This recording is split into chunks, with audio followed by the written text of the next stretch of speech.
hello, hello, hello. Hi. How is everybody doing? Oh boy, we've got a lot to get through today, so we'll get through as much of it as we can. We're gonna try and go in chronological order, but since last week's stream, holy shit, so much has been happening this week, so... And I didn't prepare anything. I just have a vague idea of what I'm gonna be talking about and covering, so... Where do you guys think I should start?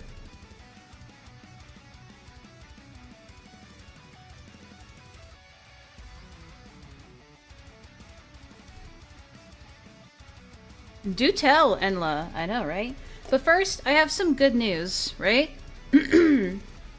Super chats. You should be able to super chat now. I know, I'm finally monetized. Hang on, there's gotta be like... There's gotta be something around here I can use to celebrate that. Give me a second, hang on.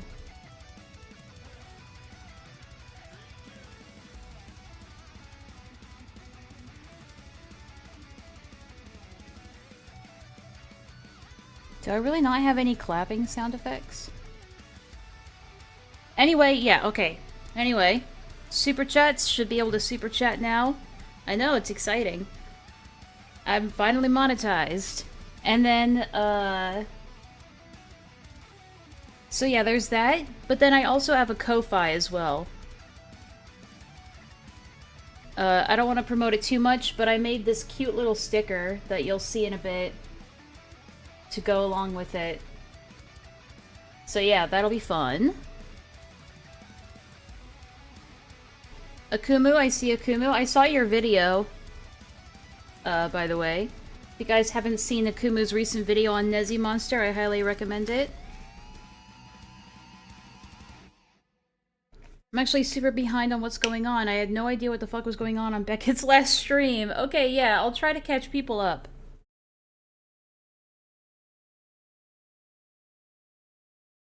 For sure. But let me get things set up. Akuma's been a chat mod here for a while now. Yo, dude. Saw, dude. Saw, dude. Also, if you hear rumbling in the background, don't panic. That is just one of my cats on the cat wheel. And if they do it too often, I might have to lock it for the rest of the stream. I am working on getting a cat cam set up. So that's in the works, hopefully. I did see the coping on Twitter, yes. I figured we'd start in a good spot, and it's actually good that Grimskull's here, because I figured we could start with one of Grimskull's videos that he put out. Why not? We haven't watched a Grimskull video yet. Figure we might as well. Right? Right. Alright, give me a second. I know my love can be the deep stairs back speaks to me. Yo! Streamline! Hell yeah! With the super chat for the Adderall you'll be needing. Oh my god, that's oh my god, from Streamline too. For the Adderall you'll be needing. Guys! Go show, Streamline's gonna be going live. Holy shit. Oh my god, Ratchet's really going for the cat wheel. Okay, I might actually have to, lock the wheel. It's so funny, because he went from not liking the wheel to suddenly liking it. Thank you so much, Streamline. And the, it doesn't seem like the alert box worked. It was supposed to. I smell pennies! I smell There pennies. it is! For the Adderall you'll be needing.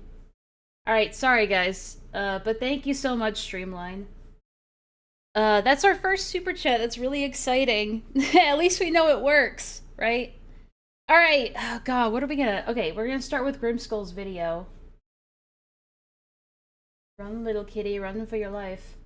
No, let him enjoy his wheel? Okay, but if it starts to bother you guys, just let me know. Ooh, pretty colors. I adjusted the colors a little bit, so let me know what you think. It's not like it really took me a lot of effort. I just did the hue shift.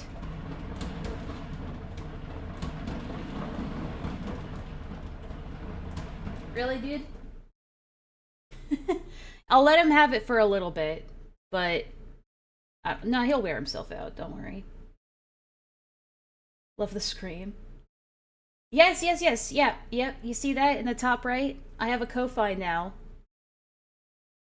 Easy fix. I don't think I have any, I don't think I have any alerts for Ko-Fi. That might be something I have to, like, set up, like, by myself. Or I'll have to, like, look at it manually. Eat your cut! Eat your cut!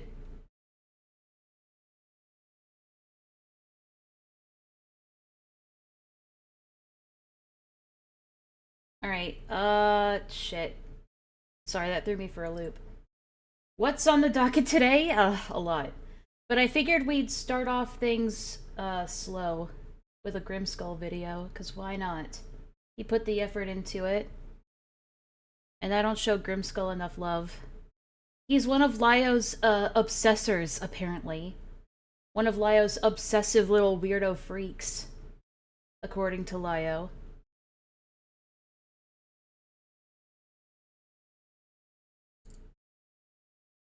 Alright, sorry, let me actually get this up here. There we go. I'll probably move it up to the side a little bit like this. There we go.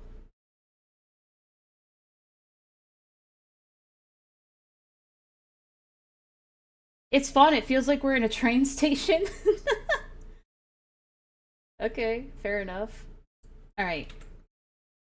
I haven't seen this video yet, so all I know is that it's about the Sasu call. That's all I know.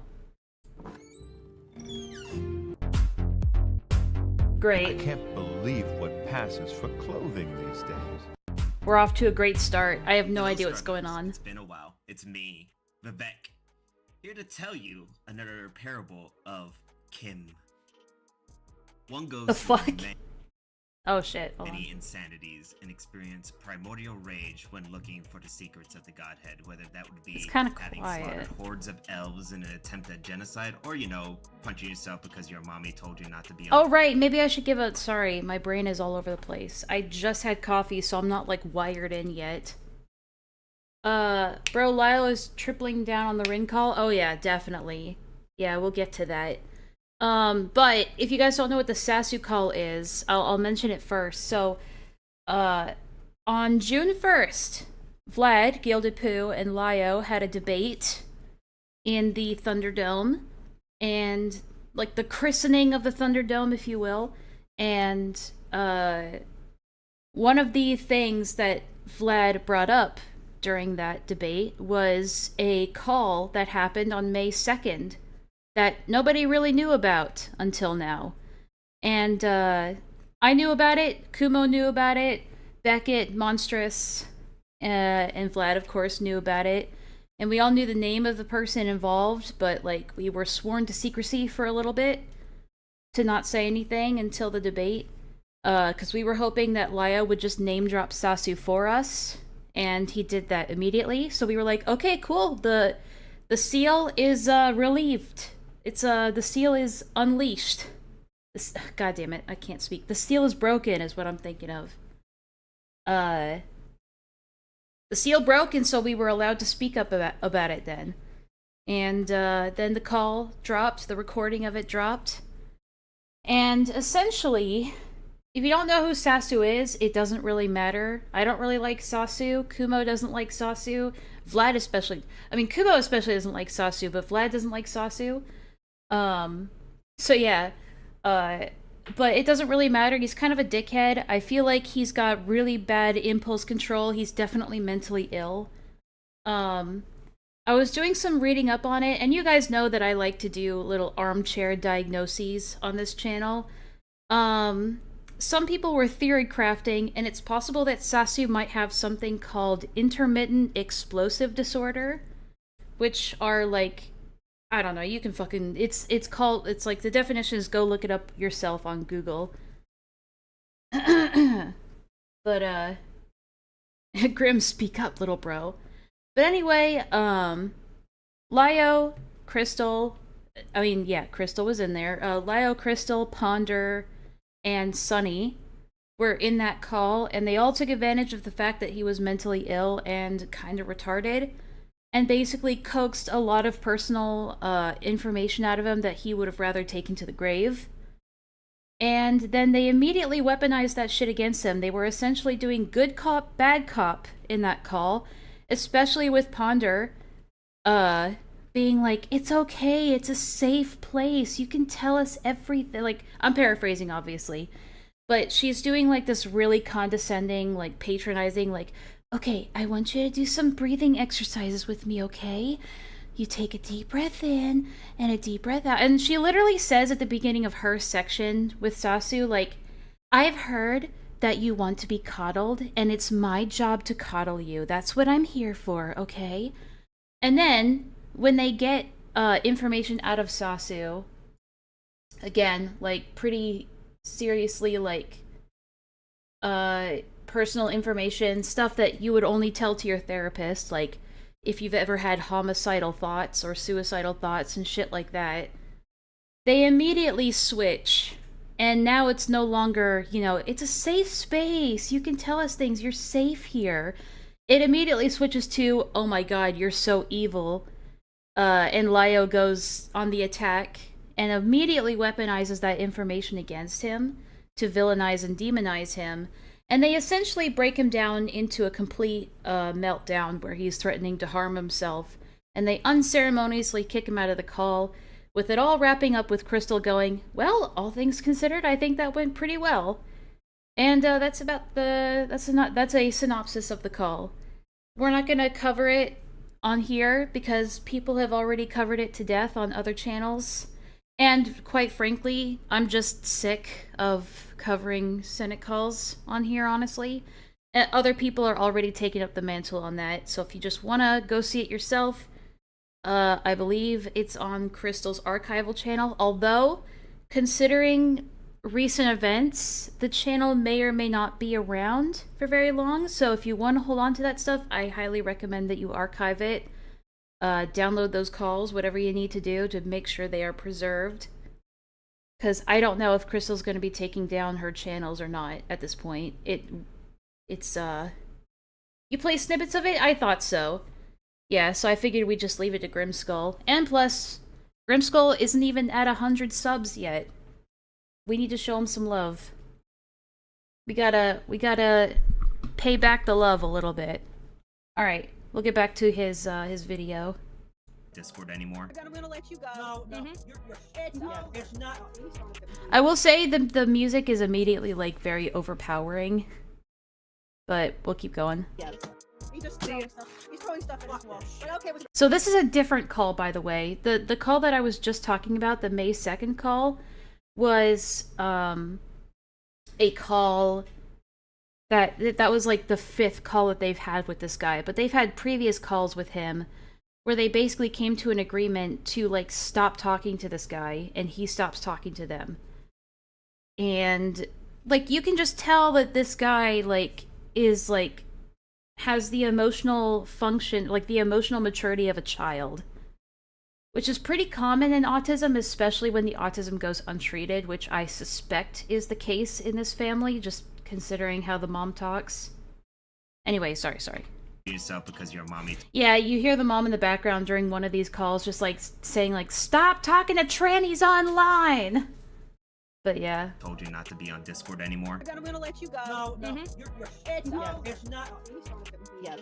He's throwing stuff at his wall. But okay, we're speaking with you. Thank you. Goodbye forever, Sasu. Thank you. That's another thing that bothers me with these Senate people. Like, I've said this before in other places, but I'll say it here.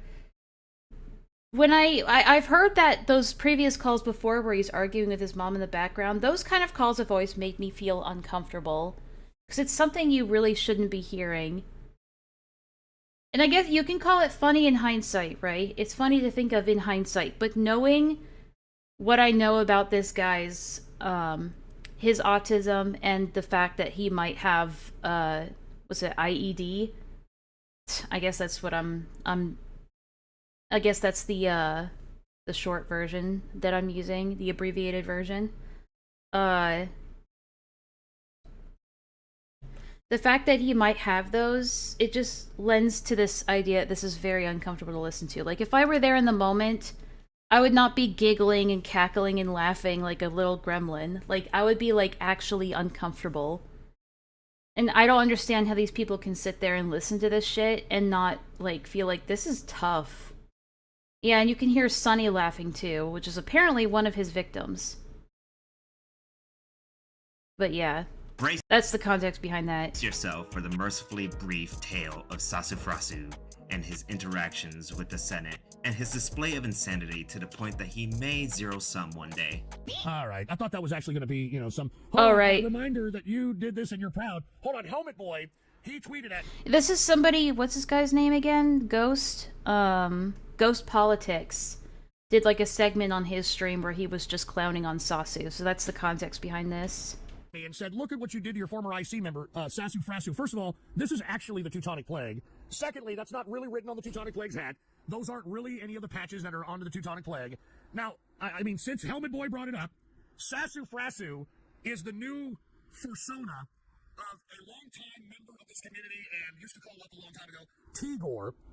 And let's take a look at what Tigor's doing since we're already here. Let's take a look at what he's doing. Now, this right here, my friends, is Tigor's persona. And he actually paid someone, whoever the hell, was it Lim Toro Art? All right, 17 Lim Toro. Anyway, paid this person to create his persona. Now let's take a look at this persona here, okay? Now I find it ironic that I don't understand. Lumi's bio says 17 plus. Why not just go all the way and make it 18? Why is the cutoff? Why is the cutoff point 17? You're already 1 year off. You might as well just make it 18 at that point, right? Igor, who is nowhere near fit whatsoever, has created his persona with not only it being a bald eagle, but the bald eagle is like ripped like some kind of a Chad or something. It does sound like Alex Jones, you're right. I mean, we're even showing the back muscles and, you know, the back feathers and that sort of thing. And I guess the different looks of the eagle. And this is the new persona of one Tigor, a.k.a. now as Sasufrasu, okay? Now, his persona is 22, even though he's like 26 or 25, whatever the hell he is. All right? He's 6'5", when he's like 5'6" or 5'7". He's 225, which, you know, he's probably maybe 75. What's your guys' opinion on that? Having like a persona that's younger or older than you? Like, cause Enlaa as a character, she is younger than I am. Like, I would say she's around like 24, 25. I'd say 25. But obviously I'm older at 29. So I don't know, what's your guys' opinion on that? He's a bald eagle. He's, of course, New York Yankees, and he's a #1 prospect. All right? And he said, meet Sasu. This 21-year-old baseball-playing bald eagle is a stud on the diamond with high expectations, ready to finally break into the big leagues. Off the field, he's timid and socially awkward character. More backstory coming soon. Now, look, with all due respect to Sasufrasu, I'm a little worried about him because this is a guy who I don't believe is gainfully employed. He went to college for something that's about to be phased out by AI. And he has informed us that he's like $60,000 in college debt. And instead of going out and working, he decides that he's going to spend his fucking time doing this garbage. As long as it's not a child character, that's fair. This is the epitome of what's going on with the young people today. All right? This is the epitome of what the hell is going on here today. Let's take a look at some of these tweets, all right? All right, apparently he thinks he's a sports guy, even though he had been in the inner circle since like 2017, never talked about sports once, all right? Either redefine what roughing the passer is or make calls less frequent or get rid of it completely. Bullshit. Well, Sasufrasu... If it's a separate character, it's fine. A persona should be you.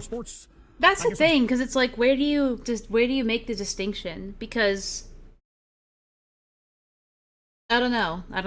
That's something we might have to talk about, because, like... is Enlaa as a character, like, do I see it as me, or is it just, like, the avatar that I use? So it's an interesting, like, thought experiment there. Observer, they're trying to protect the quarter. Because it's not like on a Hopeless Peaches level where I feel like it's actually me. Professional yappers over here, yeah. Yapping over a yapper. Back because the quarterback creates the excitement in the NFL. You understand? While this guy's yapping, what do you guys think of my new sticker? And look at this, look at this, like he knows football. Instead of standing in a pocket like a fucking statue, dump it off to your running back, you clueless smuck. Maybe that wasn't in the play, you dumb fucking shithead. All right?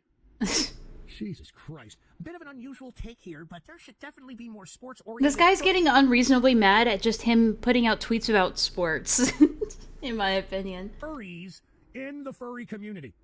I believe it's a great thing. Yeah, Bruce, I agree. Socialize and could even help instill positive hobbies in this area. And plus, there's no freaking fantasy leagues for furries. Okay? Oh my god. Alright, now take a look at this. Deleted multitude of... Are you really a furry, though, if your persona is a bird? Person I was at that point. Never again. Yeah, somebody that tried to be a Republican, which you weren't. He's a pansexual now, so obviously he's leftist. Secondly, I'm going to go ahead and air some of the things that we had to do for him in the inner circle. We had to force this idiot to go to work. We had to shame this moron to go to work. Finally gets a job at a grocery store, and he's like, I guess he cuts like the cold cuts or something, right? Brother, it's schizo tweets. It's not that deep, yeah. Within a week, he wants to quit the job because the guy next to him, who's supposed to be doing poop. So, okay. We could probably skip the rest of the ghost politics stuff. Because we get the idea. This guy's a bit of a loser. Bit of a shut-in. He's autistic. Probably has some other severe mental illnesses that we aren't privy to. But, yeah, we get the idea. Of ghost community way back when, where he also was shoveled off because of his pathetic behavior, and of course such blatant radioactive autism will land you in front row seats in Weenie Hut Juniors. Or wait, that's a typo. It's actually Lyle Convoy's Senate Discord server. I know, it's very easy to confuse the two. And Sasu had such a big doofus heart. He rips that bitch out and wears it on his bloody sleeve, and he finds the first person he sees in Senate and goes... I'm gonna kill myself! I'm going to kill myself, and it's your fault! Oh my god, he did that in our server too! Yeah, when Kato and Goblin, because he was trying to post his Google Doc and his like feel bad for me story in our server, and I didn't really know who he was at the time. I just knew that he was another person that Lio wronged, potentially.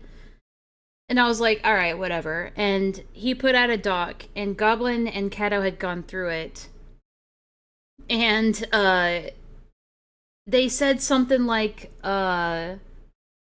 hey, there's a bit of an inconsistency or a contradiction in your Google Doc, and we wanted to ask you some things to, like, clear it up. Like, what actually happened here? Like, I feel like you're leaving stuff out. And Sasu immediately, like, got mad and was like, oh, you guys just want me to kill myself, don't you? And just went off the handle. That's probably when I should have banned him. I didn't. That's my fault.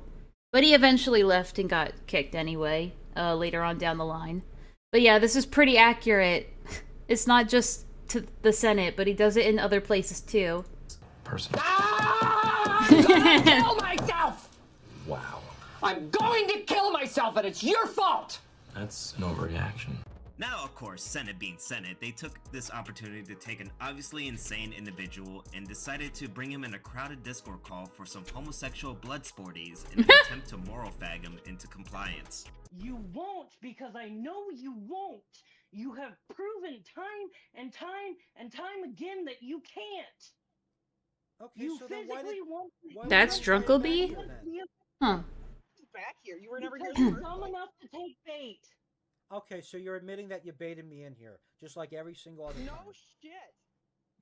No shit. If you can't tell that now, you should honestly get like one of those little kid laptops that teaches language. Get a leapfrog one. They're cute. Okay. Oh, this is in the guac barrel, right? I was reading the date and I was like, wait a minute, this doesn't line up. But, okay, so this is after the May 2nd call, obviously, and this is not in the Senate. This is in the Guac Barrel server, which is just, like a copy of the old Top of the Barrel server, which is the progenitor to the Senate. So it's kind of like Senate 3.0, I guess. Technically. So you're gonna insult me because I have an issue with understanding social cues, and you know that, and you're gonna weaponize it. It eventually it becomes a bit more than a lack of understanding of social cues. Turn it up. Turn it up. Okay, I can turn it up.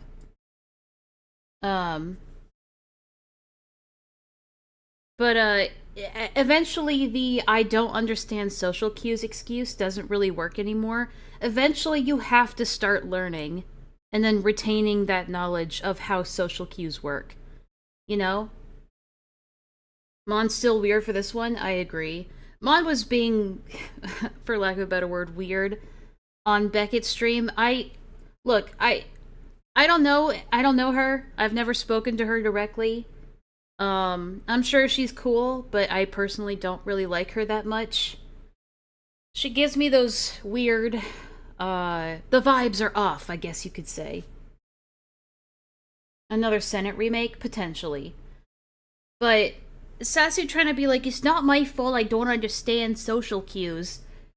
You can learn. Like, eventually it stops becoming an excuse, and it becomes willful ignorance. But anyway. That against me. Now, this is one of many calls that they had, because despite their retarded moral posturing, the Senate can't be the Senate without cannibalizing its own retarded members, and Sasu unfortunately was the gift that kept on giving, especially when his mother got involved, and Lyle Convoy, being the invasive retard that he is, couldn't resist an opportunity to fuck with someone's life outside the internet, and allowed Sasu, the retard in question, to put himself in a position of vulnerability for up to 6 calls, using petty antics like blocking only to unblock and invite back for a badger call, while other Senate members behind said block went around fucking with him by Barrel's essentially a hangout space to return to the good old days of the Senate.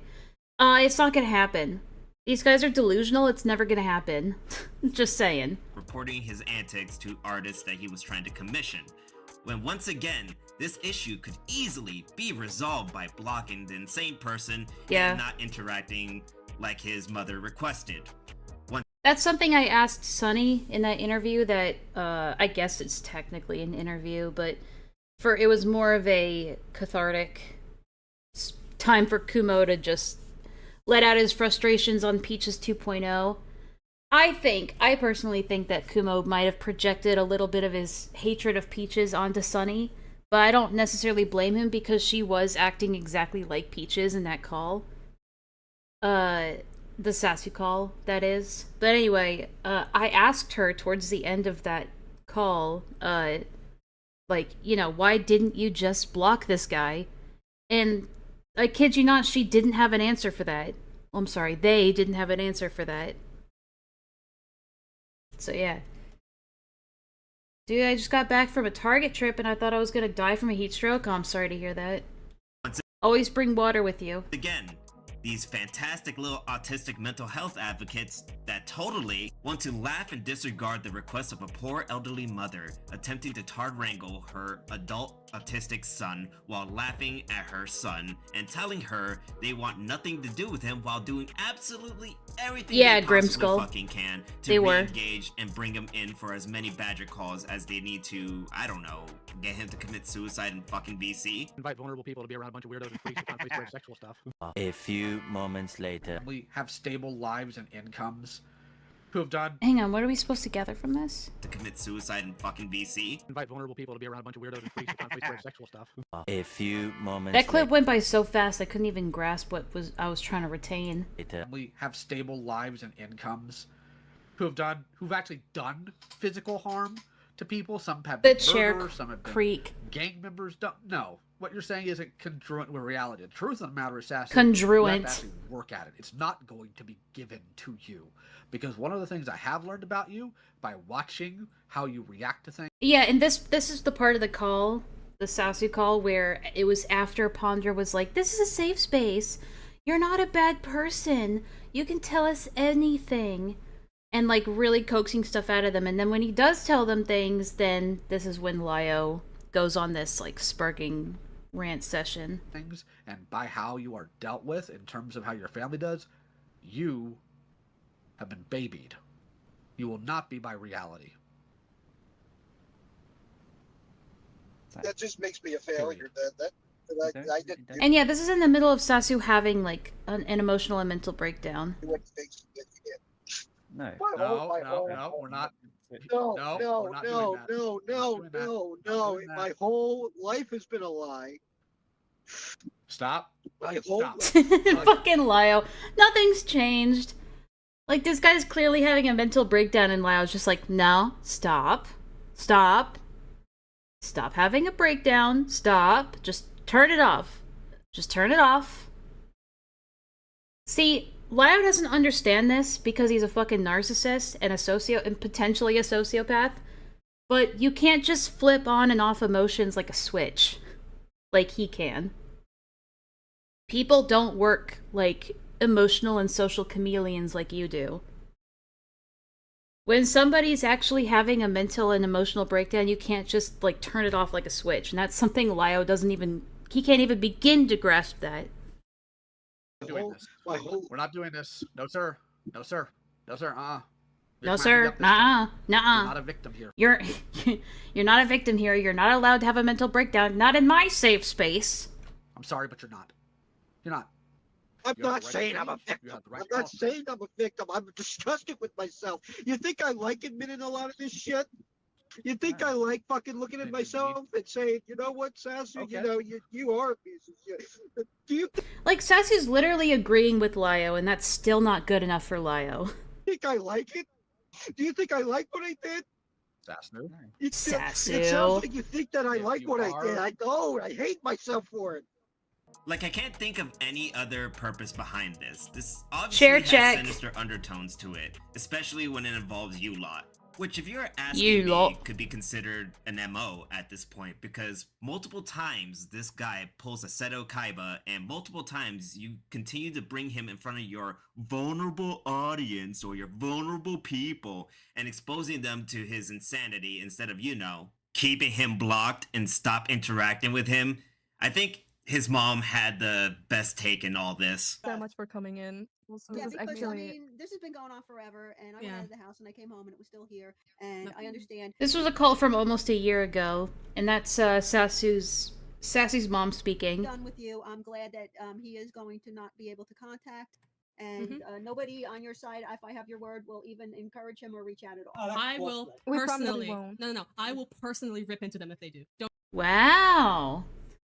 You have our word, ma'am. We're never gonna try to attempt to reach out to this guy or encourage him to reach out to us.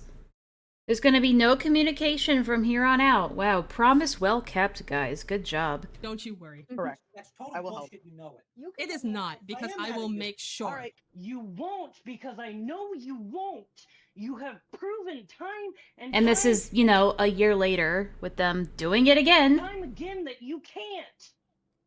Okay, You so then why was I invited back here then? Back here? You were never here. Because you're dumb enough to take bait. Okay, so you're admitting that you baited me in here, just like every single other time. No shit. No shit. If you can't. I mean, this feels like it's a little like dishonestly, god damn it, what's the word? Portrayed here. Because this isn't the Senate, and Lio had nothing to do with this call that's being played here, but that's just me. Tell that now, you should honestly get like one of those little kid laptops that Simon, I strongly disagree. Lio is the kind of person that should not be anywhere near therapy. Because he's not going to learn from it, and he's only going to use what he learns in therapy to weaponize it against others and further manipulate people. teaches language. Get a leapfrog one. They're cute. Okay, Yeah, so you're going to insult me because I have an issue with understanding social cues, and you know that, and you're going to weaponize that against me. was a single sentence referring to Sasu, And this is back to the saying his name and then May saying, 2nd but we call. don't have to have time to get into all of that, and then continuing on with the video. That is the amount that Sasu was brought up in that video. So I think it is. I mean, yeah, Villa, they do share a community, but that's the same as saying that my server and Kumo's server share a similar community, which they do. But if a call happens without my knowledge, as far as you know, like in Kumo's server, and you guys do shit in there that I wouldn't approve of, does that bleed over into me and it's as if I did it? Like, it's not a fair comparison. It's absolutely ridiculous that you have a grievance with being brought up in a video where you were brought up once in a single sentence. And also, you have stated multiple times that you are, you want to take accountability for your actions. Simon, I disagree. I'm not, like, just telling you that you're wrong, but, like, I don't think that Lyo has actual anger issues. I don't think that's his problem. I think he's a narcissist, and with that comes with, like, your typical narc rage when their ego gets hurt, but I don't think it's an anger management problem. This bothers me. When people are like, oh, all he does is yell, and, like, it really bugged me when he got into that call with Akumu and the call with Vlad, and everybody was like, oh, countdown to when Lyo starts yelling, oh, this is the part where he's gonna yell, he's gonna lose it. But it's like, Lyo isn't like that. Lyo is not somebody who has these, like, bursts of anger. He's really not, because whenever he's yelled at people that are vulnerable, it's always been, like, very calculated. His yelling in the past has always been, I guess you could say, controlled. So, I don't know, I disagree with that. It's not about anger issues, because it's very much in his control. What you did was bad. You cannot take accountability and then also demand people to Ryan, never that I talk can about agree you with. and never talk about the things you did to people. Like, for example, people say, like, the Rosa call is the worst, right? That one Rosa call was the worst of, like, what Lyo's done, right? But the fact of the matter is, he didn't even yell in that call. If you go back and listen to it, there's never a point where he yells in that specific call. He's not yelling, and the only real slur he really uses is, like, retard, and that's it. Everything, I mean, you can say, like, say what you will about the sexual harassment, and the insults, but the only thing close to a slur that he uses is retard, and in my opinion, that's not even really a slur, because I use it all the time. No, I'll fucking armchair diagnose, I don't give a shit. And also, my therapist said it's fine as long as you specify that you're not a professional and that it's just your opinion. So, yeah, I'm allowed to.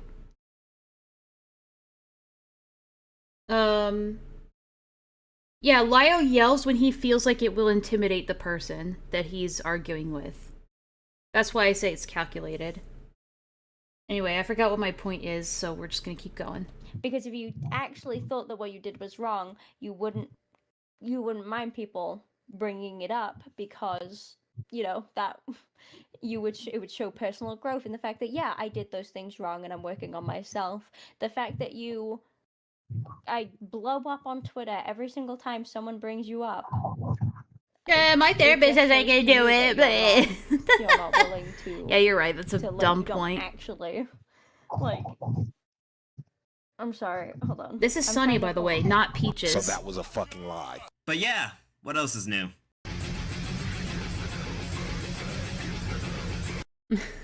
Great. Is there anything more, or is it just outro? Oh yeah, it's just outros. Alright, so that's a pretty good summary of the Sasu call. We're gonna go to, we're gonna jump from that to the end part of the debate. If you need to get off, I know, fantastic. It's gonna be good. With you, because that was something. You don't have to make shit up. That's the only way that's going to be. We know, but you had more private conversations with her than I did. Like, an example is, from what I was told, don't tell me if I'm wrong, okay? But how many times did Hopeless Peaches in calls with you threaten suicide? Sonny's a bad cop, which is absolutely Okay, hilarious. here we go, here we Enough go. what? I think it's enough to prove the point you want. It's around here somewhere where they start talking about the Sasu call. I think if anyone has like a more specific timestamp here, that'd be great. But I don't have one. I haven't gone back and really listened to this since it happened. But this is the first time that it's brought up like in a public way before everything just kind of blows up. Not what She didn't say. She didn't say that last bit, but that's what happened. You instantly weaponized that. And you are stating as though that was her intent to open him up so it could be weaponized. Well, oh, it's before this. He said, this is not about Lio. This is about Sasu. That released a second one. Interpreter, maybe, or because I'll be very blunt, maybe. I don't think Krista would tolerate me lecturing. Okay, hold the on. person who told me to say that. Talking to her. How do you know he was? I don't know. He wasn't bullied. He wasn't. Hang but on. I do apologize. It is 11 o'clock at night. Cool. So the reason I bring Enlaa, you should have prepared for this. I know, but I got lazy. that up is because you say you care about people. Here we go. But the problem is I don't think you care about them as much as you say you do. Okay. And the reason I say that is because, and I can't say who it is, but do you remember having a call on May 2nd this year? No, not really. You don't remember having a call on May 2nd of this year? You do realize how many calls I have been in? Okay, let me rephrase. Which is already a problem. Accountability call. Are you talking about Sasu? Oh, you said it. Yes. Oh, go ahead. I find it incredibly fucked up that entire call, I think, was pretty fucked up. And the reason I think it was fucked up was because you had Ponder Sprocket manipulate him into divulging information that he, quote, said he would take to his grave. No, it was straight up manipulation. You can chuckle all you want. And then okay, one thing that bothers me about this, I mean, there's a lot of things that bothered me about this debate, but it basically was just two millennials constantly confusing one another, and then Leo cope laughing throughout the entirety of it. Like, anytime he's confronted by anything, his immediate go-to is just to start laughing, and that's his way of trying to project this idea that it's not fazing him, it's not bothering him, but it definitely is. And you banned him, and then you banned him from your server the moment that he started announcing suicidal ideation that you bullied him into. You and He Sonny. wasn't bullied. He wasn't. Dude, you threatened him with a police visit, dude. Hey, Stav, just for thanks for the And subscription. yes. So you don't think threatening somebody with a? Do you think? What did I say? What did I say? You threatened him with the police visit. What did I say, Vlad? He said that he had a homicidal ideation about somebody. Okay, a guy, by the way, that you could have just banned. By the way, this is the third time you've had a conversation with this guy. Third time. All you had to do was ban this guy, and he said that he had an. Oh my god, that's so annoying when people do that. Cause like, that's annoying. He's like, Vlad is in the middle of saying his point, and Lyle's just constantly going, go ahead, I hate it. I hate it when people do that. I told this to Kumo, and he's like, no, man, that's just them showing that they're listening to you. It's like, are you sure? Do you think Lyle's actually listening to what Vlad is saying here? Because I don't think so. But when people do that, that's usually them trying to signal to you that they are listening rather than actually listening. Intrusive thought, not ideation, my bad, an intrusive thought about killing somebody. And you used that to accuse him of violence. Did I? Of being a violent person. Yes. You accused him of being a violent person. Or a dangerously violent person. He said he was a violent person. Vlad, go re-listen. Oh, cool. Who did he hurt? I've listened to it twice. Who did he hurt? He never stated that he hurt anybody. He actually explicitly stated that he didn't hurt anybody. Because he was asked that question. So how does that, like, the most violent thing he admitted to, from what I heard in the call, was he like punched something, like an inanimate object, right? And then he threw something at It's a polite way of saying wrap it up. Oh yeah, I totally agree. Like you said, towards his parents or something. And from what I like, I get saying every now and then, like, yeah, like, especially when someone finishes the point that they were making. When you're saying that shit in the middle of people making their point, it comes off as like disingenuous. Like, yeah, when somebody's made their point or they've finished their sentence, you can go, yeah, or I understand, or mm-hmm. And it's like that shows that you're truly listening because you know when they're actually done. But this just comes off as like, wrap it up. Yep, I know. Now, where's the point where I can interject to call you dumb again? I was told he actually just hit a table with whatever object, so he hasn't actually. I mean, maybe it's not, but it's not. The point is though is that I haven't heard the second call that you were referencing. But the point I'm getting across here is that, and bear in mind as well, I don't like Sasu. In fact, I don't like any of the. Make this very clear. There isn't very many calls that you've had where I'm like, I like that person. So before you say I'm defending him because I like him, that's not the case. But the point I'm getting across here is you and Sonny sat there and tag teamed him, and then used Ponder Sprocket to weaponize empathy against him and to get him to admit to things that he would have never admitted before. This is what I mean when I say that you have conspiracy theories, Vlad. Except that it's not a conspiracy theory because with the call being out, we can tell that that's exactly what happened. Because there was like at least 20 minutes of Ponder sitting there trying to coax this guy into a sense of safety that he can open up and tell them anything. And then the second he does, they weaponize it. And that tells me that that's exactly what happened. This is absolutely not a conspiracy theory. It absolutely is, because you are putting a whole bunch of intent that you have no. Hell yeah, Lio uses Ponder and she just lets him. Agreed, 100%. And she still, had the nerve to, like, at the beginning of her latest video, be like, guys, you have to give people time and to learn and grow and change. We'll get to that in a moment. Because there's something about that I have a strong issue with, but I'll talk about it in a moment. No evidence for. Where's the manipulation, Vlad? Dude, the whole 24 minutes of her sitting there going, it's okay. This is a safe space. Yeah, mm-hmm, uh-huh.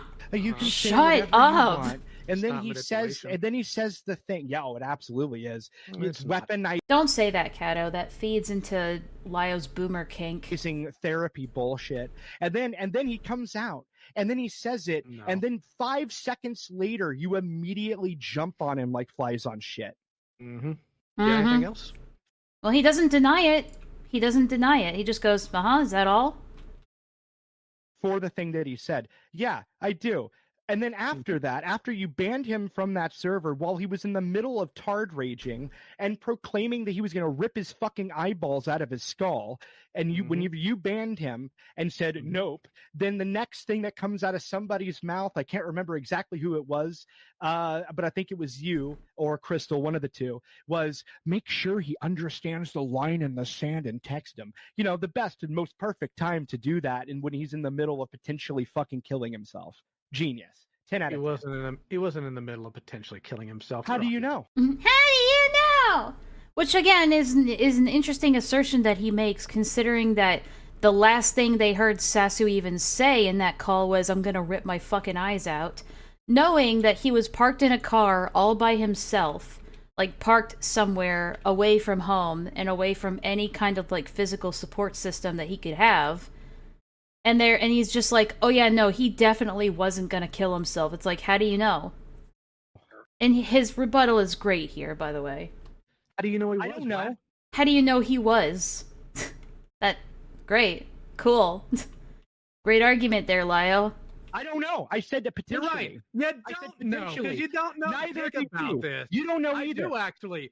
I do know because I've had multiple run-ins with Sasu. You're the responsible party. Times. You're supposed to care about people. Why didn't you? So what he's trying to imply here, what Lio's trying to imply here when he says, I've run in with this with Sasu before. He's trying to imply that because Sasu has threatened, this is where it gets good, that because Sasu has threatened to kill himself in the past and didn't, that means he's definitely not going to kill himself now. Problem with that line of thinking is that you could also apply that to Peaches. So, why is it that Sasu can threaten to kill himself multiple times and nobody takes it seriously? Oh, but they had to take it seriously when it was Peaches that was doing it. That's, it's an interesting question I just came up with in my mind. Ban him upon his entry. Because, Vlad, I was going to try to give him a chance to actually say his piece. Okay, I don't believe you. I And the don't care if reason you I don't believe me or believe not. you, the I don't reason I care, don't Vlad. believe you is from what I was told. I It don't wasn't care. I don't care, Vlad. I don't care. even your idea to bring him in there in the first place. Oh, from what you were told. Interesting. Yeah. I don't even know what he's supposed to mean. What that's supposed to mean. Oh, you were told. Like, Lyle, you take things that are told to you at face value all the time if they just confirm your biases. So it was actually somebody else's idea, and then you decided to just do it yourself. Whose idea was it, Vlad? With Crystal. I don't know. You tell me whose it was. With Crystal. I'm asking you. You're the one that says you know. So who was it? They said they talked to you directly. Oh. There should only be one person, dude. Come on. There's Like, a come lot on. of people I talk to, Vlad. Why don't you just How many tell me? of those people don't talk? Hold on. You don't get any room to talk about my testicles, dude. What you gonna do You don't about get it? any room to talk Oh, this is where it gets good. about it. I'm gonna tell you why. about it? Let me tell you What why. you gonna do about it? You gonna cry more? You cried. And this is this is common with narcissists too. When they're losing in an argument or they got nothing, they start becoming petulant instead. It's not hard to get a narcissist to break down into petulance like this. You've seen Onision do it many, many, many times, where the mask slips and they just decide, fuck it, I'm just gonna be a fucking child.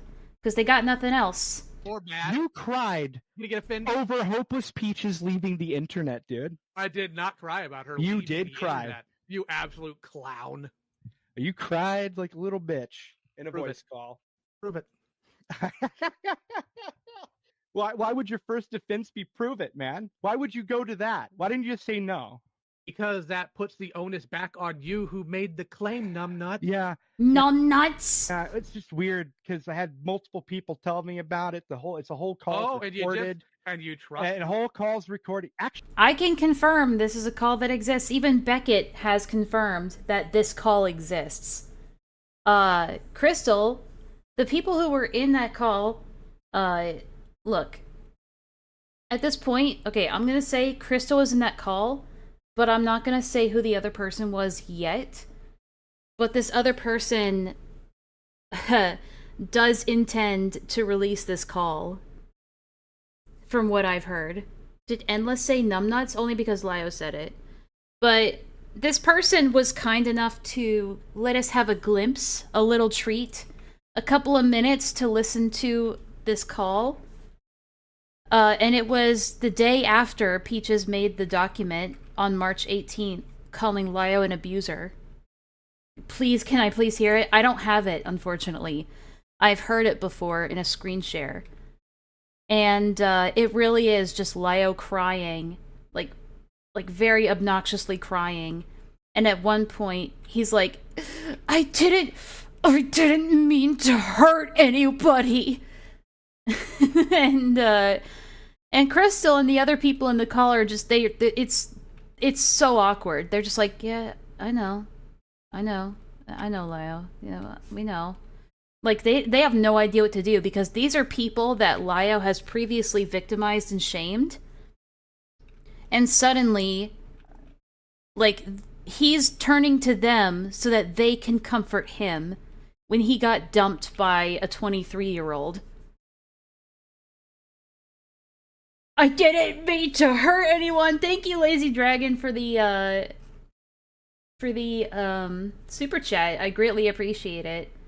Now it should pop up on screen, but the mini feed doesn't really. Oh, there it is. Also, the text-to-speech doesn't. Maybe I can check that out real quick. Hang on. I don't know why the text-to-speech isn't working. It should. Let me take a look. No, I guess not. Oh well. But yeah, thank you for the super chat, Lazy Dragon. I appreciate it. But yeah, I've heard this call. It exists. It's out there. It's recorded. And it will be released one day. So Lyle trying to sit here being like, no, I didn't cry. You're delusional. You're crazy. Yeah, well, we'll see who the crazy person is when so many people have confirmed it.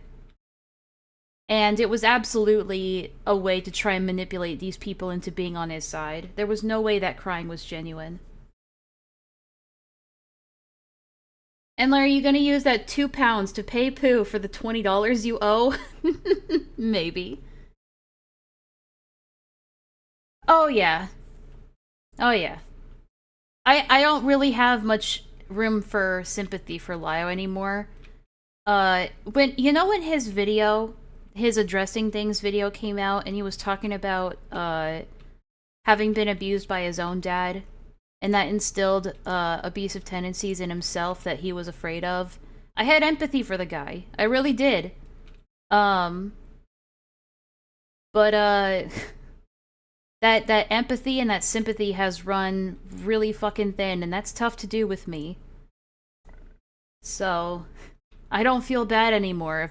If shit like that comes out, I'm not gonna feel bad about weaponizing it. Actually, yes, I do. Interesting. I cried. Oh, interesting. They left the internet. Well, actually, yeah, no, you cried that she left, and upon her leaving, wrote this little "he abused me" letter. Which, by the way, I like, I'm gonna be credit here. I don't think she abused you. I mean, rather, I don't think you abused her. I should say. But nonetheless, you cried over the accusation, the betrayal, Holy shit! all that jazz. I don't know why it played twice, but Cassie, thank you for the 5. So many super chats already. You guys are killing it. Really seemingly upset. Take my money, Lio. Lio is soy. Happy Pride. Hey, thank you, Cassie. Who said what? Who told you that? See, I like that Lio does this. He's showing his hand really easily here. So Lio instead doesn't, deny it. Instead of full-on denying it and just say, no, that never happened, he just goes, well, who told you this happened? And here's why he's doing that. He's hoping that Vlad will just spill the beans and tell Lio, who exactly from these calls basically, talked, And, because Lio knows it's only, 3 options, one of them being Crystal. And, surprisingly, Crystal was not the one who approached us with the existence of this call. It was somebody else that was in the call. Make it 5 times. But again, I won't say who this person is yet. But I know why he's asking that, because he wants to find out who ratted him out. And so he's trying to frame it as oh yeah, Vlad, then prove it. Who told you? But really, it's him trying to fish for information. Claimed it. That your sources, big boy. Come on, dude. You can't do that, dude. You cried. I just did. Not only that, you cried. What are you gonna do? People into the server. And now he's trying to pretend to be tough. What are you gonna do? What are you gonna do, big boy? What are you gonna do? But it's he doesn't have to do anything. You're the one who cried. Server. You're sitting here. Oh, we locked the server down because a lot of people are being crazy. We decided we needed to work on other things. I'm so sorry that offends your soft, delicate feelings. Dude, you can't talk to me about coward. Dude, the mother, you wouldn't even fucking talk to Zay. You couldn't even talk to Zay. Did. Oh, that was if you want to accuse anybody of cowardice, why don't you accuse the person who told me to say that or told me about that, and then told me not to tell anybody who the source was? Why don't you name them? Then? I swore that I wouldn't. I swore that I wouldn't. About your word so heavily. Yes. When have I gone away from my word? Name it. I suppose that could be fair, but I just don't believe you. You know exactly what I'm talking about. You're getting quite mad. Actually, I don't. You know exactly what I'm talking about. I actually have no clue what you're talking about. Okay. It's funny that Lio says this. I have no clue what you're talking about. I never cried about Peaches leaving. And then Beckett later, I'm pretty sure, in this call, he interrupts to say that yes, this call exists. Basically throwing Lio under the bus. Beautifully so. But ultimately, at the end of the day, the point still stands that you want to know who recorded it? Because I know who recorded it. Hey, so actually I'm going to jump in and do a little bit of moderation work. So, yes. At first, I was frustrated for Beckett for butting in here. But in hindsight, I'm kind of glad that he did. Because at the time, I was like, spill the tea, man. Spill the tea. Let's just go, full, scorched earth on this. And, that. Because we were sick of this being hidden anyway. But Beckett stopped it. And although I wasn't appreciative of it at the time, I am now.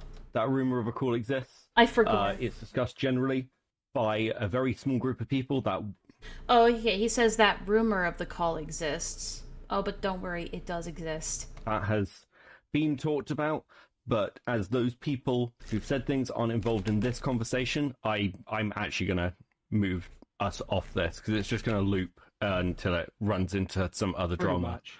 Yeah. He's that he's doesn't an involve agent these of people. chaos. So, yeah, move More like an agent of frustration, that guy. off this topic, boys. But I like him, he's cool. The brave man over here, bullying a mentally ill person until they're threatening to rip the eyes out of their fucking head. Bullied. That's hilarious. Yeah, bullied. Yes. I don't think you know what that word means. I don't think you know what a sexual... But anyway,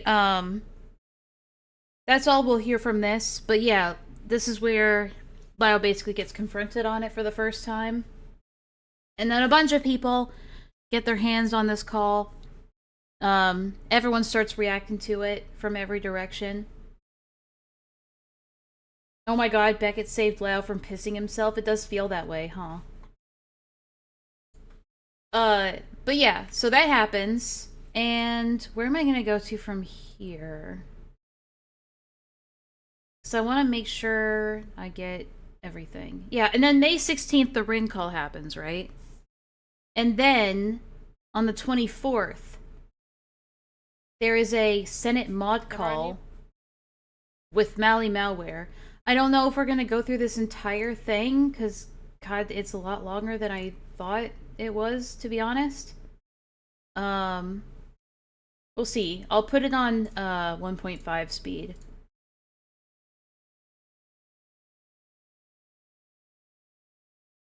You like Beckett until he passes everything to read Super Chats to Thunderdome. I like him until he annoys me, and then I don't like him for a little bit. But that's how I am with everybody.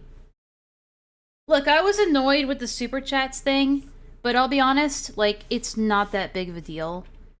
I tend to treat things in the moment like it's the most important thing, when it's really not.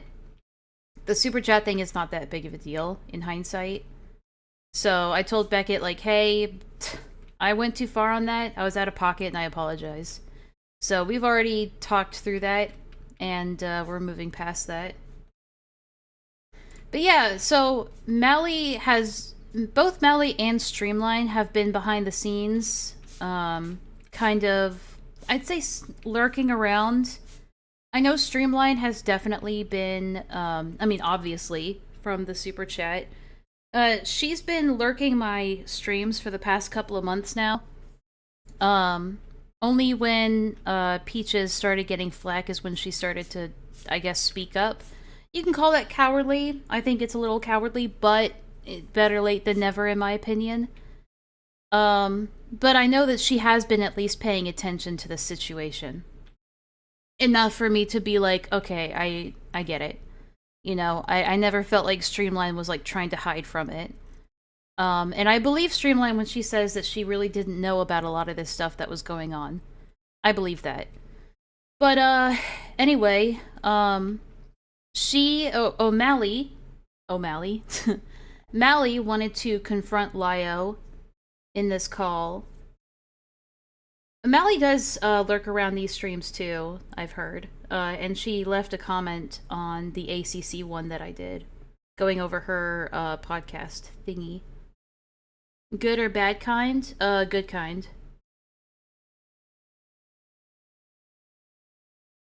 The multi-hour epics are great for obfuscation. It is mentally draining to try and take in all this information. Oh yeah, definitely. And that's one thing I wanted to mention, because there are people who, like, I'll say, like, Beckett and Chris the Narc, for example. Like, those are two people that, like, they'll look at calls like this, and then they'll just be like, I'm bored. It's too long. I'm bored. And then before they even get to the good shit, they'll just, like, click off to something else. Which is fair. You know, they're probably busy people and they got other shit to do. But, they also tend to come away with this idea of, like, oh, this is just dumb shit.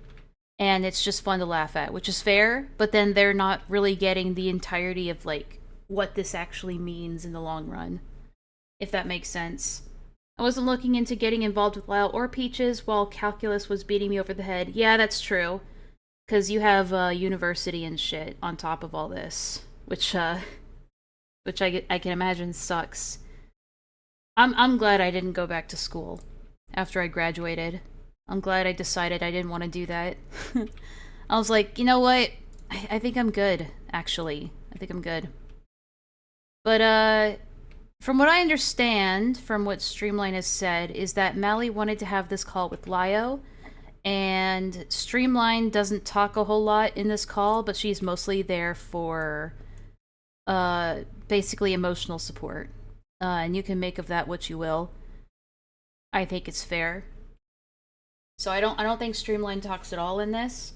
But I know Crystal is also in this call, Ponder is also in this call, and Ponder says a lot of shit that that really ticks me off, to be honest. I mean, Ponder's been ticking me off for a couple of months now. But Ponder just doesn't seem to get it. I think she's just another useful idiot with Lio.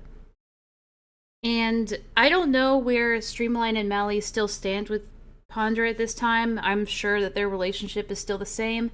It's not really for me to speculate, but I personally I don't have much respect for Ponder at this point. But yeah, I won't blame people if they're like, well, we're still friends, because it's like, whatever. You can be friends, I don't care. But yeah, that's kind of where I'm at with this. But yeah, we'll get this started. So this is Mally on the 24th, confronting Lio, mostly about the Rin call from what I remember. Like, that was sort of what kicked this off, if I'm right, Streamline. And, yeah, we'll just see where it goes. I don't know if we'll get through this entire thing. We might skip around a little bit, because there are some things that I've already heard. But yeah, we'll see. Amy, alright? Yeah, Yep. I don't think I've ever talked to you before. Oh yeah, fucking Ephraim's in this call too. God damn it. No, I don't think so. Hello. Is my... Oh, there's Stream. Hello, Stream. Stream is... Okay, maybe we can skip past like the first couple minutes. Jesus Christ, that is loud. Like, people who haven't met before kind of introduce ourselves. Okay, we can get past introductions, I think. How much longer are we gonna wait? Wow, monstrous. Was that monstrous? How much longer are we gonna wait? Wow, busy woman. Your time is precious. I understand, monstrous. You have other places to be. You have other Discord calls to be in. I understand. More or less, the Rin call was more the tipping point for Mally to reach out to talk to Lio. Fair enough. Until Ponder is able to get back to their PC, since Ponder is the one that requested we have this meeting concerning these things, so I'm going to honor. So so that's interesting. So is that true, Streamline, that Ponder wanted to have this call, not Mally?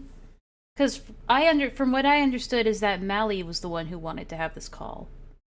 But that might not be accurate. Or that Okay. I don't, just as a heads up. thing to do. Okay. It had been. That's wonderful. But you're doing it... Where yeah, that's... Bring about things and not... Silly question before we start. Can we All just right. preface on what the point of the call is so everyone's up to date? I understand, but just making sure everyone's in check so they know what's going on. If anyone would like to explain that. I'm not sure what exactly Ponder would like to talk about. I specifically want to have a talk about these kinds of Discords, and I'm not sure if anyone else is chiming in. Okay, I shall continue. Sorry, that was a little bit vague, but if I'm starting, then you'll find like we'll get into it quick enough. So is that good for everyone? Yep. Totally fine. Alright, clear. I'll try not to take up too much of your time with this. I'm also going to be running off sort of a surface level knowledge in that most of us here have, seen the discourse around specifically Lio and Senate and all that kind of Jesus thing. Christ, who did that? Most of us here have, seen the discourse around specifically Lio and Senate. What the fuck was that?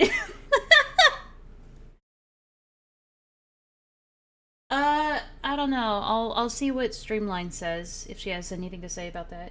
Mally asked if there was any open Q&A calls Lio was doing, and Ponder offered the idea of a call to us. So technically Lio's not wrong? Okay. So it was Mally that requested it, technically, and then Ponder is the one who helped to set it up. Got it, okay. Senate and all that kind of thing, and I want to bring that up so that we don't retread old ground, because we can waste tons and tons of hours. Crystal vaping? Ah, fucking vapors. I don't get it. I don't get vaping. I don't. I tried, I told you guys, I tried it once and I hated it. I don't get it. I was doing that, so I'd like to just talk about things that I'm expecting we all have a basic understanding of. So I'm just throwing that out there. So I specifically have 3 questions I want to go over, and we'll go from there. So my first question is, why does Cat's Lair still have a peanut gallery? And anyone that's a mod here, like, more than welcome to answer. For the sake of transparency, and sometimes the peanut gallery is able to bring about things and knowledge that we do not have about a situation or about a person that might be important. Okay. But what? That doesn't make any. Okay, whatever. So they're a research However, measure? they can be, but I also note it's important to note that they are not allowed to ping the individual, and we also have a specific role now, thanks to Crystal, who is able to work her magic like she always is, to make it to where the individuals we bring into are not able to see the side chat, and the peanut gallery is incapable of talking. So they're just your Twitch chat, essentially. Sure, we'll go with that. Okay. Why do Yeah, it's like, why do you need that? you still have accountability calls in here? Because sometimes I feel it's needed, especially if we're trying to help a situation or deal with something. Why do you need to have accountability calls in here? Because I feel like it's needed. Great answer. Okay. Well, what makes you think that you're in any way the appropriate person to still be doing that? Because if we were to get down to semantics of that, nobody would be. It's not. What? It's not about semantics. I mean, this is just one of those things. Okay, what's the... I was supposed to look this up ahead of time, but I swear that there is, like, a word for this kind of argumentation. Let me just look it up real quick, just to make sure I'm not talking out of my ass. Because you're gonna hear he does this a lot. And he pulls this one out of his ass a lot.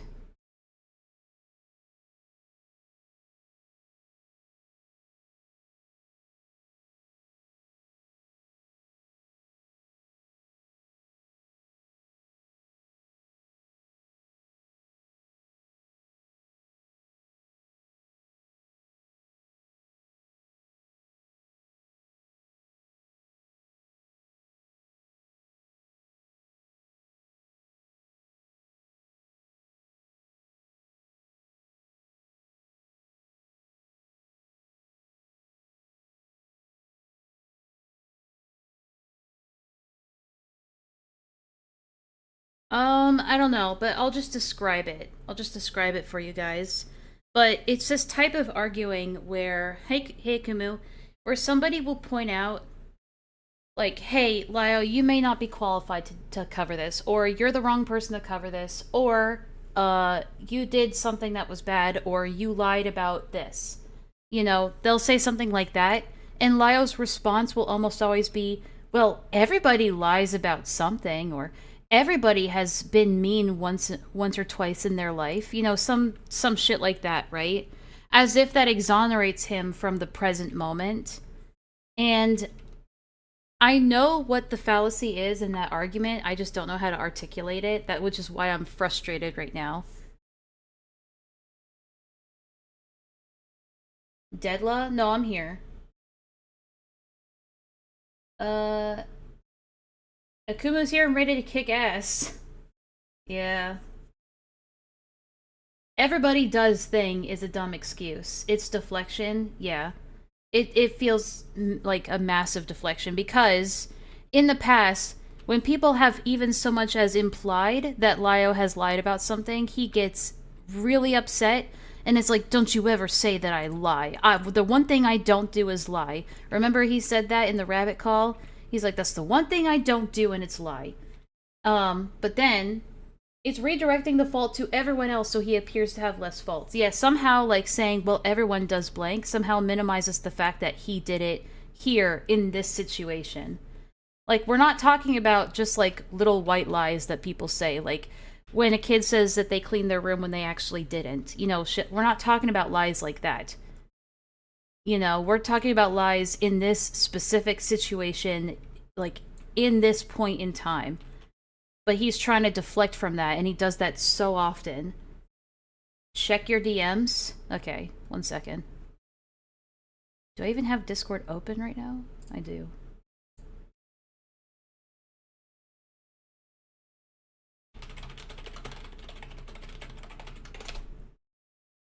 Alright, cool. Yeah, the call he had with Rabbit, we covered that in a previous stream.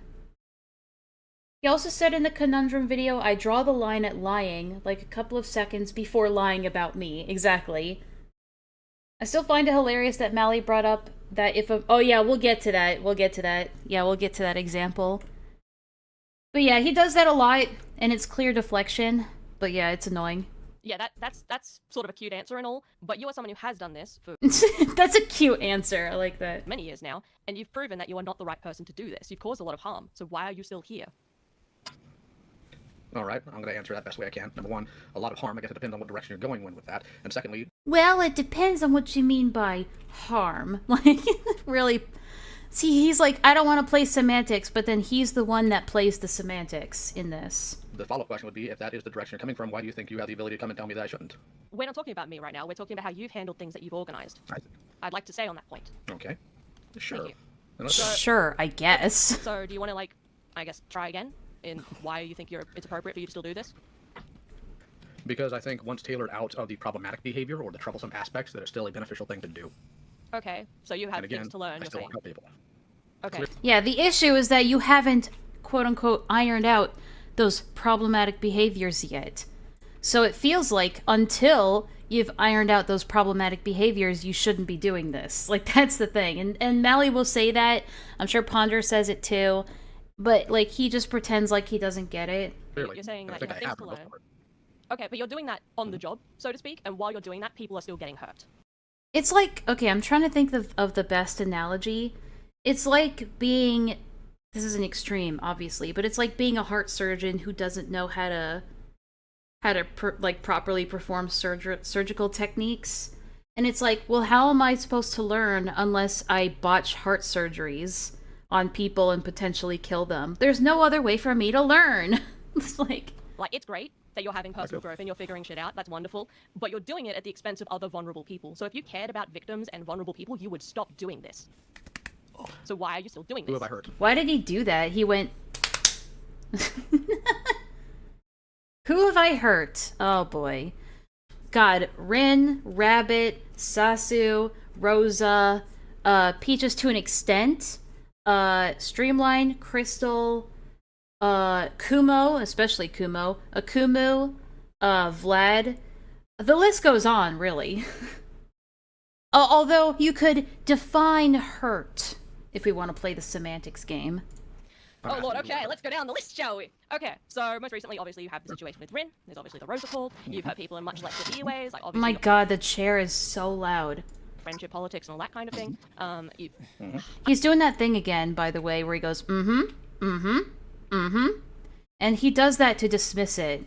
Because he did it in the thing, like, as you guys pointed out, like, he does that in a dismissive way, like, as if it's unimportant. It's an unimportant detail to him.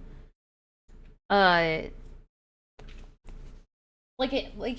has this air of him, like the explanation isn't even worth his time. And he did that with Vlad, where he immediately responded with anything else, like it's not even important to even address. And that's what he's doing here too. I won't throw myself too much into that because that's more of a personal thing. There's that, God, I forget their name, the kid that you called their school. That was not cool. There's probably countless. Bro, you can't even just, like, sit in one place without grunting and groaning. What is wrong with you, dude? Get some exercise! People I don't even know the name of. But I guess you want a list of people that you've hurt. Jesus Christ. So you're aware that there's, I'm asking who people. I'm asking. You said that I've hurt people concerning this. Yes. Who have I hurt in the recent calls? Because you cite Rin, okay. but nobody can hold tell on. me what I've done. Okay, but you asked the question. He asks, who have I hurt? Mally gives a plethora of different people that he's hurt recently, and then he goes, okay, well, who have I hurt? And how? It's like, come on. I'm wrong. Please hold on, you're doing that thing again. I said when we started this, we're going to be working on a surface level knowledge. You know your own history. I know some of your history. Yeah. Most of the people here have either been here for some of these calls or have already watched them elsewhere. Can we not play the game of like, hey, can you prove to me this thing I already know? Like, unless, okay, let me maybe make this simpler. Do you think you haven't hurt people? I think everybody has. Of course I have. He did it again. It's minimizing. It's minimizing. Everybody's hurt people. Because it conflates everything into one generalized verb, which is hurt. But hurt can mean a lot of different things to a lot of different people, and there's different variations and level of hurt. And so, like, he's conflating him bullying somebody, a mentally disabled woman, in a call for 4 hours to like a toddler like pulling on a cat's tail once. You know, those two things are not equivalent. But he's trying to conflate them all into one thing. Enlaa, stay away from school bathrooms, man. The hell are you talking about? Do you think you haven't hurt vulnerable people with these calls? In some cases, I'm sure I have. My contestant why are there, you still- I don't think that... No, Go ahead. go on. I don't know why you're getting frustrated with me. I'm keeping an even tone with you. That's wonderful. I'm glad you're able to keep an even tone with me, but I am frustrated with you. That's why I'm getting frustrated. Because these calls are wrong and they should stop. And this Discord is wrong and it shouldn't exist. Why are they wrong? Because you're hurting vulnerable Why? people. You claim to want to... We're just going around in a circle at this point. It's like the circle is this. It's like I don't think these calls should I don't think this server or I don't think you guys should be doing accountability calls. Why? Because it hurts people. Who have I hurt? These people. How have I hurt them? Because you've done this and this to hurt them. You've bullied them. How is it bullying? And then it loops back around somehow to, well, why shouldn't these calls be a thing? You know, it's going around in a circle, and Lyle's very good at doing this. And that's probably why this call is 3 hours long. Help people, help victims, and they're causing harm. So if you cared about them, you would stop. Why keep doing it? Ponder, I saw you unmute. You can say something if you want to. That doesn't answer the question. Good morning, Kumo. Do you see how she lays it out pretty flatly? She re-explains her reasoning, she asks the question directly, and he immediately derails to Ponder, and is basically subtly asking Ponder to, like, help him out here. So instead of answering the question, he goes, oh, Ponder would like to say something. Classic deflection. And they're causing harm. So if you cared about them, you would stop. Why keep doing it? Ponder, I saw you unmute. You can say something if you want to.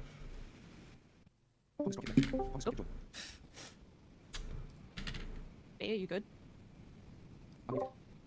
Ponder, you okay? I think they still... Yeah, I think pivot is the proper word there. Organizing the thing, which is fine because I'm not asking B this, I'm asking you this. That's fine. I saw them unmute, so I assume they had something to say.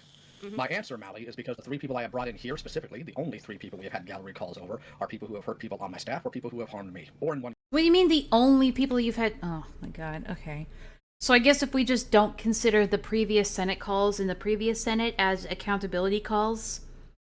So now he's trying to say that because we've only had 3 calls in this specific Discord, it's only ever happened 3 times.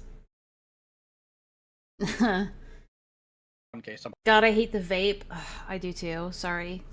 I don't know who's vaping, but it's really vaping in general is just annoying. People who can't, like, go 10 seconds without sucking on a vape is, like, they're annoying, and it needs to stop. Somebody that hurt a friend of mine and has been doing so for years. Okay, so you have personal beef with them is the answer. I have personal beef with at least one of them. Okay, why is that now a public personal beef? Why are you wheeling this in front of gallery? It had been. The problem I had with this person were problems they had done in public. So yeah, it's a beef thing. All of so it's them. not actually about helping a victim in that case, it's about airing out your grievance. No, it can be both, because in one case, it's a grievance, and in the other case, it's a victim. And in both cases, you made the situation worse. So, again, what's the end goal here? I made it worse. How? Really? Oh, you want me to dissect? You want me to dissect how this was not a productive use of anyone's time and you just upset people? Because I don't particularly feel like that. Oh. No, you're fine, B. Is it? Do you want to jump in on this, or is it you want to start your own thing? Okay, sorry, I just wanted to check. Go on. So, do you want me to take everything you're saying as factual and that it should be my value? Is that what you're asking? Instead of answering the question, he's just jumping to, oh, so you just want me to conform to whatever you think? Instead of just answering the question. He's using the new Discord as a turning point and separate from Senate because he's changed, so why delete this server exactly? When the only thing that's really changed between the Senate and the Cat Slayer is that, oh, it's not a public Discord call anymore where everyone's in it. It's a gallery call. So it went from being a public call where everybody could talk to a public call where only some people could talk. Great. What a change. What a difference. Want me to grant you on this? I'm telling you my value. You can do whatever you want with it. I think. This is what I think.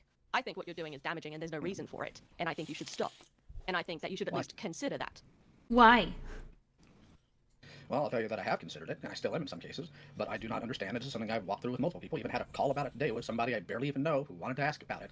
I do not understand why everybody's upset specifically about the Ren call, because we didn't hear this about the Sasu call. We certainly didn't hear this about the, what's his name? Rifleman J call. Okay, I can answer that really simply because most people don't know about those calls, and because the ring call just happened after you supposedly were changing for the better.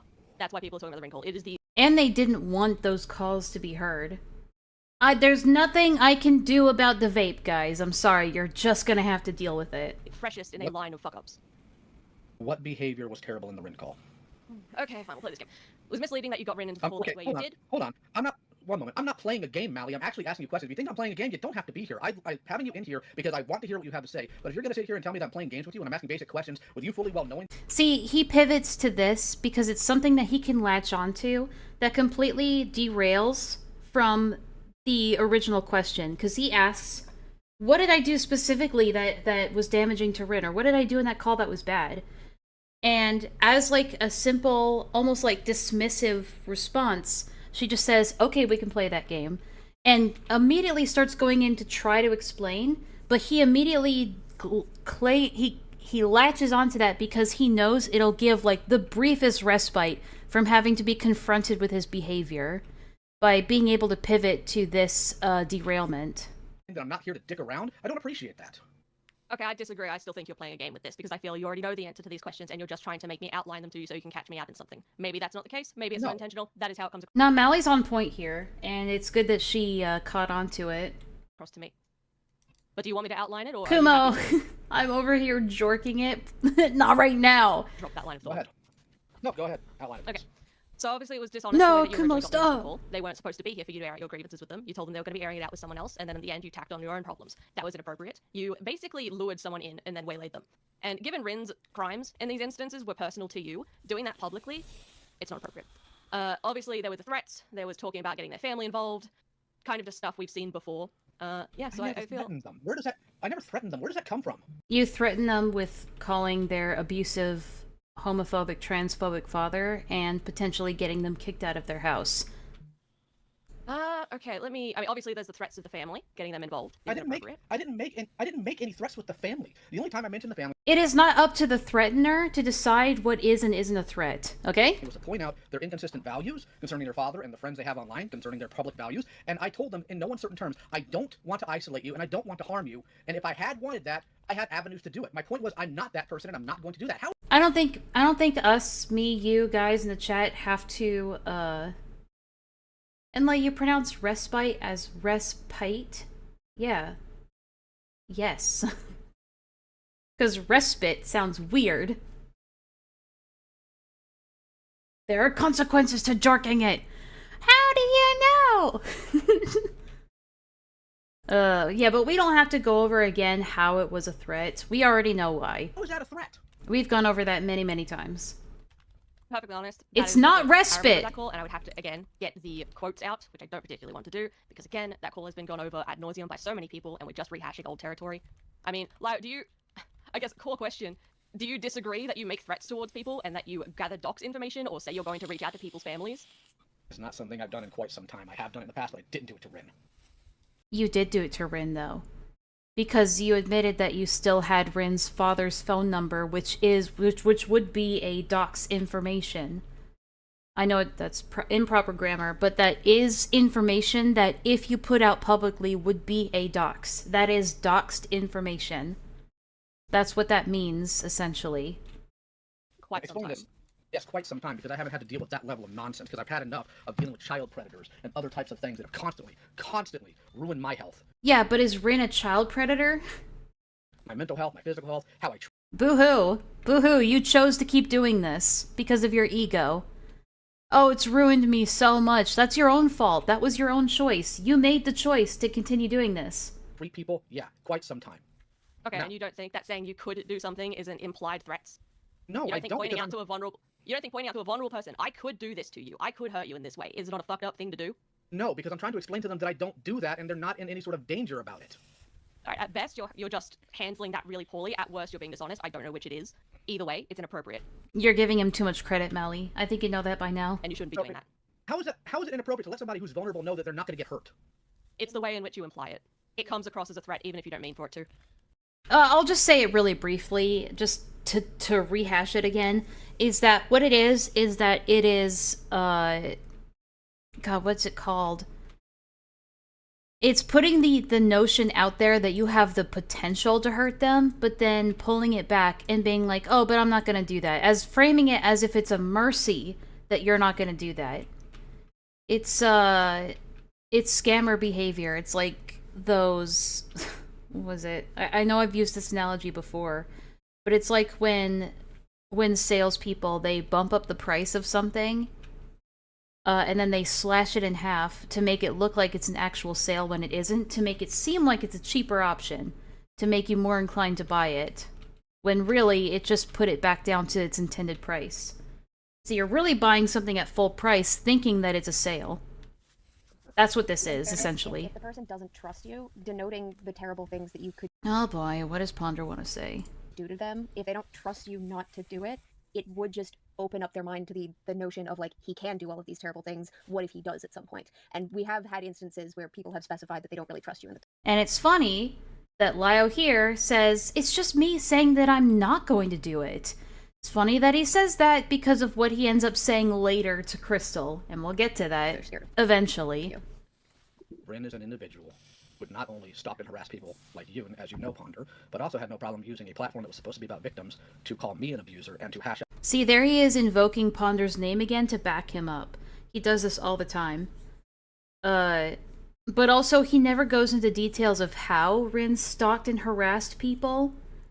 I've never seen any evidence of Rin stalking and harassing people. I've talked to Rin multiple times about this shit. I've never seen any evidence of Rin stalking or harassing.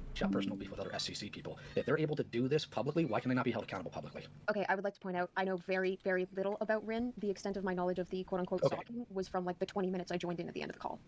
So... Well, I apologize, and you're more up to date on that. Yeah. That's my bad. And of course, Rin is just a recent example. We are talking about this as a whole. Okay, so you're talking about the entirety of things, not just the recent stuff. Okay, that gives me a little bit more context of your point here. Yeah, specifically I'm talking about the existence of Cat Slayer and discords like it. I think they're a bad idea, and I think you should stop. Okay, why do you think they're a bad idea? Because you're damaging vulnerable people. As a whole, you're making a And the loop resets. We're back onto the original loop all over again.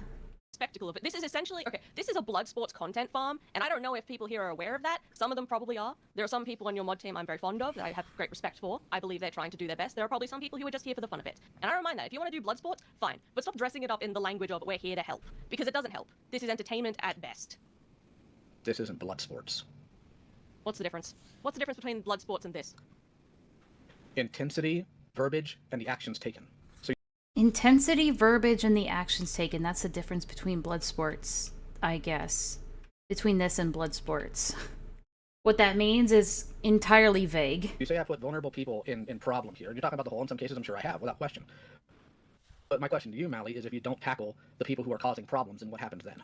You are just not the person to tackle these problems. For example, if you said to Why? someone, oh, if people don't tackle crime, how do we stop criminals? Great, I'm not a police officer. I'm not qualified. You're not qualified for this. And you've proven through, like, what is it now, 2 years of build-up that you're not qualified to do this and that you're doing harm. So you specifically should stop. Doing harm. Okay, so here's my question for you. Okay. Now, you're going to think this is pedantic, and it's not my intention to be so. I'm asking Yes, you, I'm it trying is. to understand.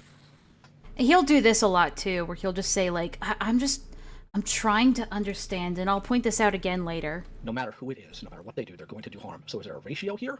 Oh my god, and he just does that again. Everyone does harm at some point, so like, why are you gatekeeping this?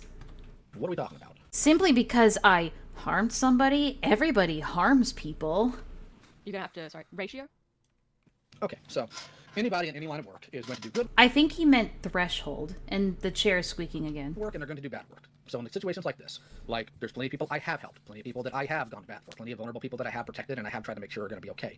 So my question to you is, the previous bad behavior that I'm working on actively, like, does that 100% just count against anything else I've done? Is that Okay, I'll put it in a way that people can understand. So he's saying, I've done so many good things, so just because I do a few bad things, does that mean I should be fired?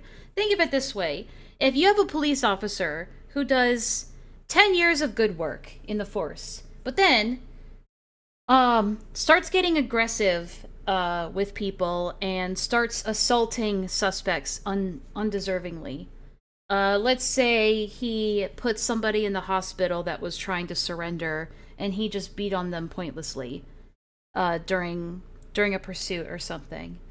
So just because he's done 10 years worth of good shit, but then does something really, really bad, does that mean he shouldn't be fired because, oh, well, he was doing good shit before?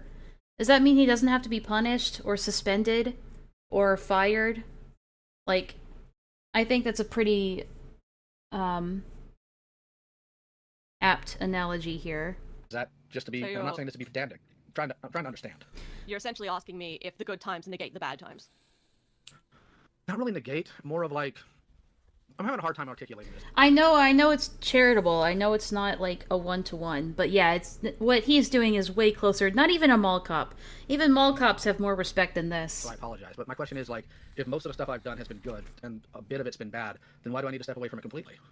I would. Sorry. Hold on, Cat. Let me talk to Mally about this, please. Okay. I would disagree. I think the bad far outweighs the good in this instance. How would you know? How would you know? Because it's bad, Leo. Like, he's trying to argue these things that are so common sense that you wouldn't even really have, like, words to describe them or to argue against them. That's the thing. There are these common sense ideas that are, like, so common sense that you don't even have words to articulate them because you would never, ever have to in the first place. Is the bad being covered the most? Yes. Of course it is. Maybe it's a severity issue you're not understanding here.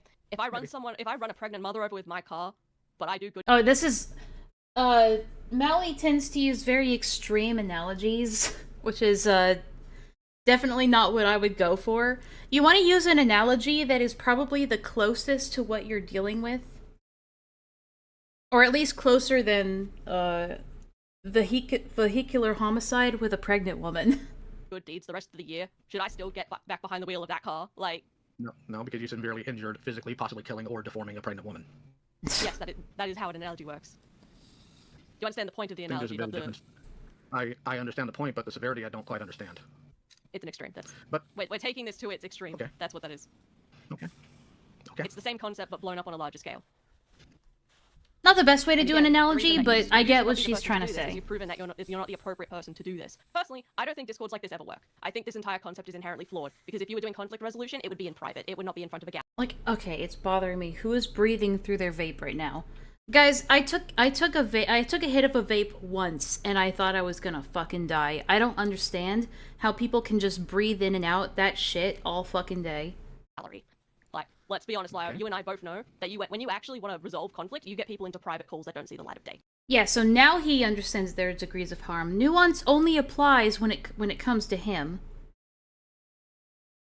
I liked Chris's one of donating money and then pocketing it. Yeah, it's like, okay, I donate to 10 charities, but 2 out of 10 of the charities I donate to, I pocket some of the money. Like, then does that mean I shouldn't be doing charity things anymore? Like, come on. Like, yeah, because you've shown that you can't be trusted with doing these charity things because every time you run a charity event, there is the risk of you doing it again. Therefore, you should not do it anymore. I think that's when you actually resolve conflict. No, that's actually not true. Flatly, and you wouldn't know. I hate Crystal because of the vape, just that. Well, I mean, I didn't even know she vaped until now. If you're saying that you resolve conflict publicly, then I would know. No, because not every call we have goes out, Mally. So now he's okay. Let me back it up just a little bit. Well, I mean, you wouldn't have a clue. If you're saying that you resolve conflict publicly, then I would know. No, because not every call we have goes out, Mally. So he's trying to say that because not every single call he's ever had is made public, then that's proof that he doesn't do confrontations publicly. Like, what? That's my point. Do you really think I release every single call we have? Yeah, it's in the server. It's a public server. Alright, I'll take your word for that. I couldn't possibly know either way. You don't need to take my word for it. I can show you the file size. Yeah, he is telling the truth. What does that even mean? Okay. I don't even know why Ponder's backing up because it's a non-issue. I mean, I'm pretty sure I've still just made my point clear. It doesn't really change anything on my front. Well, then my question to you, Mally, is if servers like this never really work, what do you think does? Personal conversations between people. Actual conflict So if resolution. we're Every conflict that I am aware of Okay. that you have resolved between people has not taken place in one of these discords. It has, but let's go ahead and grant you that just for the sake of argumentation here. Wait, hold actual on. conflict So if resolution. we're Every conflict that I am aware of Okay. that you have resolved between people has not taken place in one of these discords. It has, but let's go ahead and grant you that. just for the Every sake of single one, every single conflict you've ever sorted has been in one of these discords. One, that is impossible, and two, that's really fucking sad. But also, hold on. I've still just made my point clear. It doesn't really change anything on my front. Well, then my question to you, Mally, is if servers like this never really work, what do you think does? If servers like this don't work for conflict resolution, then what does? What could possibly resolve conflict if not a public Discord server? It's like what do you think actually works? I don't know. What do you think? What do you think worked before Discord was a thing, my guy? Personal Yeah, guys, before Discord existed, we didn't have conflict resolution. There's no such thing as mediators in the workplace. There's no such thing. conversations between people. Actual conflict So if resolution. we're Every conflict that I am aware of Okay. that you have resolved between people has not taken place in one of these discords. It has, but let's go ahead and grant you that just for the sake of argumentation here. Okay. No, I'm literally granting you that, Mally. I disagree, but I'm granting you for the sake of argumentation. I'm saying you're wrong, but I'm just gonna say you're right. What? Not every call is going to be about conflict resolution. Sometimes you just have to grab somebody who's being horrific and deal with them. And if Yeah, and that's not... If it's not for the sake of resolving conflict, then what is the point? Of just grabbing, in his words, grabbing someone and dealing with them. What's the point? Like, to what end? we don't do it like that, how do you recommend doing it? Because you know just as well as everybody else that blocking doesn't always fix it. It certainly doesn't. So what do you recommend? Again, I could be very wrong. One of these discords might work. I don't think they do. They might. I don't know. I don't live in that hyper. I feel like Mally, like, backed off of that point way too quickly. I think she was just like, oh my god, I can't believe I'm dealing with this right now. Like, I don't think Mally was prepared for the sheer amount of retardation that she was about to run into. I don't think she was prepared. Hypothetical universe. That's not my point. My point is that you shouldn't be doing this because you can't really seem to what's the right wording here?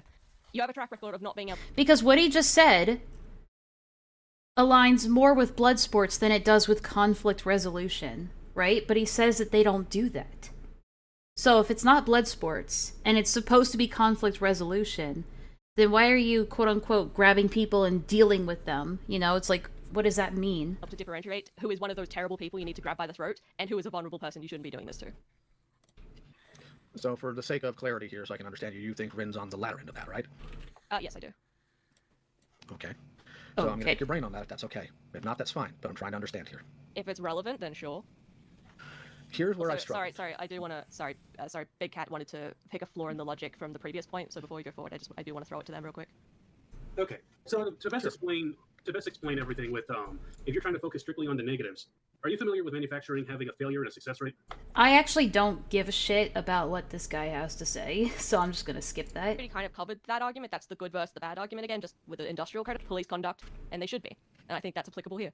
You can do a lot of good work, but once you've proven that you're not the appropriate person to be in a position of power, you should no longer be in that position of power. All right. There's a point I want. Like, yeah, once you've shown that you have the potential to abuse a position of power, you should not be in that position of power. I'm pretty sure I'm just parroting what she just said, so sorry, my bad. Stand on because it was bugging me. Because again, I'll be voicing my opinions on the Ren call. As I said to you in private, Lio, I didn't like how things were conducted, but I didn't have a word. Oh, just 1 second, because we have 115 people in here, I just wanted to say, guys, as you can see, I now have a Ko-Fi that's open, and, I'm also monetized now, so super chats are available. Just wanted to let you know. At a time. Because when I was in therapy, when I was in care, I did what you've done in this call and explaining it, saying I could have done this, I could have done that, but I don't have to, I don't want to. These are known as where is it? As veiled threats or implied threats. This involves making statements that. Oh yeah, this is the part where Crystal, like, explains to Lio what a veiled threat is, as if he didn't already know. That would be perceived by people, so while you might not have intended it, the people can still perceive it as them. Okay, so, and just to pick your brain on this, how exactly should I have gone about voicing to Rin the fact that I wouldn't do something like that, then what type of comfort could I even give someone like that? I would just say not to mention it, because it's the idea of, like, there's many things I could do, but I would never even... Okay, actually, guys, correction. The Ko-Fi is not up and running yet. Never want to hear Enlaa complain about Beckett shilling after the stream again. No, you know what? You're not wrong. You're not wrong. That's something that Beckett and I have talked about in private. Actually, I think he recorded it, but I just wanted to, like, apologize, because I know I made a stink about that when I shouldn't have. So yeah, I'll take the L on that one. That's deserved. Dream of doing. It's just like, why would I need to say it if the thought didn't even cross my mind? Because Vin has an incredibly terrifying living position, and if... I'm trying to think of how it could be phrased. I'm going to use a quite dramatic example.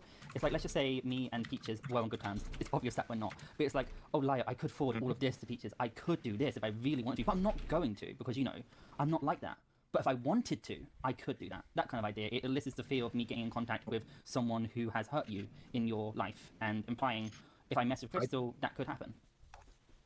I wouldn't have even read that as a threat, Crystal, because we've had conversations similar to that. Yeah. So I don't read that as a threat. But Go ahead. But that's not Rin's or anyone else's problem, Lyle. That's your problem. I don't see it that way is not a good excuse. Mally? Yeah, you asked how would you navigate saying that to someone who's vulnerable. There's kind of two quick and easy ways. Ad breaks for Thunderdome. You're not wrong. Ad breaks for blood sports. It's great. Don't bring it up. Like, if they haven't brought up the idea that you could do this to them, you should not bring it up to them, because then you're putting it on the table as a... Exactly. See, what Lio is saying is trying to put across that he did was saying something like, let's say Rin said, like, I'm afraid that you're gonna contact my dad. I'm afraid that you're gonna do this. And then Lio said, I'm not going to do that. If I wanted to do that, I would have done it. I'm not going to do that. That would be him reassuring Rin that he's not going to do something that Rin is afraid of him doing. But him just bringing it up out of nowhere, being like, I could do this if I wanted to, but I'm not going to, that is a veiled threat in that case. A possibility that might not have even crossed their mind, and it's... I hate to use the word suspicious. Lio has Jedi-level deflection skills, agreed. Just to even bring it up if no one else But that's something that narcissists are very good at, because they have to be. That's how they survive. had, because why is that on your brain? And then if they bring it up because it's something they're paranoid about, you simply say, I would never do that. You don't say, I could do this terrible thing, but I won't. So, for future reference, that's your answer. Well, thank you. I appreciate that. I know sometimes it's a bit getting into the weeds, but sometimes I do just need to be walked through. That's funny, considering that, he says, thank you, I appreciate that. But then, like... but then later, in another call, he fucking totally bitches them out. These things. All right, I well, appreciate you coming to me about these things. Oh yeah, totally. I should probably wrap up, because I think I've made my point as succinctly as I can. And if we're talking about walking you to the point, I will put as fine a point on this as possible. You should delete this Discord, you should stop doing this. And if you think that you can be helpful maybe later, once you sort your shit out, fine. But you haven't had any time away to change anything. And the problems are continuing. Okay. So that's my value on that, you should stop. Okay, well, I'll go ahead and respond to that if that's okay.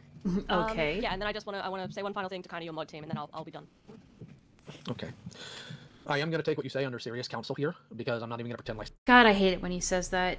Oh, I'll take it under advisement. I'll take it under serious counsel. Bro, it's a Discord. Relax. Some of the stuff doesn't even just wear on me as a person. For example, for the past 3 days, I've been in and out of multiple calls. I currently have people blaming me for Susie leaving, of all things in the world. And it does get exhausting after a while. So as far as deleting the Discord, no, because it's just a community Discord. If I stop doing anything like that here, we can just talk about nerd stuff, that's fine. As far as Rin goes, what I really don't understand, I mean genuinely don't, is... I know that some people are on the spectrum. I actually did a straw poll about it today. Oh boy. Nora, thank you for the 5. Lio is a part of the... pennies! It's always when I mention it is when it finally shows up on screen. I don't know why there's such a huge delay between when you actually send the thing and the alert. But yeah, thank you so much for the 5. Lio is a part of the Latinx community. It's so Liover. 80% of people in the server are on the spectrum. Thank you. So I can understand trying to make proper accommodations for that, but... Okay, hold on. I don't know what the fuck he's talking about. I am going to take what you say under serious counsel here, because I'm not even going to pretend like some of the stuff doesn't even just wear on me as a person. For example, for the past 3 days, I've been in and out of multiple calls. I currently have people blaming me for Susie leaving, of all things in the world. That just wears on a person. It really does when you have to be in Discord calls. Under advisement, you mean your enabler saying, yeah, you're doing okay to continue what you're doing, yeah. Listening to this bit of the call again after hearing Lio say Mally came in to isolate and embarrass him makes me so mad. Yeah, tell me about it. But don't spoil it. No spoilers. And it does get exhausting after a while. So as far as deleting the Discord, no, because it's just a community Discord. If I stop doing anything like that here, we can just talk about nerd stuff. That's fine. As far as Rin goes, what I really don't understand, I mean, genuinely don't. I mean, I kind of have to agree with him on it. If he keeps the server just as, like, nerd culture and gets rid of all the drama and accountability stuff, then it's whatever. He can have his little hug box. That doesn't matter. I know that some people are on the spectrum. I actually did a straw poll about it today. 80% of people in the server are on the spectrum. So I can understand trying to make proper accommodations for that. But things Rin did in public, I don't understand why that can't be addressed in public. I genuinely don't. I don't see what the autism part has to do with that, because I don't even think Mally brought up the fact that Rin has autism. I don't even think that was a factor in this. I can kind of answer that. You brought them into your home turf under false pretenses and jumped to them with a conversation they weren't prepared for. It was inappropriate. Okay, I don't think I did under false pretenses. I think I didn't communicate fully. I didn't. And just as a reminder, guys, the way that Lio got Rin into this call was saying to Frick the Pirate that it was just going to be a conversation between Rin and Yoon, and nobody else was going to be talking in that call, and there were going to be no yelling, no threats, no nothing. So, if Rin comes in, like, under those pretenses, then it is a false pretense. I have any intention of deception there, but I can understand where you get that from or why you believe that, especially in the past. So I will take that on the chin and I'll accept that. I can actually clarify that. I saw the conversation, I can't remember who it was with, but you were discussing with the person about what the call would be, that it would just be Rin and I think Yoon talking. If Rin is unaware of how gallery calls are conducted, if they're unaware that there are other people looking at the calls and like mods that can sit in and interject at different points, that is presenting the call under false pretenses. Rin did know. Rin was in Senate in 2022, really taking place in gallery calls, and Rin had not participated in them. But did Rin know that this would be a gallery call and that gallery calls continued in Catslayer? I'm pretty sure they did. The main person I communicated with, there was slightly something with Frisk. I'm pretty sure they did. Pudgy, thanks for the 2. Happy Friday, y'all. Thank you so much. He says that, but there's no evidence to suggest that, and Rin has said the exact opposite of that, saying that, no, that, like, they were never told that Lio was going to be speaking in that call. And by the time Lio did start to speak, they were basically paralyzed and didn't feel like they could leave, or else Lio would contact their family or do something. Frisk, and this may be one of the reasons why things were a bit confusing, but with Frisk and with Neurofunk, who was their +1 in the call. All right, you good with that, Bakes? I have, I guess, one last thing I can bring up and then I'll be done. Other than what I want to say to the mods. Alright, so you mentioned earlier in this call, like you said it yourself, that you've caused pain to others through your actions. So can you elaborate on what the harmful There it is. of your past conduct were? Like, you admit that you've hurt people, but you haven't actually articulated how, and then why should the community trust you to lead, responsibly on sensitive conflict resolution at that point? Okay, do we talk about the community as a whole, or just the individuals I talked to in calls? I or, do both. Or all. Do both. Oh, I think that was Crystal, not me. Okay. Now, I addressed some of this in the video. I can't remember everything I talked about. It was 4 hours long. So the rundown I have here is there are people who have been neurotypical. The community that I think Mally's referring to specifically is commentary. Okay, so there have been neurodivergent people that I have treated horrifically, improperly, and unproductively, such as Rosa, such as Jack. Right, but how? That's what they're asking. How have you done that? Acts such as, shoot, I can't remember every single name. It doesn't matter. No one's asking you to remember every single name. But I do know that sometimes, trying to get through to them frustrates me, and that tends to pick things up a little bit more. Okay, so you're talking about my community specifically? I thought you were talking about the... I know that I've wronged people because they frustrated me. Great start. Outer community. That's why I'm a little confused. Okay. Okay, my bad. It's okay. Okay.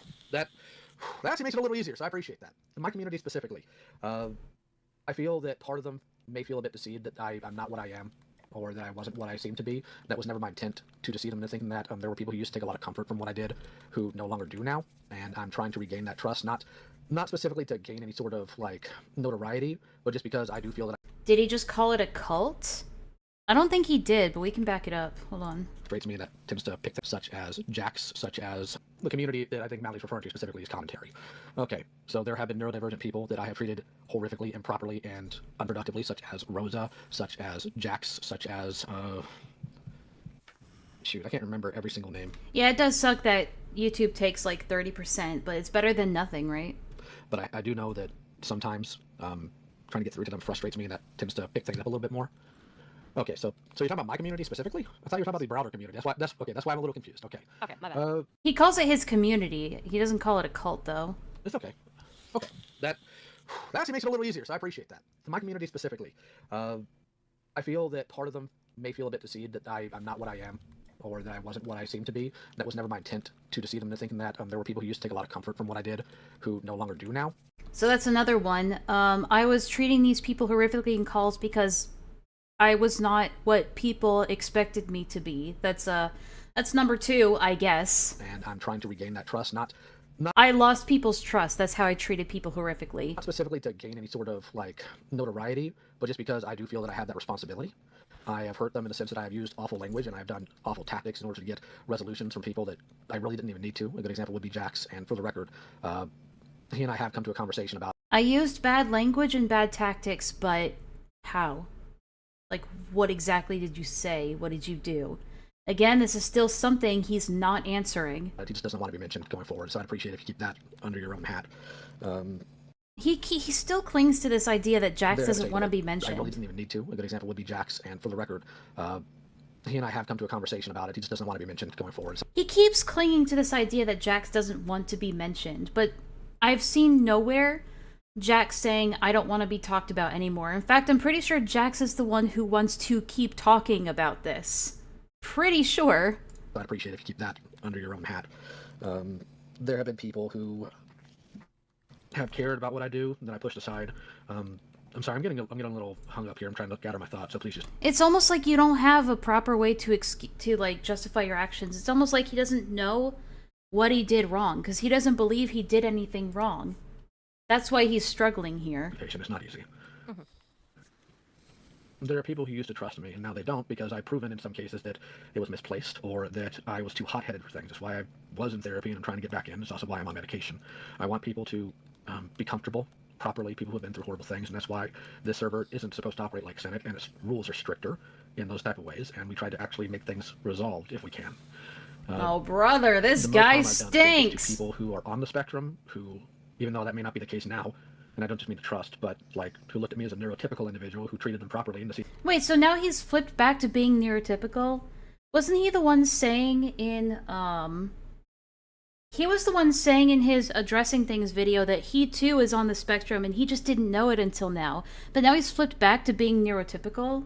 You make no sense, bro. See that in some cases I didn't, and that does bother me. I lose sleep over that because I don't want to harm innocent people. I never did. But I did anyway. I've harmed friendships I've made, I've harmed people that didn't deserve it, and I'm not just being vague, I know that I've done damage to you and your friends, Mally. I've also done damage to people that were close to me, like Monstrous here, who I completely shut off because of Peaches and other people. Primarily Peaches. I want to help people, and I can give my reason for that, if that's even relative in your mindset, but I want people to be comfortable, I want people to know that they're going to be safe here. I don't want them to think they're going to be a target like they were in Senate, or like they're just one screw-up away from being pulled in and shouted at. That's why when we do gallery calls, we don't even do it in the way we used to. Yeah, so he's, again, still being entirely vague here. He hasn't given any specifics as to what he said or what he did. He just gives these vague summaries of, we pulled people in and yelled at them, which the yelling wasn't even the worst of what he's done. He says it later in the call, too, that he might be on the spectrum. Like, based on what... Let me get this out of the way. Because, again... obviously, I'm armchair diagnosing here, and this is just purely based on my own personal assumptions. Alright? I'm not anyone qualified to diagnose. This is just my personal belief. I have to do that every single time. But I think Lio is, like, a pure narcissist. A covert narcissist, if you will. Not just someone who has narcissistic traits, but actual, like, NPD. Right? I think that. And there's some things, NPD and autism, there are traits in both that really get confused with one another. Mostly the empathy issue. It is tough for a lot of people on the spectrum to be able to empathize with other people or to engage with people on their interests. Like if, let's say if Streamline and I were to talk about, Sans AU shit for like an hour, I could happily engage in that, because that's one of my special interests. However, if we were to pivot and she was to talk about like general art stuff or digital art, for instance, I probably would tune it out and it would be difficult for me to even pretend like I'm interested. And that's typically an autism thing, because we are not interested in engaging in things that we are not personally interested in. And that can be conflated, or sometimes equated to narcissism or narcissistic behavior. Everyone to a degree has narcissistic traits or behaviors, because that's just part of being human. But when you have NPD, it's like you're unable to even think outside of yourself. And a lot of the time, you're simply masking your behavior based on how other people will perceive you. And everything you do is based on your ego rather than how you or other people feel. But yeah, so if he does genuinely think he might be on the spectrum, unless he's going to go and get properly evaluated for... Honestly, I think he should get evaluated for both autism and NPD. And show some of these recorded calls to some psychiatrists. That's my opinion. That's what I think he should do. But until then, like, it's just, again, my personal belief that I do think he's a narcissist. I don't have to know for sure to think that, just based on the way he's acted and how he talks to people and the kinds of justifications he uses. Anyway, sorry, we'll continue. But yeah, those two things tend to get conflated with each other a lot and confused for one another. I am trying my best to alter this behavior. It's just really rough right now. It's just so hard right now. It's so hard to just stop doing the thing that I want to do, that I actually want to do, but people keep telling me I can't do it. 1 hour Sans Undertale stream when? I mean, I could. I don't know what else to do outside of the tier list I did. Basically, if you're narcissistic, you only care about yourself. You're literally the center of the universe. Kinda. There's a lot more to it than that, though. It's common for ND people to be mistaken for being selfish or self-centered. I know from personal experience. Yeah. Yeah, sorry, I'm over-explaining. I know. Okay, so you're cognizant of the damage that you've done, and you say that you want to help people. That's wonderful. I think most people want to help other people. No, Mally, he's telling you he's cognizant of the damage he's done. He might be aware of the damage he's done, he just does not care. There's a difference between knowing you've done harm and caring that you've done harm. You should very deeply consider. I think he knows he's done harm because that was his intention. His intention was to do harm. He just doesn't want to admit that. Why you're still running these discords when they cause harm to people, when you want to help people. With guests? I'd be down for that. Hell yeah. Because I think it's a matter of how I do it, as opposed to just the fact that I'm the one doing it. You're gonna have to expand on how those things are different. Okay. Give me a moment. He just wanted to help people. He never meant to hurt anybody. Right, maybe a case study will help. Alright, so one of the worst instances of this kind of mess up would be Jibs. Do you want to maybe elaborate on that? Can we not talk about Jibs? Jibs isn't here, though. I feel that would be extremely unfair. Hold on. I think it would be extremely unfair to Jibs, because Jibs is on my staff. I think it would be unfair to talk about Jibs' situation when they're capable and on my staff and they're not here in the call. So why is it appropriate to talk about Rin's situation? Because Rin's not here in the call. Why is it appropriate to talk about Rin's situation when you've hurt both of them? You've been equally bad to both Jibs and Rin, so why is it okay and appropriate to talk about Rin's situation while they're not here, but not talk about Jibs while he's not here? And not talk about Jibs? Doesn't make much sense. Thank you. And for the record, I'm not, okay. Here's what I'm not doing, like, period. There are a couple of things that I'm still somewhat tied to that I'll be working on, but as far as ongoing predator hunting, I haven't done that in a year. I'm not dealing directly with victims like that, especially if they're minors at all. He says that, but he'll still get upset. He'll get wildly upset. Like, he got upset at Rin for saying that, or for even implying that he is not someone who people should go to for predator hunting cases. He got insanely offended. And that was one of his points of contention in the Rin call. And he got offended at Akumu for even implying that he got upset at Akumu because the opinions that Akumu had of him were quote-unquote disrupting support systems and were defaming him to the extent where people would not feel safe to bring their cases to him. And that was as far back as February of this year. So for him to to keep flipping back and forth between I'm not doing predator hunting anymore to people should trust me to be a predator hunter, like, make it make sense. Period. I'm not going to sit here and make excuses. Why are they selective about what is and isn't okay to talk about? Because it depends on if they think they were or were not in the wrong. For how I treated Jibs, it was awful, and I'm not going to back away from that. I've had a few talks with Jibs about that. But one criticism that was given to me. Yeah, but Rin abused him. He did. Even though I think Stardust can be a bit of a pain in the butt. Or was it Stardust? Monsters, was it Stardust or Barbie that said I got too close? I want to say that was Barbie. Okay, Barbie. Barbie's valid and perfect. That I've had a tendency of sometimes getting too emotionally close to some of the predation victims. Not true. Very wildly untrue. And maybe his ego got too close. I did not have the tools at all. I spoke to them horribly, or I said the wrong things to them, or I lost my temper on them. I didn't have the tools for it. I didn't have the resources. I wanted to help, but I was not suited or qualified for that at all. So that, you won't see here. I am avoiding that as much as possible. See, he says that now, but later on, in other places, he says he's leaving the door open to continue doing predator hunting. So even though he'll say here, when it suits him to say it, that I'm not qualified to do that, I'm not going to do it. The thing is that he knew back then that he was not qualified to do it. He said, you'll see it in the Kumo video, that Lyo says, we're barely qualified to do predator hunting. Barely qualified. We're not even qualified to do that. So it's like it's not like he wasn't aware back then. He very much was. But he said it in a situation where it makes him sound more sympathetic. And here it's the same exact thing, where he thinks in this moment it makes him more sympathetic to say that. But then in other cases, when it doesn't, it makes him sound incompetent to say something like that. He'll flip and be like, oh, why am I not capable of doing that stuff? The only things I'm in somewhat relation to that is Indo's situation, which is complicated in and of itself. There's a few reasons why that hasn't been handled yet, one of which is the sheer amount of data behind it, and the second I'm not really at liberty to say. And there were some people in SEC that had wronged kids that I took to task, but it wasn't inherently predator hunting. So that I'm not doing. So if you're concerned about that, that's completely off the table. But it's still on the table if you feel like it, though.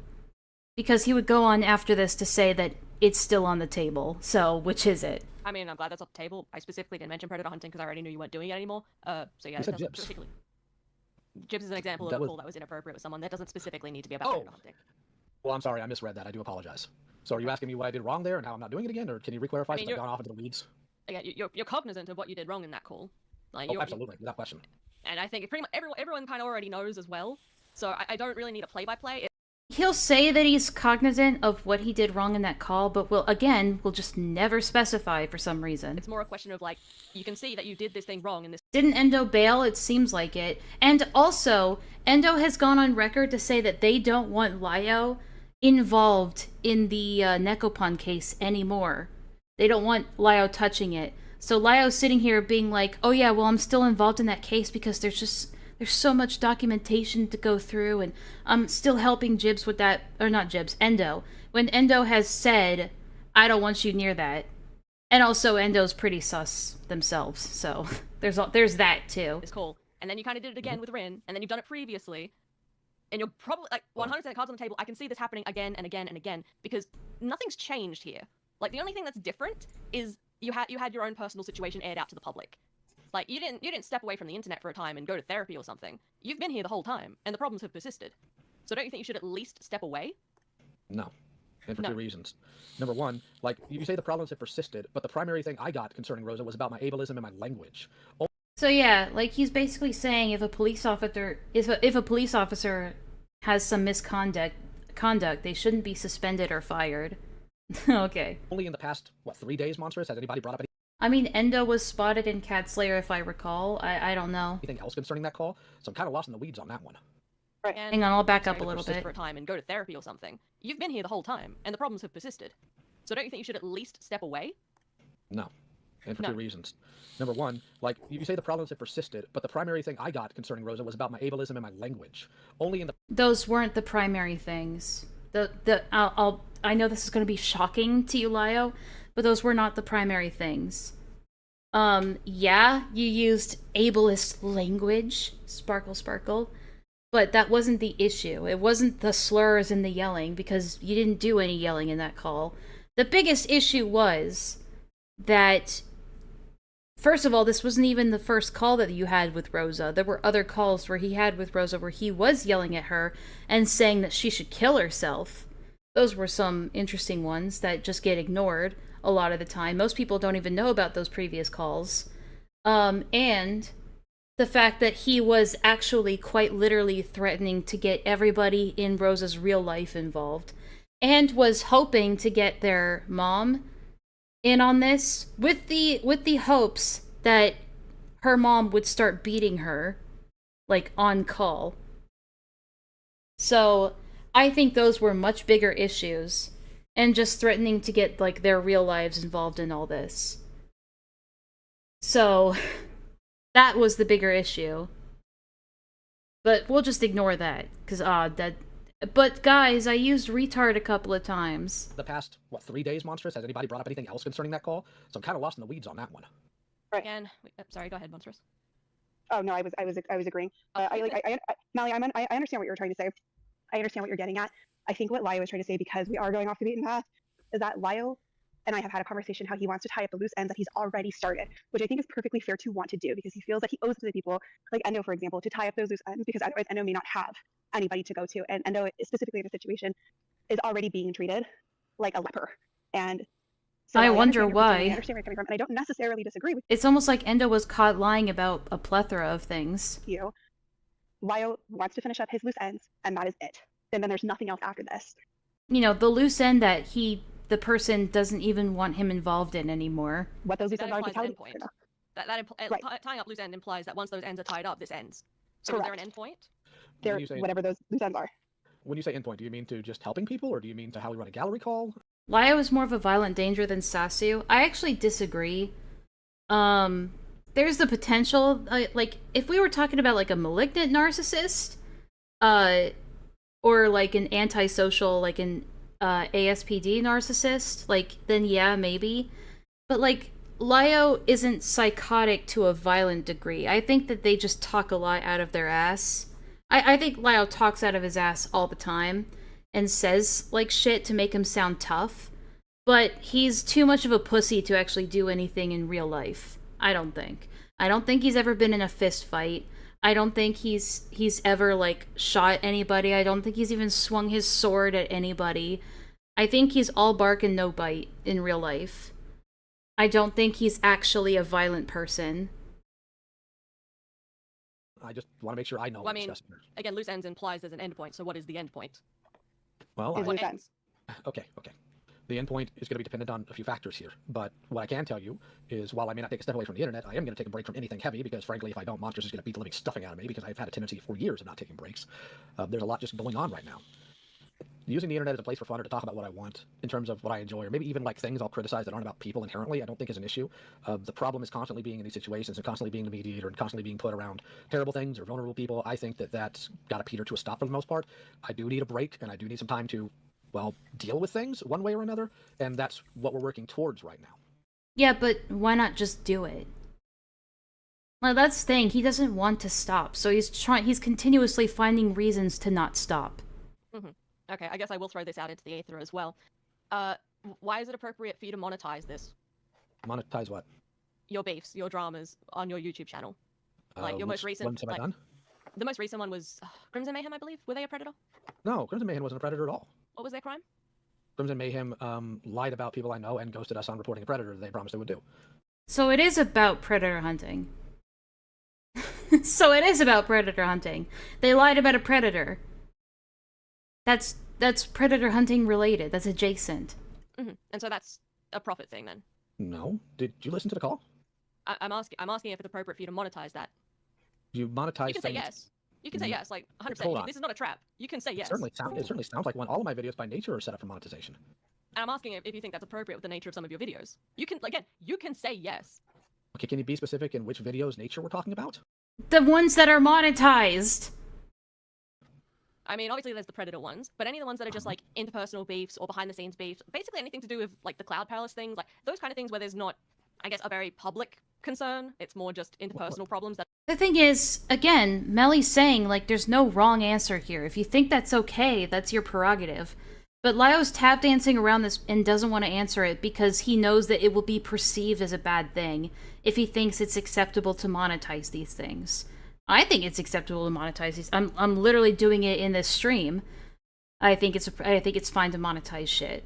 But like, he doesn't want to just directly say yes because he's gauging whether or not it's going to make him look bad to admit that.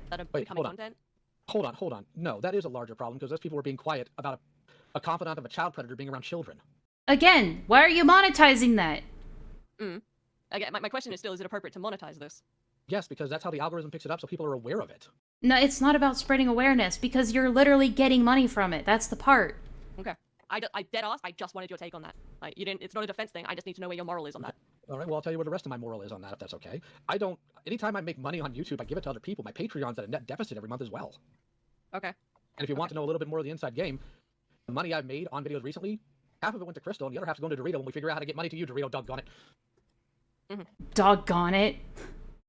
Again, I was just asking for your value on that, because I didn't know where you stood on it, and it's just something I need to be aware of going forward. And I feel like other people probably should consider that as well. Okay, let me see.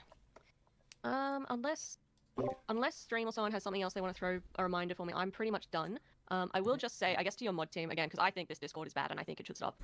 And to your mod team, I think there's sort of 3 stages of moderators in here. There will be people who are actually just here for blood sports. Whether they admit that or not is up to them. Godspeed, enjoy your weird... Enlaa, he scorned people for monetizing their predator hunting. True, he did scorn, fucking Omnia for, wanting to talk about the Rosa Call. And, which, by the way, that tweet that Omnia made wasn't even about the Rosa Call, because that was, like, a week before she even found out about it, but whatever. Messy drama, stop pretending it's not messy drama. There's some people here who think that they are fixing... We've already talked about the whole monetization thing. His, if he can't, like, the argument doesn't make a whole lot of sense, and one of his other things is that he says, oh, the money made goes to other people who need help, but he has no proof of that, and has never even attempted to show proof for that. Things from the inside that you're helping in some way. It's like, oh, it would be worse if I wasn't here to temper it. I'd like to say to those people, I think you're wrong. I think you're lending legitimacy to a Discord that shouldn't exist, and I think trying this, oh, we're better now, we won't be mean to people anymore, gives others a false sense of security to come into calls where they are going to get hurt. Yeah, which has happened 3 times now. So I think people who are trying to fix from the inside should stop and leave. Like 3 times in a month. Like... and then there's some people who genuinely just either believe in you, Lyo, or the Discord. I would encourage you to reconsider that notion and really think about it, sit down with yourself for a little bit. Yeah. As far as I know, that's where I end. Okay, so I will ask a question. Even though this has been talked about and something I'm talking about, I've already made you aware of this. What will stop the circumstance of a video on me and Dorito like that ever happening again? Because that is the finest case for me of there was... Every bit of evidence was not true. Like, the claims that we were comparing Peaches to Via, Vida, and Artie. No screenshot showed that. It was a very extreme circumstance, absolutely, but what is stopping that from getting to that point again where you would make a video on innocent people? I already know what his excuse is gonna be for this. It's like, well, Peaches isn't here abusing me anymore. Well, number 1, not letting anybody get so close that they can dictate all my actions without a question, or without involving other people. Secondly, there's having other people looking at my things that are not involved in these situations that are capable of looking at it from an unbiased as best as possible. Yeah, I think it's strange that Crystal and Water Dorito need help when he's been surrounded by people who are worse off. I mean, you've got a point. Yeah. Yeah, exactly. Standpoint. If I had people who weren't... It's almost like he wanted to look good in comparison by helping them because he knows that the video he made on them got ratioed into the ground, and he's trying to make up for it by looking better. Having Peaches whisper in their ear, look at that. Yeah, see, Peaches. It was all Peaches' fault, guys. It's just that I let Peaches get too close. And that was my fault. I had too much heart. That was my downfall. Video probably wouldn't have gone anywhere it needed to. I let people abuse my kindness. Because the people who did had Peaches in their ear, and as well as me having that in her ear, Lumi was all over that script as well, and constantly relaying things to Peaches. That entire script was an absolute mess, and so was that video. Yeah, it was a very extreme circumstance, but even... That's the question I've been asking for so long, Lazy Dragon. How did Peaches get that close to him, so much so that she had more influence than his own wife? That is a very good question. That's something I've been asking, because every response, every answer he's had to when people ask, why did you do this for Peaches? Why did you do this for Peaches? Why Peaches and not somebody else? His only answer is, because Peaches was abusing me, and because Peaches was threatening to kill themselves all the time. That's why. And it's like, but that's not an answer, because you haven't accepted that from anybody else before. Other people have been mean to you, and other people have threatened to kill themselves to you, and that never fazed you in the past. So why Peaches? That's why I think that there was an infatuation there. And maybe still is. Because he's still continuing, in some ways, to defend Peaches.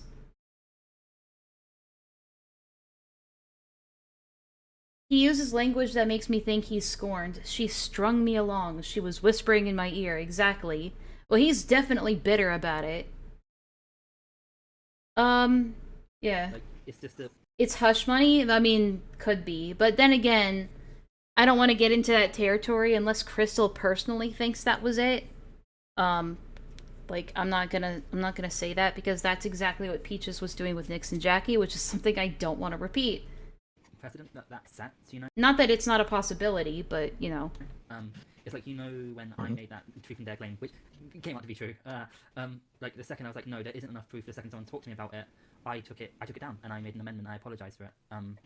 But when it came to you saw me generally breaking down in a friend of yours server, where I was like, this isn't true, and I was grabbing all the links, I was grabbing everything, and the video wasn't taken down. It was only when everything escalated with Peaches and everything like that, that we started talking. Like, you saw me directly showing you evidence to the contrary, saying, this is not true, this did not happen, why are you saying this? This is generally hurting me.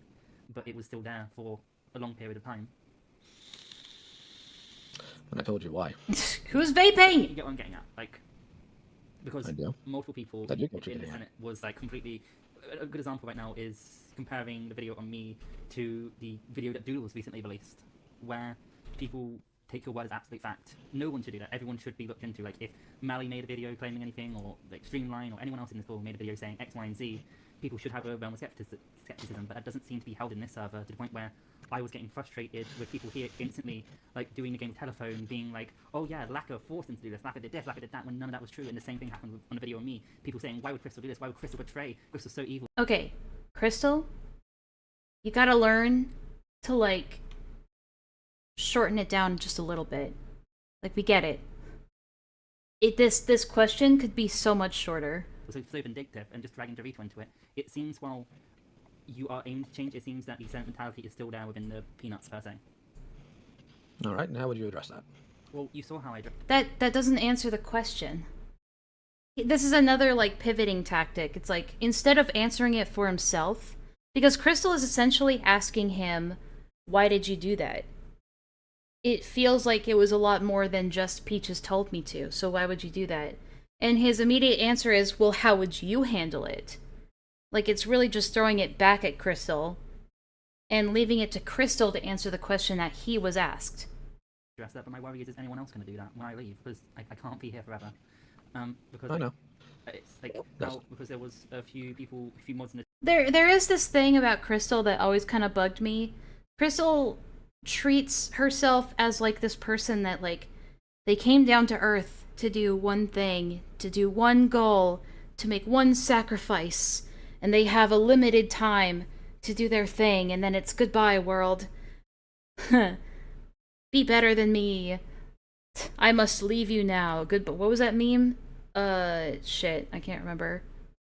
But, like, you know what I'm talking about, like, and then, like, once they've completed their goal, their purpose on this earth, then they're whisked away into the heavens. Crystal drops several paragraphs and Leo pivots with a single sentence, and I think that's why it's better to keep your questions brief, because when you make a question like that super, super long, you end up getting lost in it yourself a lot of the time. And it's, yeah. Oh, shit. I just saw in the Thunderdome that, oh, you guys might be getting your wish. Apparently Gilded and Ephraim are gonna have a debate on the 23rd in the Thunderdome. That's gonna be fun. But yeah, we'll see how that turns out. Yeah, I must go. My planet needs me, basically. My work here is done. But you didn't do anything. Yeah. Change the world, my final message. Yeah, that's what I was thinking of. The chat who didn't fact check. It was a whole discussion. Sometimes Crystal, like, carries that air about her when really she's just doing, like, Discord espionage, which is kind of lame, to be honest. Like, after Doodle's video came out, at least, like, an hour and a half of people, not an hour, sorry, like 45 minutes of people just constantly poisoning the well, constantly getting worse to the point they were saying Lacquer is an emotional manipulator. And I was like, what the living hell? And how, I don't know who, but I swear there was someone within the moderator team in agreement. For example, Asuka was, give me 1 second, Streamline. Asuka was confused on what was going on, and they thought that Lacquer was a bad person. That's no dig at Asuka here, but it just shows that people, if they're in a mod team, they need to hold that sense of middle ground. They need to attempt to look at it or watch the video. Well, Asuka was at work. If we're going to, as a mod team, make comments on a situation, then we need to watch the video. We need to see what's going on. Emoji as boy. soon as possible before we reinforce the facts of what are being said within the server. I agree. And that's something we'll have to address within mod staff. There's a few things we need to address within mod staff, honestly. Because the example was used. I guess I must go. My fans need me. If you want to jump in, just tell me to shut up. Nerd versus poo emoji, yeah. Oh, God. Oh no, I've lost my point. Oh no, where's my point gone? Oh boy, okay. I'm gonna skip some of this. Fire wrongly. Then? No, I don't. But that's not the question here. The question is weaponization. If you're using your channel to weaponize it against people you don't like, specifically because of things they did either to you or to people you know, I think that's wrong. And I think it causes situations like Crystal's. Yeah, but when you deal with drama, I feel like that's sort of unavoidable, Melly. I don't know. I kind of disagree with that. Although, yes, weaponizing your larger platform against somebody who wronged you, you can see that as wrong. However, I would like to argue, though, that Streamline has said that that's what she has threatened to do with Lyo. Which is not... I'm not going to sit here and say that's wrong. I'm just saying it might be a little hypocritical to feel that way. I don't know. That's just me. Where someone gets caught in the crossfire. I gotta stop saying... Okay, I realize one of the verbal takes I have is me saying, but that's just me. I gotta stop doing that. You guys need to start calling out when I do that shit. Wrongly. Pointing out bad behavior doesn't inherently mean weaponization. Oh, sorry, Crystal, go on. Say no for it. An example was used before was of a good call was the Sasu call, where me and... No. Monsters, I'm gonna tell you right now, Monsters are gonna fight you tooth and nail on that sucker. Don't deflect to somebody else. Like, stand on your own 2 feet. Well, also. Yeah, but like that was possibly going to be raised as an idea of a call that went, you know, good. It was passive. It was that, even though, again, I'm not saying it could. Let me finish. I'm just saying, okay, so what I'm saying is that at the beginning it was perceived as a good call, and then upon reflection, it was seen as a bad call, but then that's because the call was too passive and the mods weren't informed. So it seems like it's... Completely fine to call me a hypocrite for that. I mean, yeah, hypocrisy doesn't make you wrong. That's fair. Really hard. Like I said, I don't judge it because, I don't know. I feel like you're within your right to do that at this point. Hard to get a middle ground with so many differing opinions of how we approach situations. Like, there's no... Well, I think, hold on, I think part of the problem with the Sasu call was the fact that I didn't fully inform everybody, because I do have a bad habit, and I've noticed this, I'm trying to fix it. Oh, guys, I'm trying to fix it. No, you're not. Like, you've demonstrated multiple times, and then again after this call, that you are not trying to fix anything. Alright, Luna, see you later. Knowledge about the situations I'm dealing with that I do, and that's obviously incorrect, and sooner or later I'm actually going to freaking learn this, and I am sorry it's taking so long. So I think that was part of the problem with the Sasu. The reason why it's taking so long is because you don't want to change. Because you don't think that you did anything wrong. You're saying these things to placate the people that you think it'll placate. But when you're not interested in placating them anymore, you'll go back to your old habits. To call, there were a few others as well, but I want to, if it's okay, just jump back to Mally's point here, because I want to fully understand. And this is not to take a shot, this isn't any of that. So, if I understand, Mally, your issue isn't inherently calling out bad actors in the platform, it's the fact that they're concerning personal beefs. Is that correct, or am I missing it? I mean, I think you can talk about personal beefs. Like, there's definitely a grey crossover area there. My problem is using your platform as a weapon against others. I guess this is the part where I just don't quite understand, because I think that any platform calling out bad behavior is inherently a weapon, whether the weapon's used for good or used for evil. Oh boy, here we go. Everyone weaponizes their platform to some extent. It's that argument again. I suppose as goofy and cartoonish that sounds, I think is the point. Because it sounded like, and again, I could be incorrect, that you were more irritated with that it was used as a weapon because of personal beef, as you brought up with the Crimson Mayhem thing.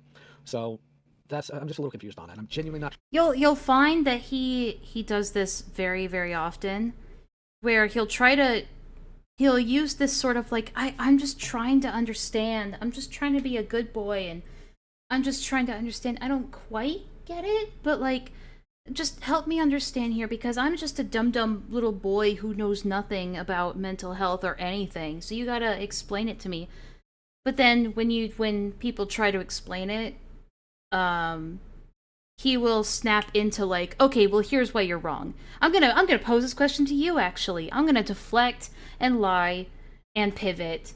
And then when they can't pivot or deflect and lie anymore, he'll go back to, oh, well, I just don't understand because I'm learning, guys, I'm learning, and I'm just a poor little clueless, possibly autistic guy, and it would be so wrong to, can you blame me for that? Like, it just snapping back between those two things, based on what he thinks will benefit him more in the moment. Predator hunters shouldn't be weaponizing their platform against normal people has implication. Or that has implications. Lyle deserves to be ran off the internet because of what he was willing to weaponize and how far he went. I think so too, yeah. Like, if you put yourself out there as a predator hunter and then you're going after people that aren't predators but you're still labeling them as dangerous people, then yeah, that's a problem. I mean, that's basically what Mama Max did. It is weaponized incompetence too. Willful weaponized incompetence. Lyle argument flowchart. Trying to be thick. It's been very That's rough. alright. It might just be the terminology is what's throwing you on that. Yeah, let me rephrase it. So yeah, I think using your platform for personal beef, but dressing it up as a morality crusade is a problem. Okay, and I'm asking this legitimately. Legitimately. No, he's not. What calls do you think I've done that with? Calls specifically?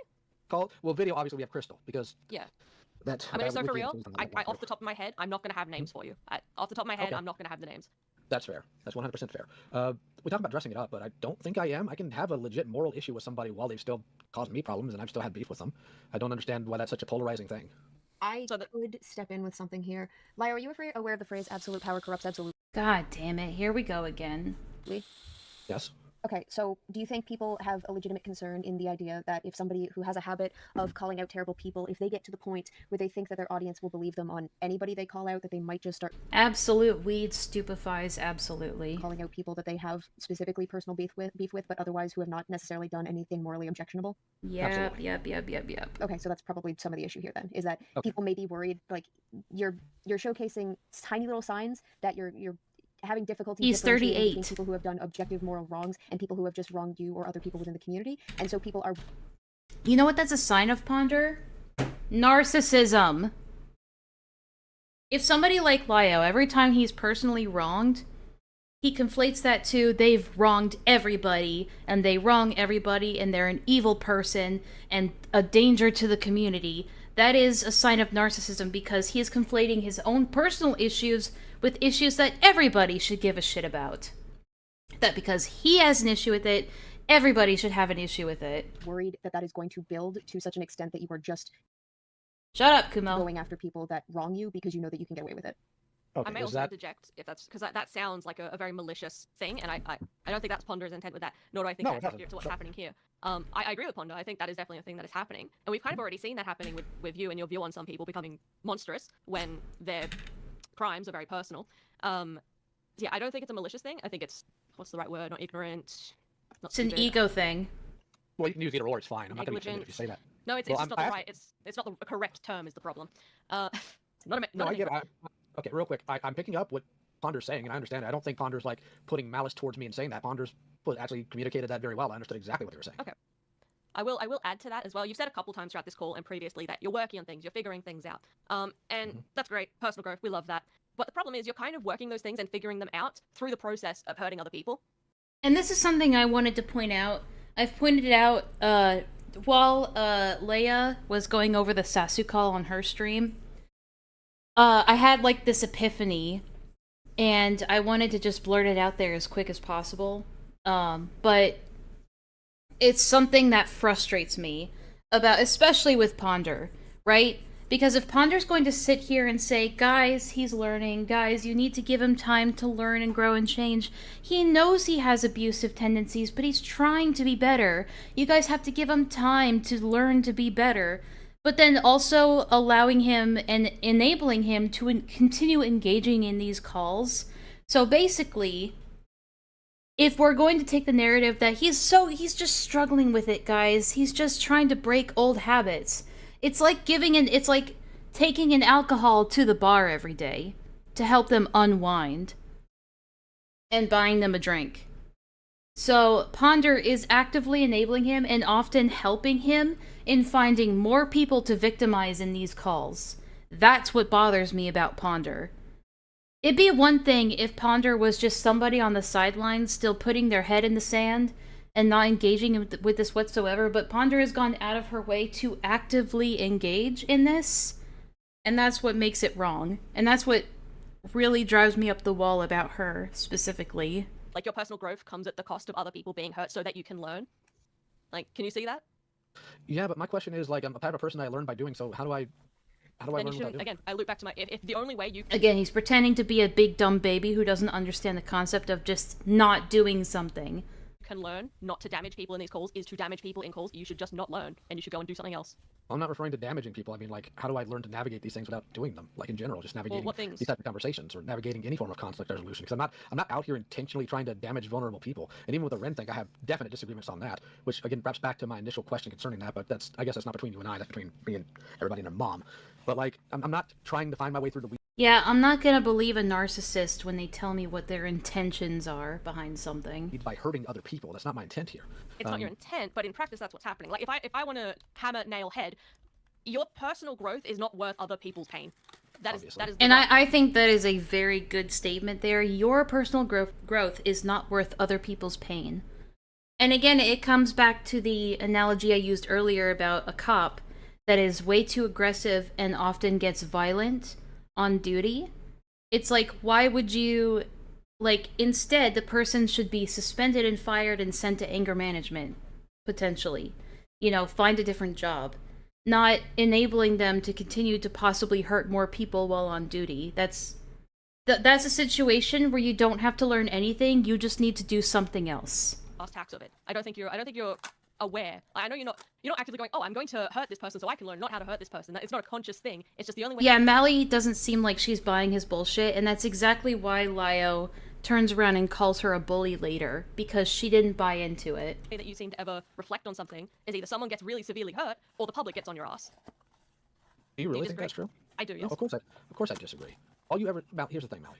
Even when we were talking, you barely knew anything. He was about to say something like, all you ever do, but he strangely pivoted from that. I thought that was interesting. About me? We never hung out, we never spent time, we never talked to each other. People here have. I, of course, learned things without having to hurt other people. Do you think he was going to say something like, all you ever do is judge me? Potentially. Or without the public getting on him. Because overall, like, and I've said it before, and I'll say it again, Rosa call, fair game. Say whatever you need to. The reason I gave apologies isn't because the public got on my butt. I couldn't care less for the majority of the part whether or not the public likes me. I have a life off the internet. It doesn't get to me as much as people want to think it does. What gets to me is... I think to an extent he's telling the truth here. I don't think he gives a shit about what the wider community thinks of him. As long as he has his little, like, cyber cult hug box, I think he's perfectly content with that. As long as he has a group of people constantly showering him with praise and affection, I think that's good enough for him. It's hurting people that are close to me, or them being hurt in ways I can't help them. That gets to me. Whether or not people get on my butt on the internet, I could not, for the most part, care less, unless they're right. In which case, I acknowledge it. The idea that seems to be put forward is like the only reason I dealt with any of this because, it blew up. No. Because I was working on correcting that behavior before it blew up. But there's no proof of that. That's the problem. There is no proof of him, quote-unquote, working on this stuff, like, before December. Or even before February, really. Like, where's the proof that he was actively working on these things, acknowledging these issues, and actively working on them before February? Where's the proof of that? I mean, if that's your value, and it's not like... You're right, except he did care, otherwise he wouldn't make a response about it. I think that was more for his own audience than for anybody else, in my opinion. I can refute the way you feel on that. So yeah, I got nothing more to add to that. It's not so much about feeling, it's about what's happened. I'm getting what you're saying. If I may, so for the Rosa thing, I do think you should have said something. I don't know who this person is, I don't care. I've actually got a list. Oh, okay. Sorry. Here we get into the Ponder stuff. There's actually direct proof of the exact opposite true. The proof I think he's referring to is the fact Senate was restructured, but that has nothing to do with personal growth.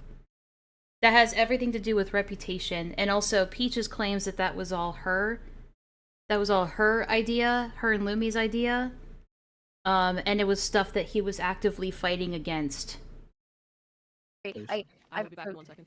Yeah, blah, blah, blah, blah. So, one, I actually didn't know that the people coming into the server couldn't see the peanut gallery chat.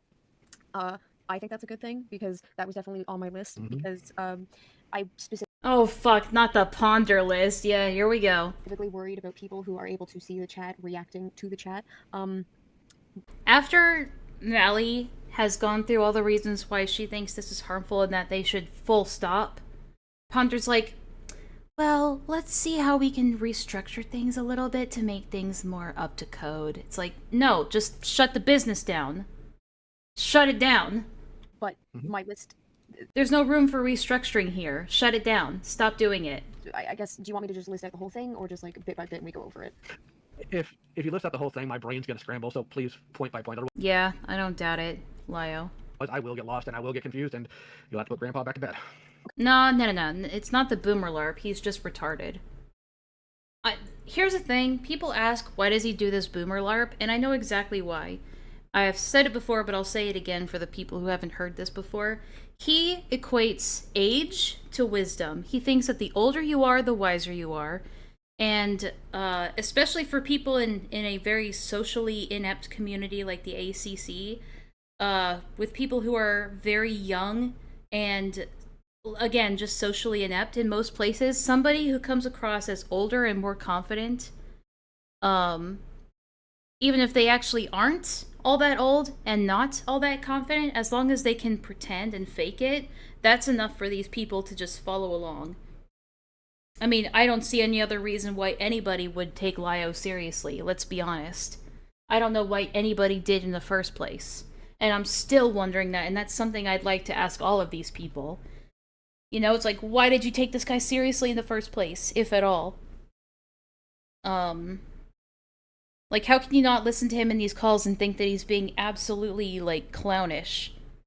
But anyway, but yeah, that's why he feeds into the boomer LARP, because that's how he sees himself. He sees himself as the wise old man who knows about the world and shit like that, because that's how he wants people to perceive him, as some wise figure. But he's not that, clearly. Okay, so first things first, even though they can't see people chatting, they are aware of how large the gallery call is, correct? Which is why, Ponder, it shouldn't be a gallery call. Yes. Excited for your stream, by the way? Oh, Streamline. Yeah, me too! I'm definitely excited for that. Guys, if you don't know, Streamline's gonna do a stream of their own with Mally about this topic, so stay tuned for that. Okay, in that sense, I don't think the calls are necessarily as productive as you might think that they are, because basic psychology dictates that when people are confronted... Basic psychology. Guys, this is like really basic stuff here, okay?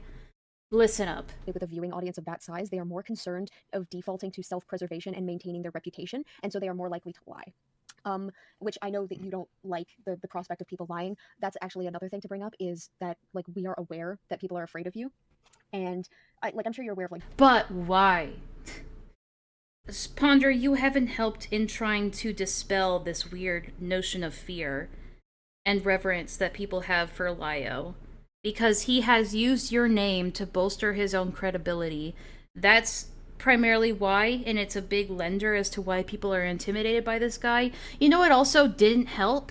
When people like Nezzy Monster were going around being like, oh, if you keep doing this shit, we're gonna get Lio Convoy involved. And if Lio Convoy has anything to say about this, they're not even gonna be on the internet anymore. We're gonna run you off the internet because Lio dictates who stays on the internet and who doesn't.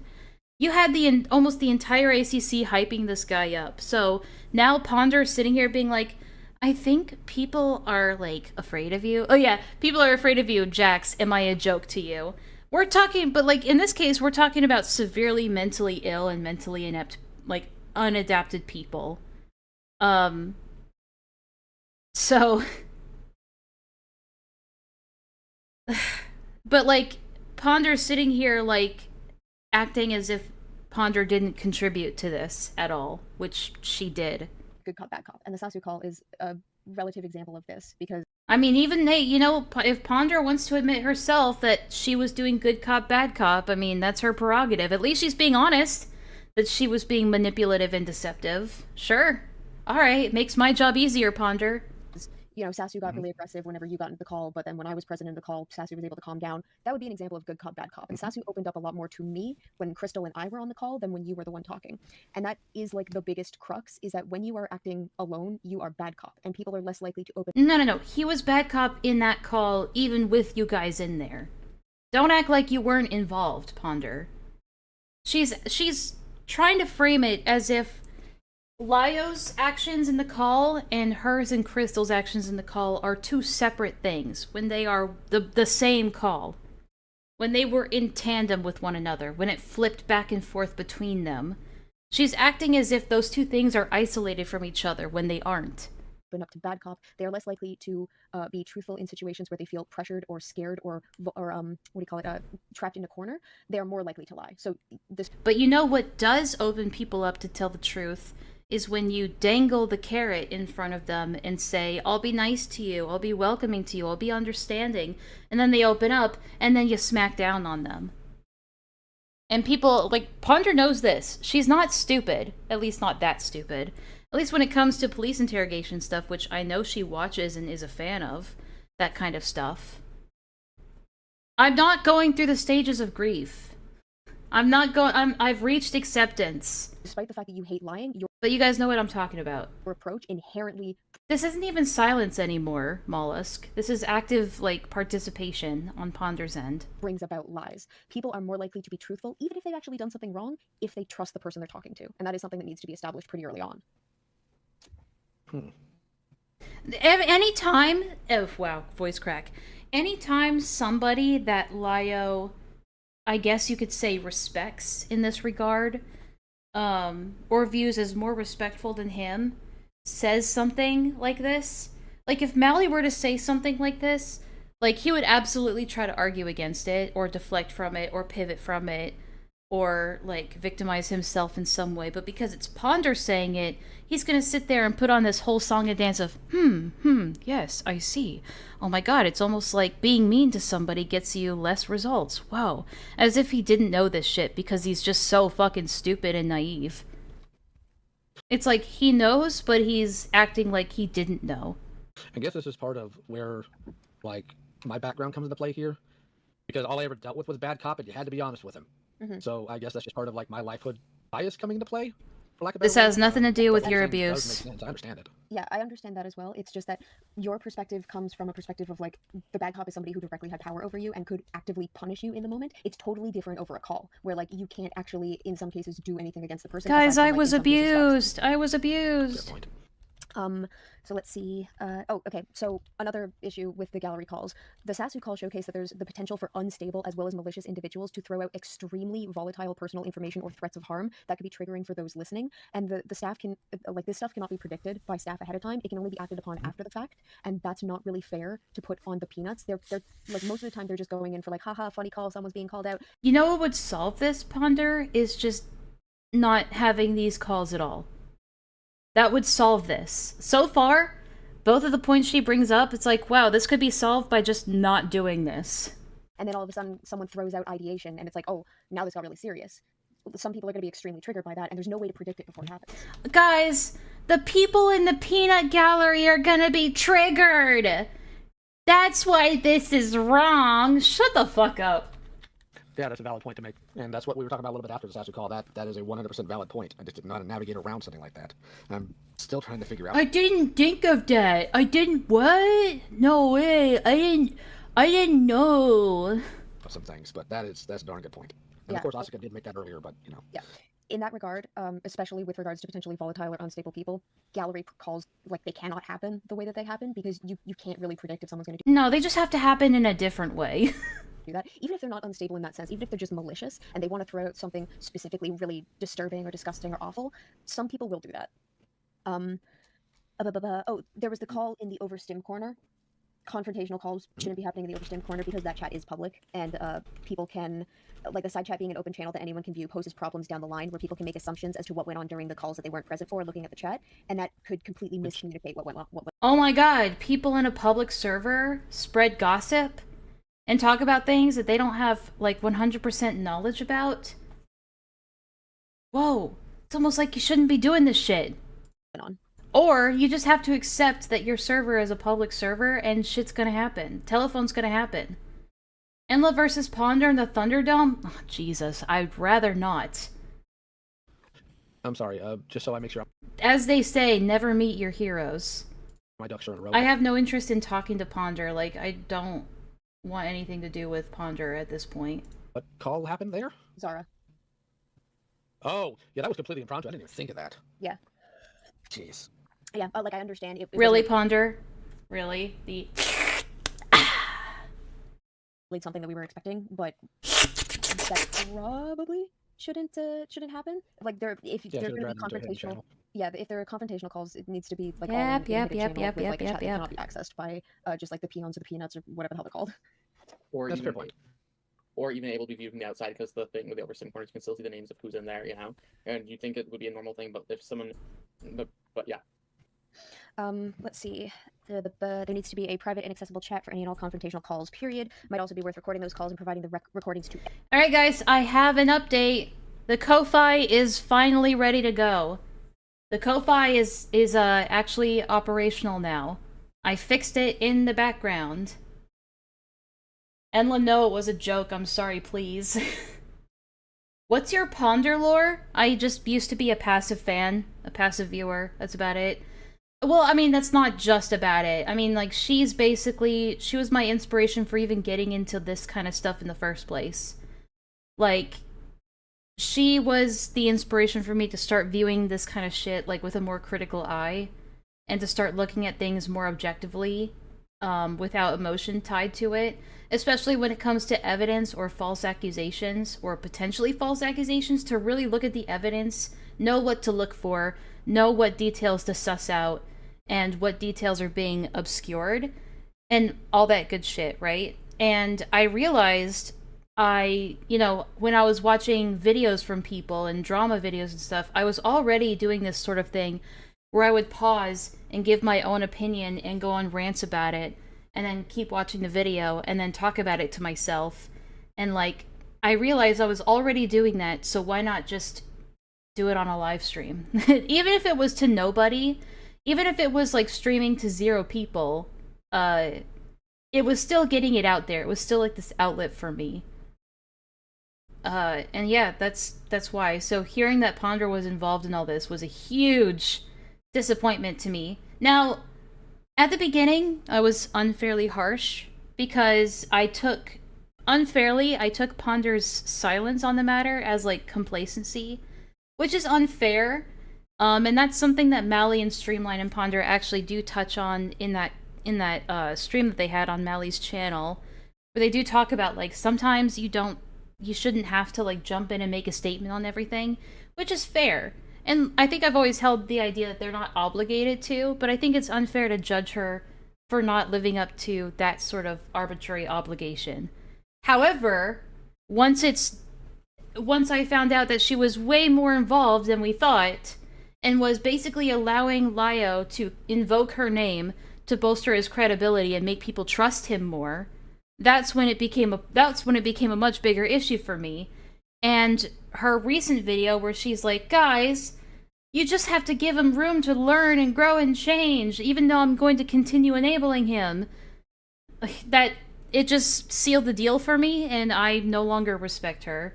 And I don't want to watch her content. I don't want anything to do with her. That's how I and many others found Enlaa. Yeah, true. Ponder's videos helped me learn English. That's funny. Private calls so that no one knows the abuse is happening. I mean, you do have a point. However, this sort of shit happens in Discords all the time. If it's not being made a public spectacle, then whatever, you do you in Discord, unless you're doing something illegal. But chewing somebody out in a private Discord isn't illegal. Now, taking it to real life and actually going out of your way to harass people in real life is illegal to an extent, right? But yeah, just having like private badgering Discord calls with people, like, that's not that big of a deal. It's when you make it a public spectacle and try to frame it as you doing a public service for the greater good, that's when it's an issue. Anyway. Enough yapping. Everyone involved, not just kept for Lyo's archives. So, like, the person who's being confronted, the call should also be given to them. Okay, that's reasonable. Let's see. To make up for this, the okay. Cats can organize friendly or joking satirical debates, and this was actually something, because you brought up that you learned through doing. So, if you were really concerned about confronting people in certain ways, it could be a role play thing. You could do satirical role play. You could role play. Fuck. You could do therapeutic role play. Fuck. I'm not above that. I've actually done, like, pseudo-therapeutic roleplay with friends before. Like, I would roleplay as somebody that they were having a confrontation with, like, to help, like, them figure out what to say or what to do. But, like, roleplay debates, I can't. I can't. You need a training dummy, Lyo. Joke debates where, like, someone plays the role of an unreasonable party and you have to navigate around them. You know what that's called? That's just called talking about nerd shit and toys. Like, come on. Inherently, it would have to be someone who, like, knows about psychology and, like, manipulation tactics and whatnot. But if you see them in play in a satirical sense, it may teach you, like, how to recognize them in reality. The thing is, not even Ponder seems to recognize them in reality because she's totally duped by this guy. It's a good idea. I like that. Yeah, and then those can later be used as content. People could debate. You know, funny for Ponder to say this and then Lyo DMCA Cato. Yeah, exactly. As long as it's specified that, like, it's all a joke. Lyo doing RDM and fail RP, dude, I could totally see him doing that. I could totally see him being one of those power trippy guys who just roleplay as a cop in GTA 24/7. Like, the people are not serious, they're role-playing. People could debate best waifus, they could debate relevant community drama, they could debate best... That's called having a toy drama community! But you know what he was doing in there, Ponder? He was also doxing people in the toy drama community back in the day. I'm not kidding! Worst Thundercats episodes. Hell, you can even have people debate ethical... Exactly. You can have people debate the ethical nature of the original called format. Oh my god, just get on with it! Okay. Let's see, what else? Content made in relation to mentally ill individuals needs to be reassessed. For as much as people like Smash Bandicoot are entertaining in the moment, it cannot be argued that the guy has some serious issues. It becomes a question of, is it fine to laugh at this clearly mentally unwell individual if the way that their mental health issues manifest results in extreme inconveniences or harm for others? While it may be cathartic for the victims in the short term, can it really be argued to be productive? It should also be worth noting that community favor has, in the past, soured to content that they were originally okay with, the Akai Dahlia rants being a great example of that. Oh god, Akai Dahlia. God. Community perception of that type of milking content out of mentally ill person's sours, then is that going to... I'm still looking for that comic, by the way. Then come back to reflect badly on the victims in the long run. The closest I found to, like, getting bits and pieces of that comic was a YouTube series where somebody re-uploaded the comics, like, with like, music and shit. And, like, panning and stuff. But I think that was in Spanish. So it wasn't very helpful. It's a valid point. I never even sat and thought about the fact that Smash Bandicoot is severely unwell. I just thought... What? I've never considered that Smash Bandicoot was unwell. Okay, guys, can we unpack that? Because I've never seen the calls with Smash Bandicoot or anything. But I'm willing to bet that there were times in those calls where Lyo has said something like, you're deranged, or you're unhinged, or you're a maniac. I'm willing to bet that he said something akin to those things in that call. You know, well, here's a doofus being a doofus, and he says some really goofy things, which frankly are mental health aside. His stuff is extremely quotable, and I do unironically love it. Well, according to Stardust's audience, calling someone goofy is really offensive. Like Dong Fidel is perfect. Ephraim, was Smash proven to be faking a large chunk of what he did?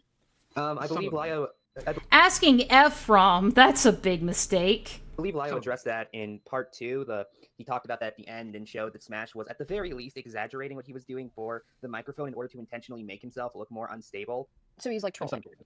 In some cases, yes. It's kind of hard to tell. Sure. Don't we think that it's a problem that you're not sure, like, if this person is mentally ill or they're trolling? Yeah, isn't that a big fucking red flag? Because again, what if you get it wrong? There is also another thing I'd like to add. Smash Bandicoot, what a wonderful person. Basically, their level of obsession led to... Again, I looking at the calls, they are funny, but there's a serious thing that had this. Their example is my server. My server is really far disconnected from the Senate. Like, okay, I'm Crystal. I like you, but I don't care. Susie, right? Like Sherman gave him eye streaks multiple times. It made Susie scared she was going to lose friends over his actions. Exactly. So we're already aware that certain unstable people or malicious people have a precedent where they do try to isolate an individual. Sometimes making yourself a target does not exclusively mean that all of their ire is going to be directed to you. If they want to isolate you, they're still going to go after your friends. It doesn't matter. Like, I don't know, constantly doxing your own address. Or if you're trying to bring their attention back to you. If they want to isolate you, they're going to try to do it. Well, let me go ahead and be transparent here. One of the reasons why I kept doing it is because he'd mess with Cartoonchi and he'd wind up in my DMs freaking out, and I did what I could to try to help him. Getting Smash to come after me instead of harassing Cartoonchi, I thought was saving him a lot of pain because he was freaking out in my DMs, telling me how badly he can't handle it and he wants to die, and I just did what I could. Oh, but when Kumo tries to redirect harm or to redirect that kind of behavior onto himself instead of on someone else, then it's a bad thing. It's a cop-out. Okay. And I understand that, but there is a precedent where, like, they are not just going to always go after you. I don't know what they're arguing about. I don't think it matters in the long run. Yes, going after your friends is a part of the isolation process. Sorry. No, it's just I feel like this point kind of slipped through the cracks, and I feel like it's a very important point. The whole not knowing if someone is mentally ill or not before getting them into a call, going off. That was the point of the Rosa call. So many people reacted like, hold on, wait, this person isn't mentally sound. If I'd known that, I wouldn't have done this. And that's for someone that, like, you already knew was not mentally sound. What about people you don't even have any idea? Sometimes that's hard to assess. Yeah, so, that's the point. I guess. Yeah, but you knew it. You knew it, Leo. Oh, yeah. Sometimes I wonder if he's being manipulative or he just straight up doesn't get it. Like, his listening comprehension is just that bad. Hold on, give me a second to read. I'm gonna start jumbling my thoughts here. I'm getting a little bounced. Give me a moment. I'm getting a little bounced. So, in what we're discussing, are we discussing the hypothetical of if these calls were to continue, or are we talking about, like, just looking back at the past behavior? We are talking about if the calls were to continue. Yeah. Okay. No! He just pivoted from the question. Melly brought up a good point with the Rosa thing. She said you knew that Rosa was mentally ill, but you decided to target them anyway. So how can you use the excuse of, well, I just didn't know that they were mentally ill? And he completely pivoted from that, and Ponder allows him to pivot from it. Okay, thank you. Fucking spaced out stoners, man. That's what got me a little confused here. Because there's no direct way to know inherently unless it's super ultra obvious. I think that's a fair point. So here's where I'm trying to figure out what could be done then, because you can't just let people like this, even if they're unwell, just run amok. So, and I'm not saying, well, if you don't have an answer, clearly we have... That's not your job, Lio. That's not your responsibility. It is the person's caretaker or authorities to get involved and do that for people. That's not your job. You're not... That's the whole point. You're not qualified to do this. You have to keep doing this. I'm just asking, like, for the group here, like, is there a better way? The fact that he has to ask that question is really fucking stupid. Like, just pretending that police don't exist. You mean just in general? Of how to handle these things? How do we deal with somebody like that, then? You go ahead, Ben, I'll chime in. You don't. Cartoonchi, yes. You block them. So you block them. You warn people about their behavior and then you block them. So, can you clarify to me what was being done to Cartoonchi from Smash Bandicoot, just so I know for sure if... Oh my god, can we get past this? Yep. I don't care about Cartoonchi or Smash Bandicoot. Image too. Charlie, I think, is too big and too disconnected. Like, he does not care about that type of shit. So once it was opened up to Charlie's community, Smash was, like, out of his depth. There wasn't really anything that he could proper do anymore. I don't too larger. Well, keeping in mind that realistically, the thing that got Smash to... If Smash is a tread into that attention... Yeah, like, you know, releasing the first call where his voice was there, that took there were obviously... situation specifically, it was that opening up the victims to seeing the reality of who was harassing them specifically made them feel better. Yes. Okay, so inherently that is different. In cases like that, I could understand the calls being had, and sometimes even the calls going public. It would just be a matter of, like, specifically acknowledging that it is for the sake of the victims, for them to understand who they have been going up against for however amount of time. And this would need to be something that is, like, specified really, really early on, that, like, in cases where you do think the person is mentally unwell, you need to specify, we think this person might be mentally unwell. However, they have been doing blah, blah, blah, blah, blah. You list out the things that they've done. They've made people uncomfortable. And you know, this could all be rectified by just not doing that. Or any of this. Again, just another thing that could be solved by not doing it. This call was set up so that the people Critical mention, yeah. Can come to understand. Critical's another guy I used to watch, but I stopped watching him because I started getting annoyed with the virtue signaling, especially around feminism. It got really annoying after a while. who they have been facing up against, and to potentially dissuade some of those fears. The bread Because then it tubing becomes- was getting then it's presented, annoying. and it hopefully if the call goes productively, it's presented in a much more productive way, and not just as we are making fun of this person because they are a dick and they have been a dick for a really long time. Yeah, you're right, Cliff. Ponder's really trying to make Lio sound like some misunderstood sad boy that wants to do the right thing. Exactly. Instead of just literally seeing it for how it objectively is, because they're like, come on. Okay, I can't say it's how it's objectively, but you know what I'm trying to say. At this point, can it really be argued? Time. And also keeping in mind that the Smash Saga, the fact that you can even call it that, was like many different just calls making fun of the dude. Like if you wanted to, what's Oh my god, we're still talking about the Smash Bandicoot thing. Mental faculties you start He relating did. that very well. But no, I understand that. Me being that I'm not. Yeah. I don't know who Or this that person is. It's like if somebody started talking about a video, or somebody made a video where they were talking about someone who is, and I have a precedent for this because it's happened before, someone made a video talking about someone who was making sexual content of creators because they were harassing them with like sexual art of their persona. And then that person turns to making sexual art of the very creator who spoke about them. There was somebody who approached me asking me to talk about someone who was doing that in the community. And I said no, because I knew for a fact that if I did, they were going to start drawing sexual art of my persona. Because now I have expressed distaste with what they are doing, and they do it out of spite. Okay. It's essentially announcing your existence to someone that you would rather not know of your existence. Well, first off, Smash was already very well aware. We're of the still things talking before about that. Smash, holy shit. Making that decision. And it is not Right. Cartoon Chee's fault. But who was their initial beef with? That was Harley, wasn't it? Oh, here we go. I'll put it to Ephraim this way. Okay, so you know about Foxton and Grimskull, yes? Yeah, I do. Grimskull mention. Grimskull mention. Okay, who was their initial beef with? That was Harley, wasn't it? Are they currently beefing with Harley? I don't think so. Maybe. Who are they currently going after and obsessing with now? Obsessing with. You, if I'm not mistaken. You. Good boy, Ephraim. Good job, Ephraim. You said the things he wanted you to say. You get a brownie today. What a good boy. Why do you think that is? Because you talked about. Oh, okay, I get it. I get it now. Okay. And by the way, and that was, for the record, Ephraim, that was intentional to get them off Harley's back. Okay, and by the way, Ponder, I didn't think what I was proposing was likely what you meant. I just wanted to. I just felt like I needed to ask it. It's you know? okay. I totally understand. Like it does sort of sound like It's okay, manipulative, Ephraim. You're but retarded. the- We know. The onus of the choice of the action is still on the perpetrator. People should be allowed to talk about someone's deplorable actions when they are actively harassing a person. But the sad reality is when a person has harassment as like their main form of controlling and manipulating the behavior of others, if you talk about it, they feel personally slighted and they turn to you as like, okay, now this person is my new target. I'm gonna harass them. I'm gonna make them rue the day they ever fucking open their mouth about me. That's what Lio does. I think that I think she's talking about Lio here, but could be wrong because we did skip a little bit. It's weird that he's been mentioning me a lot more lately. I think of really And good. that's- I think a really good example is something I don't talk about, because I was also a bit. I don't know the word victim is appropriate in this one. I will use the word victim, but I'll use it in like quotations here. Of one of the artists who was making porn of my character. They obviously were trying to elicit a reaction from me. They did it of Artie and my character, and again, having that kind of material drawn of your groomer, and then yeah, that's the trade. But again, I didn't give it attention. I didn't publicly acknowledge it. I didn't talk about it because one, you don't feed trolls, but two, I want them to think I didn't know about it, you know. And then they kept on going. I wasn't giving it attention, but then they crossed the line there. That okay, it's multiple to me how it was to you know, and then get that. I know who you are. There is, but that's.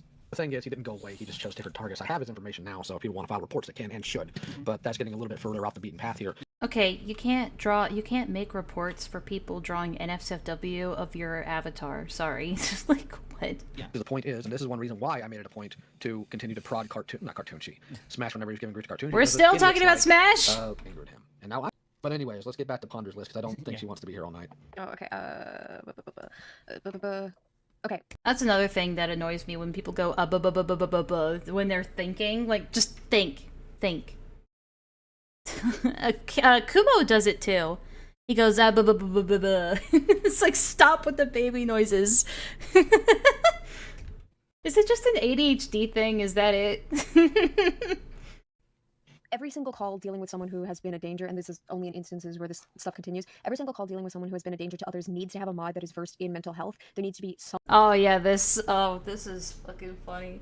So she's basically saying that someone needs to have, like, you have to have, like, a trained psychologist in every Discord call. Someone there who can step in if things start getting out of hand, or who can recognize negative signs before they get too extreme. And this is like after the fix of like it should not be present in front of the peanuts / the peons, whatever the hell they're called.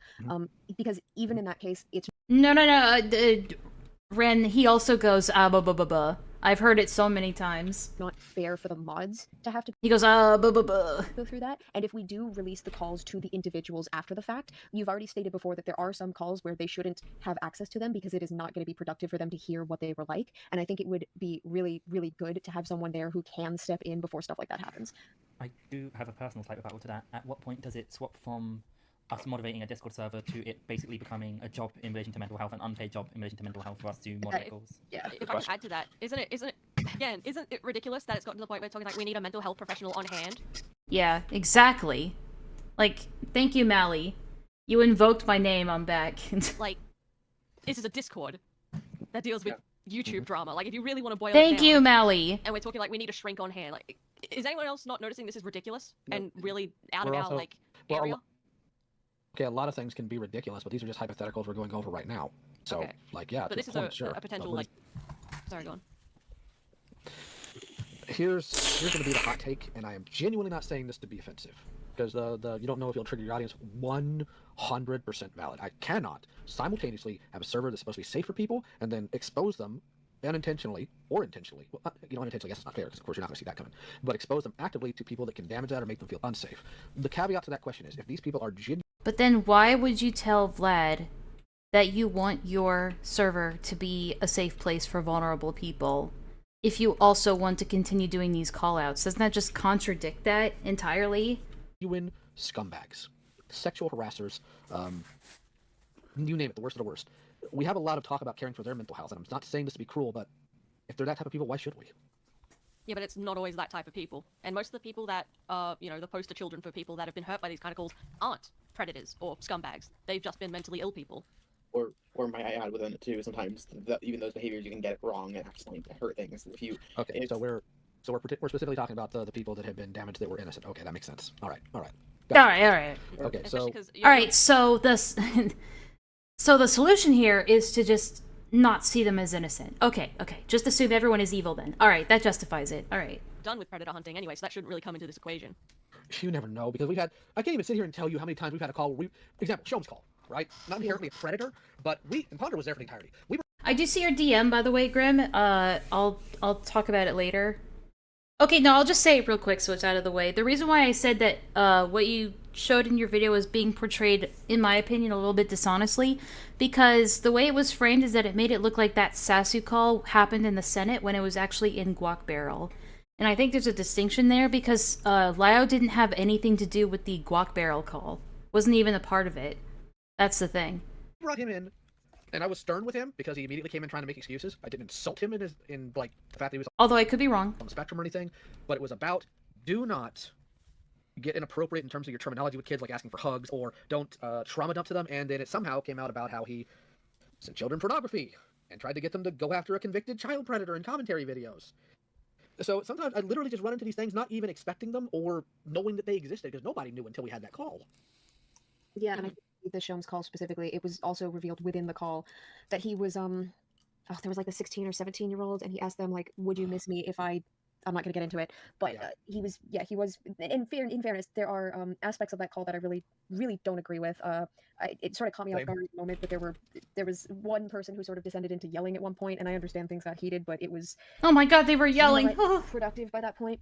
But yes, Mally's right. It was no issue, I just thought I fucked something everyone. up. Yeah, I don't know. Maybe I just misunderstood, or like, I misunderstood the point of showing that. I'm not sure. Not only do you find out that somebody is expressing ideation to very, very young individuals and asking those individuals, would you miss me if I was gone in those specific instances? And then you find out, they were spreading around inappropriate material, encouraging those young individuals to make content on or get into contact with like notorious predators. It does sort of just like pop up every once in a while, and you don't always expect it to be there. Yeah, and that's the thing. While I may not be actively looking for these people, I mean, if they show up, I've got to do something. I have to do something?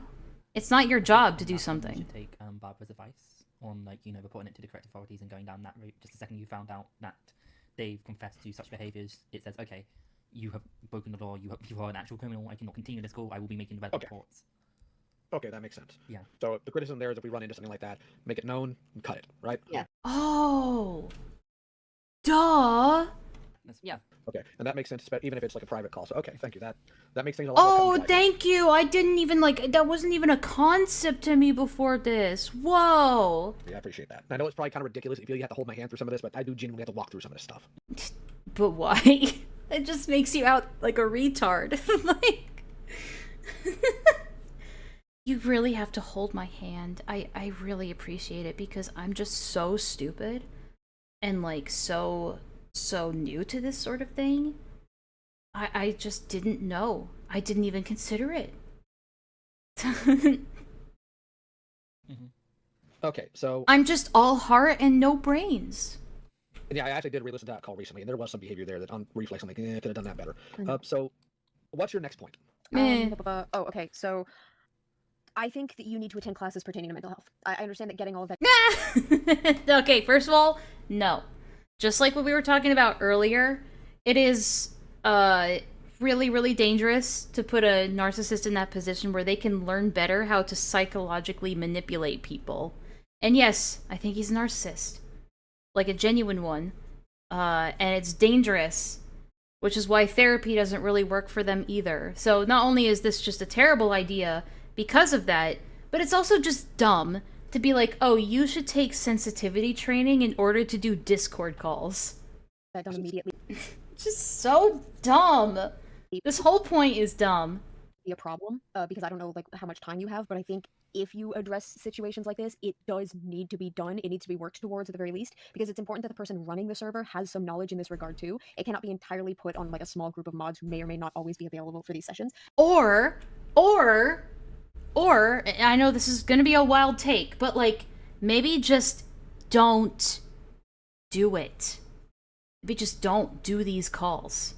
I know, crazy idea. And I did bring up earlier that we can have like those satirical calls where people roleplay manipulative Roleplay. characters. That would You don't have to roleplay as a manipulative character when it comes to Lio. He just is.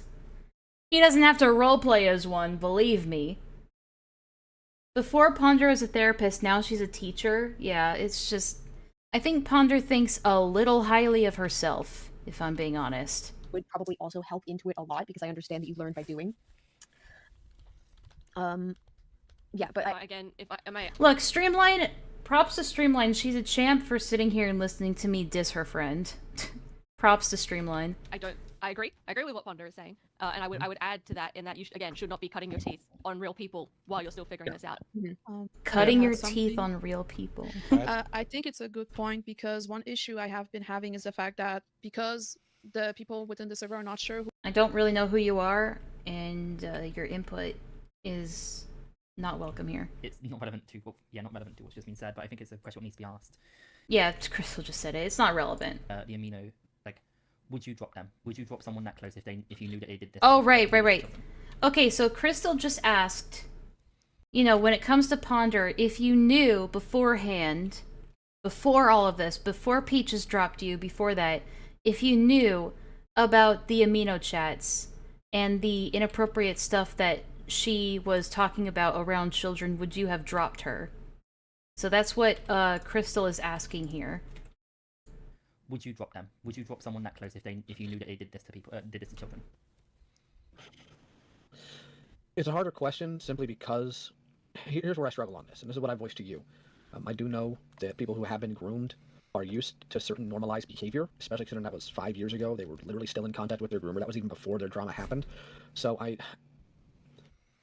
trying to find, because I've been told by so many people that I'm too hard on people who make mistakes like that, or that I don't understand things fully, and I'd like to think that my moral censure will be fine, but I'm trying to figure out, would it be right if that person was, now, keep in mind, this is what the hypothetical that they didn't continue. We both know they did. You made that very clear through the Glitch Tail chat, right? If I was of the belief they weren't predating on them, and it was behavior they had stopped and made... I feel like your friend is a retard. But also, this should tell you everything, and I feel like people like Cosmic should be very annoyed right now, because I can imagine Cosmic is really annoyed, because they were made responsible for things that her friend Kurome said to an 11-year-old while Cosmic was 13 and not even around, yet Cosmic was the one that was made responsible for that, as if she was Kurome's keeper, if you recall. So, for him to be sat here and be asked a very similar question when he basically demanded that Cosmic take responsibility for her friend's inappropriate behavior. Suddenly, it's just such a hard question. Would it even be right to do that? I don't know. Streamline says, I have my biases for my reasons. I can't tell other people not to think how they think when they don't know about the personal shit I do, even if I disagree with some of it. I've already spoken with Ponder what I disagree with on certain stuff she's doing, and yeah, I mean, that's completely fair. Yeah. But, like, yeah. Still, I can respect that. No excuses for, and just admitted, yeah, and I was screwed up because of XYZ, and I own it. I think that might be a different situation, but as I know now, as it is, yes, I would have dropped Peaches, because they didn't change their behavior. They actively lied about it. It took them a while to get to that, though. Oh, it's not because she did it, it's because she lied about it. Okay. And they lied to you, they lied to me, they even lied to Lumi. For some reason, they told Sai and Hidden what happened, but they didn't And as we know, he draws the line at lying. tell us. Still insane. I'm still not the time, Yeah. not the place. Give me a minute, because that is frustrating. But no, I don't care for that type of behavior. Guys, Again, that's triggering. Let's not talk about Peaches. That's triggering to me. it's something that was She showed me an anime that I didn't want to watch, and that was really traumatic for me. normalized, or they, for lack of a better word, didn't think. Because again, we've ran into servers before where people have just not given any thought to what they're posting. Because, well, it's the internet, nobody gives any thought to age. If it's something that's corrective, that's one thing. If it's something in regards to predation, they are trying to suss out children, which is one reason why I still think with Nix and Jackie. That would be another. So it's not as black and white as I probably wish it was, because that's so much simpler to deal with. Yeah, no, fair enough. Could I jump in real quick? No. No Germans allowed. No. You got to. I can't do that for you. Making rules does not stop it if you don't have a personal boundary up. You can't do that for yourself. That is fair. Sorry. But at the same time, I do feel like it especially has gotten a bigger problem in this server because people feel way too comfortable sharing everything. Well, hold on. To your point, Mally, Discord is fostering this environment. Is the environment that Smout's talking about is like the venting. So that's not relation so much to the gallery calls and accountability. So I'm kind It of is a little bit in that I'm relating it to what Pondo was saying earlier about in the calls you have to have someone who is basically a qualified shrink. It fosters this environment like, oh, there's mental health advocates here, and I can talk to them. Like, shrinks get paid hundreds upon hundreds of dollars an hour. Discord moderators don't get paid shit. And shrinks have their own shrinks. Okay, so thank you for requantifying that because I didn't quite understand. So okay, you said Oh, I didn't quite understand that people don't get paid for Discord therapy. I didn't understand that, but now I do. About like at a college? Birthday gate, yeah, hashtag birthday gate. Or what? I don't know what you have available in your area. It could be like online. Is this courses, training in you like don't a necessarily have to be, like, college? at a college, like it would entirely be Oh, I have to go back to school? Oh, man. dependent on what you have available to you. Okay, so I think you're talking about Lio going to therapy, not learning therapy, right? I'm speaking of Which is also a bad idea. both. I think in general, Lio lacks a lot of understanding of like manipulative tactics and like signs of potential victimhood. Like, Oh, this is where it gets really dumb. Like, just listen to this. With the knowledge that Ponder is talking to a manipulative person who is pulling Darvo throughout this entire call right now to her. Like I've had instances where like I'll pick up on something because I've had to look into psychology pertaining to a specific issue for like something in my own life, and then Lio is like wholly unaware of it because he hasn't looked into the same information that I have, and I feel like just having that information on hand, even if it's just like a cursory, mild understanding, may help to mitigate some of the issues. Although you do run the risk of armchair psychology Yes. on that. There would be like absolutely no diagnosis. It would just be like picking up on some things that people are putting down, like specifically if they're using manipulative language or if they're like Lio wasn't aware of veiled threats. Like he was like, if I'm not saying that I'm threatening them, then it's not a threat. Like he was, wholly unaware of the concept of a veiled threat and how that is conveyed to other people. Like information like that, I think would be very important. Wait a minute, I want to address it with Mally. Mally, if we were cutting out all the gallery calls and the accountability calls publicly, what would be the issue of the server existing as just a nerd space? That's fine, but that's not what it is. That's what I'm trying to gear it towards mostly, but let's continue. Just wanted to make sure I was clear on that. Okay, so Ponder is right about that, because when I did open my DMs with Peaches to other people who had a bit more knowledge, they were able to point things out immediately that I had absolutely no clue about. So that... Oh, just totally clueless. Even things that Peaches herself was saying was bad, but like I just didn't know, guys. Even things that I was saying that other people were doing at the time, but like I just had no idea that Peaches was doing it.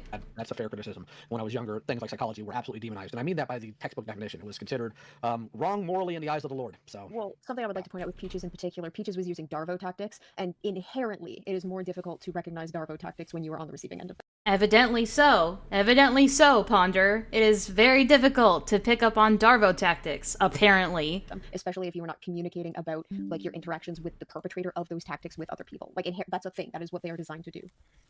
okay. So I'll look up what I can find, because if I can get everything going the way it needs to, I can actually have free time again. So what's your next point? Let me see. Interesting that he just completely skirts over that one. That's the wrong thing. I actually, Bacon, I just don't. I kind of need to say something that is going to sound very cruel, but I feel like it's worth saying. Sure. So I wasn't going to mention Peaches because but I kind of have to now. So again, this goes down to why I don't think you, Lio, should be doing this kind of thing, because you are the kind of person that was influenced by someone manipulating you to the point that you were ready to publicly hurt people with incorrect information. And while I appreciate that Peaches was in your ear about that, you were still going to be the weapon to hurt other people. Don't you think that's a problem? Well, clearly. He doesn't deny that. He just goes, I do. Otherwise, I wouldn't have addressed it. Okay, but can you not see how that might very well happen again, especially seeing as it only just happened? Like, you haven't had time to even go away and improve. Like, this just happened. Yeah, Lio, what if I'm using Darvo on you? You wouldn't know. Would you know, Ponder, if someone was using Darvo on you? Would you know? Can't pull the wool over her eyes. No siree. Frankly, Talk a lot about, like, having people around No, it's the issue is that Lio could potentially be a victim here. No one else. you that you can trust and that will steer you straight. I remember you telling me that in the call we had in February, where you were citing basically all of the people who did not steer you straight. How do you know that's not just happening again and you're going to hurt more people? Well, I'm not saying this is a gotcha. I'm genuinely not, but I could be thinking the same thing about what you're doing here. Deflection!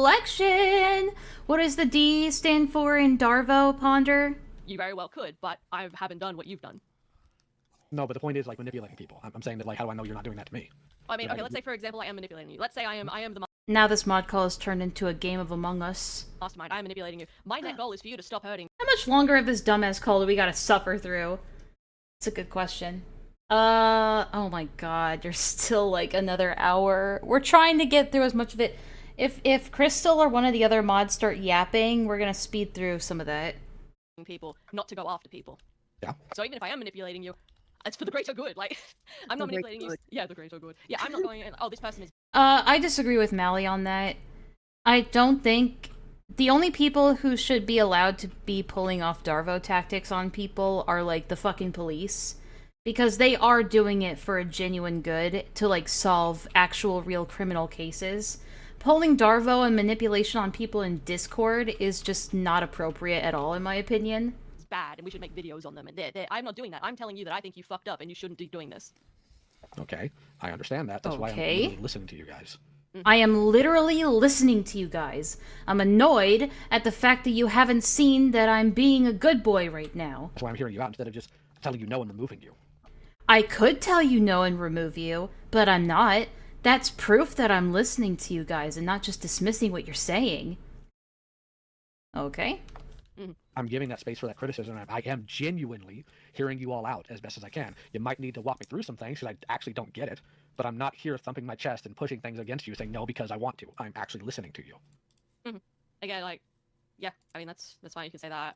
That doesn't really change. People who are actually listening to you don't need to brag about how much they are listening to you. Anything that I said, but okay. You would just listen. I've noted it. How does that not change anything you said? You said you're worried about me being used to weaponize things again. One way I don't do that is by listening to more than just one doggone person. And the people who were on my mod staff then were also dealing with Peaches doing that. There are people here now that don't deal with that, and there's also people here who have... Peaches is not a fucking mastermind, okay? The only reason Peaches got away with what she was doing for so long is because people like you are just, like, born and raised idiots. That's the only reason. Either people just weren't paying attention, or they were idiots. Peaches is no mastermind manipulator. You even said that yourself. Peaches is no mastermind in the background. Remember in the Rosa call? Not Rosa, Rabbit. He was giving Rabbit shit because he thought that Rabbit was trying to say that Peaches was some master manipulator. It's not because Peaches was good at Darvo tactics, it's because you were a fucking idiot. If someone like me, just jumping into the scene, could immediately suss out that Peaches was being manipulative and dishonest, why couldn't you? Why couldn't any of these people? Unquestionably got in my face before when they think I'm screwing up, and I don't mean for their own benefit. I mean just because they know I'm wrong. Mm-hmm. So yeah, for me, it's just I've heard you say this before when you were, you know, actively thinking ill of people who didn't deserve it and thinking about making videos on them and damaging them. So for me, it's like it's all very well and good that you say that, but I've heard this before. So grain of salt. I'm sorry, like... that's not a nice comment or thought, but it is what it is. Then let me be clear here. Let me be clear. At the end of the day, you could go about your business and not interact or care about anything I do going forward, so why? See, now he's getting a little irritated that he's being called out. Well, you could just go on your business. You could just go along your day without calling me out, so why are you? What is that? Again, it's just deflection. It's like, okay, then why do you care? Why do you care what I do? So why what? Why do you concern yourself with it? You mean why am I concerned with the existence of this Discord and you heading it? Yes. Because I think it's damaging to people, and it's a bit of a circus show. And it's And I knew that at very least I could get into a call like this and say it. There's not many other people that might do that. So yeah, I felt, you know what, fuck it. I have something to say. I think it should be said, and you might hear it. That's why I bothered. And you don't think there's other worse places you could have done that at? Why this one? Just because I'm the closest? Why are you so focused on me when there's so many worse things happening out there? Classic deflection. There are people literally being killed in other countries right now, and you want to concern yourself with a Discord server? That's really strange priorities, Melly. I think you're a little crazy. Well, because I don't know other worse places. I can't. Then why are you here? Let me mentally abuse people in peace. Go away. I can't go and speak to places I don't even know about. It's also like, if Mally has a direct in to talk to you, she may not have that direct in to talk to other people who are engaging in, like, similarly inappropriate or unproductive content. And on top of that, you're essentially asking me, sorry, officer, I understand I let that bin on fire, but that man over there did it too. Why aren't you talking to them? Like, you understand that's just a deflection, right? It's not really a deflection. I'm asking a question because I don't understand. See, and that was the best example of that switching I was talking about, where he went to being... I just don't understand, guys. I just don't understand. Too confrontational of like, well, why do you even care? Why do you even care? Why can't you just leave it alone? Do you actually care? Like, really trying to manipulate? And then when he's called out on the deflection, he goes back to, oh, it's not deflection. I don't understand. I'm just really trying to understand. It's just that my brain, my old boomer brain, my old possibly autistic boomer brain, victim. I'm a victim of abuse, and that's why I just don't understand. So, that's the, I mean, I've explained this, I've had someone else explain this before, actually. It's the victim-bully complex. Okay, well, I'm letting you know it's a bit of a deflection. I'm letting you know it's a pointless line of inquiry. Okay. What's your next point, Bondra? Whatever. I would... okay. Fuck off, Ephraim. No one wants to hear your voice right now. It's between Mally and me. Is partially in reference to the note that you might want to look into psychology. It might be worth setting up like a server Patreon where all of the funds provided go into either paying for you to attend mental health awareness classes or to pay legal or psychology professionals for their expertise on subjects. I don't know how many times we have to say this, but Hunter, it's a Discord server. What the fuck are you talking about? I think you should hire a mental health professional for your fucking Discord server. Just so it's not like the mods and their cursory, potentially completely wrong knowledge, you would end up having to provide proof that the funds are going to where they're supposed to be going on the regular, but this is something maybe to consider. And this also says, in this regard, I should acknowledge that specifically using the funds for Lio to take classes to better his knowledge of the subjects. And a legal disclaimer. Guys, you should have legal documentation for your Discord server. May be heavily scrutinized. Some people may view it as morally questionable for Lio to be using other people's money to better his own... By the way, Twisted Toby Fox brings up a good point. Why the hell do people need to pay for him to take a class? He has money. Guys, you should donate your money so that he can pay for lessons on how to be a more manipulative person. I mean, a better person. He has money, Ponder.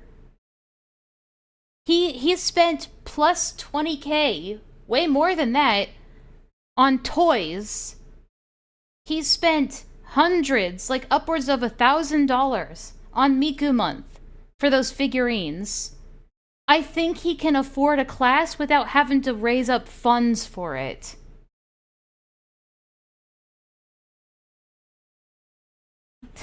And he has a wife who probably pays for a lot of his shit for him. Let's be honest. He gave 8K to Peaches. Education, even if it's for the sake of trying to better that understanding, to better the community by proxy. So what I'm suggesting here, there is that inherent potential for backlash, but it is maybe something to consider. All right, and your next point. That would be... the server needs to be a place where victims or people who suspect that they might be victims can come to ask questions, get advice, and feel safe. In that regard, there needs to be a plethora of resources on hand to help them, specifically with regards to mental health, psychological, sexual, and physical abuse, grooming, predation, and police or law enforcement contacts. Okay. I agree. Okay, and then after that, Okay, alright. a spot in the server specifically for those Hold potential on. victims who- Let me back up a little bit. Abuse, grooming, predation, and police or law enforcement contacts. She said that the server should be a place where victims can come and express their victimhood or some shit. Let's go back to what she said. All right, and your next point. That would be... the server needs to be a place where victims or people who suspect that they might be victims can come to ask questions, get advice, and feel safe. No. That is the worst idea. You should not be relying on a Discord server to tell victims or potential victims of predation what to do in like completely sensitive situation. A Discord server is the complete wrong way to go about it. Jesus Christ. A plethora of resources on hand to help them, specifically with regards to mental health, psychological, sexual, and physical abuse. Yeah, let's not forget that Ponder knew about Fagos. Police or law enforcement contacts. I agree. Okay, and then after that... Okay. It might be worth setting up... Also, Ponder's a person that sips their drink. That slurps their drink. Audibly. That's another red flag. A spot in the server specifically for those potential victims who have come looking for help. It should be completely hidden from view from other potential general members. Maybe give those who... Oh yeah, this is another dumb point. Potential victims. Okay, and then after that, it might be worth setting up a spot in the server specifically for those potential victims who have come looking for help. It should be completely hidden from view from other potential general members. Maybe give those who need it special roles that allow them access. And there should be a couple mods whose sole job is to focus on those restricted chats and keep them orderly, safe, and free of... Or... you could not do that, because this is overstepping. This is massively overstepping. Because it is not your responsibility to do that. You should be forwarding it to the cyber tip hotline for missing, and the national tip line for missing and exploited children, or to the police. You should not be forwarding all this to a Discord server. Yeah, off to the padded cells with you, victims. Until we are finished with you. Triggering topics. They can also step in should those victims express wants to go back to or concede to the demands of their victimizers. However, overall, there should not be any type of venting within that section of the server. It needs to be entirely safe, kind of like a padded room. Oh my god, she actually literally said padded room. Holy shit. I don't know how we could facilitate that, because... we need a padded room for these victims. I'm not saying the idea is not good. Okay, I get it. If I want to make a place where victims can be safe, they need to be able to talk. But I don't even know where I get mods like that. That's a lot. That's a lot of work, and it's not the work that I shun at. Like, obviously not. But it's more of like the depth of knowledge and.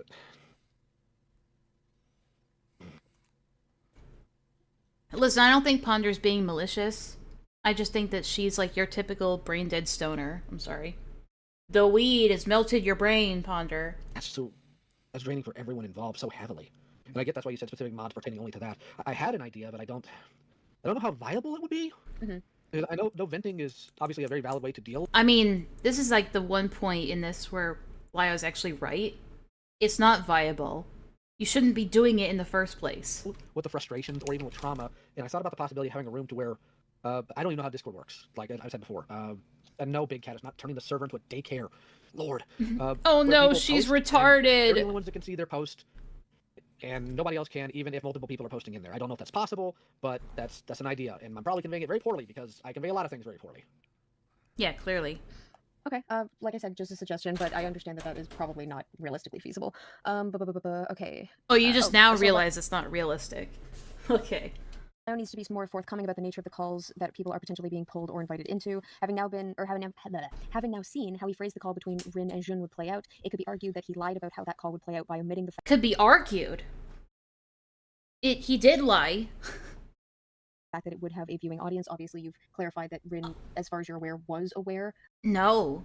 Unless he's seen proof of Rin being aware, unless you've seen proof of Rin being aware, you cannot make that assertion and just assume that it's true in order to excuse the fact that Lio lied.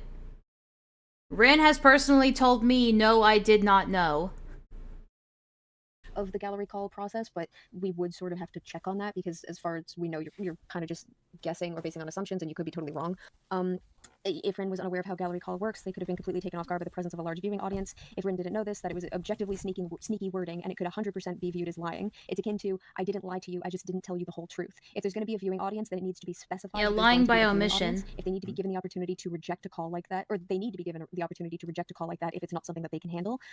Lio, you can't be coy about that stuff. For all you know, it's a trigger for the person being confronted to be like the center of attention or feeling judged. We don't know what anyone's life is like on the other side of the screen, and we cannot begin to guess how each person will react to having that many people rapidly typing out split-second judgments of their character, which we have specified that we can't actually see the chat, but the viewing party audience I'm being size is still Joker-pilled. Oh, I lost my place. This is especially because we know that people fear Lio, and we know that people have lied to him in the moment. Well, gee, I wonder why. I've already touched on this, but it's almost like you helped contribute to that fear of Lio, you and your friends. Feared confrontation. People may also be less willing to speak up after the gallery call has already begun because they worry that making note that they're not comfortable. It's almost like Lio likes that, and that's why he does this in the first place. He gets off to the idea that people fear him. Many people watching the conversation will just convey to those people that they are guilty, and they are scared of so many people watching and finding out. I can actually offer not a example per se, but you are aware, like, you got into a call with me and another person like a few-ish months ago, maybe like 6 or 5 months ago now, I'm not entirely sure, and I had to specify to you, like, I wasn't comfortable with you being in the call. Yeah, I remember that call. Not, but one. Crystal says that apparently at this part in the call, she just kind of forgot that she was recording. I don't know how you forget, but alright. Whatever. I should specify I was feeling anxiety in that moment. So you're gonna hear talking in the background, but that's like Crystal playing a side video. If people have worse anxiety issues than me, or they're just speaking up for themselves, some people may not speak up in the moment, especially if there's a huge gallery already watching them. Ponder, it should be a warning sign to you that you had to explain this to him in the Rosa call a year and a half ago. Almost a year and a half ago. The fact that you have to explain it again should be a warning sign to you that this guy is not listening, nor does he want to. I should cover. Well, why don't you ask Kumo that? Why don't you ask Akumo that? You have the fuck, like, what are you talking about? Like, this person is making, they're probably making this way. You often mean someone. They are going to be on edge right from the get-go, and this is, as I've written it, a lot of Lio's approach really does feel like he's tricking people into calls where they are going to be on edge right from the get-go, and this being with the intention of putting pressure on them so that they are more likely to fess up to their own mistakes. But not only is this not going to work in that you may get people lying specifically because they don't want to be judged by such a large audience, you may also get cases where people who have been victimized themselves admit to things that they didn't do because they feel pressured in the moment. Again, it goes back to Lio being big scary lion man, objective. Which, by the way, Rin has told me that yes. Actually, you know what? Fuck it. Let me grab the screenshot real quick. I can just show you guys what Rin said to me.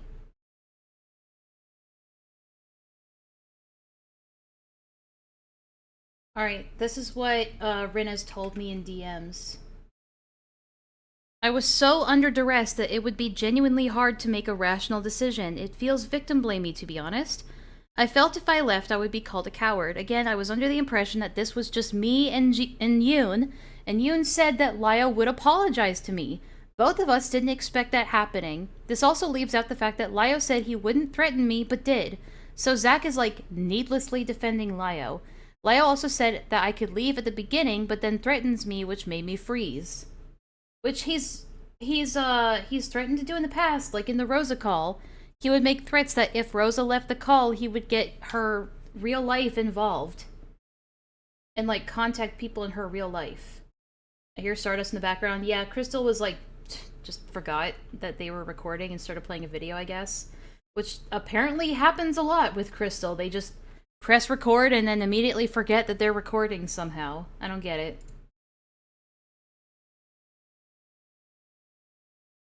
Are we playing? Oh, we're muted for some reason. Why? But not only is this not going to work in that you may get people lying specifically because they don't want to be judged by such a large audience, you may also get Agreed, cases where Mollusk. people who have been victimized themselves admit to things that they didn't do because they feel pressured in the moment. Again, it goes back to Lio being big, scary lion man.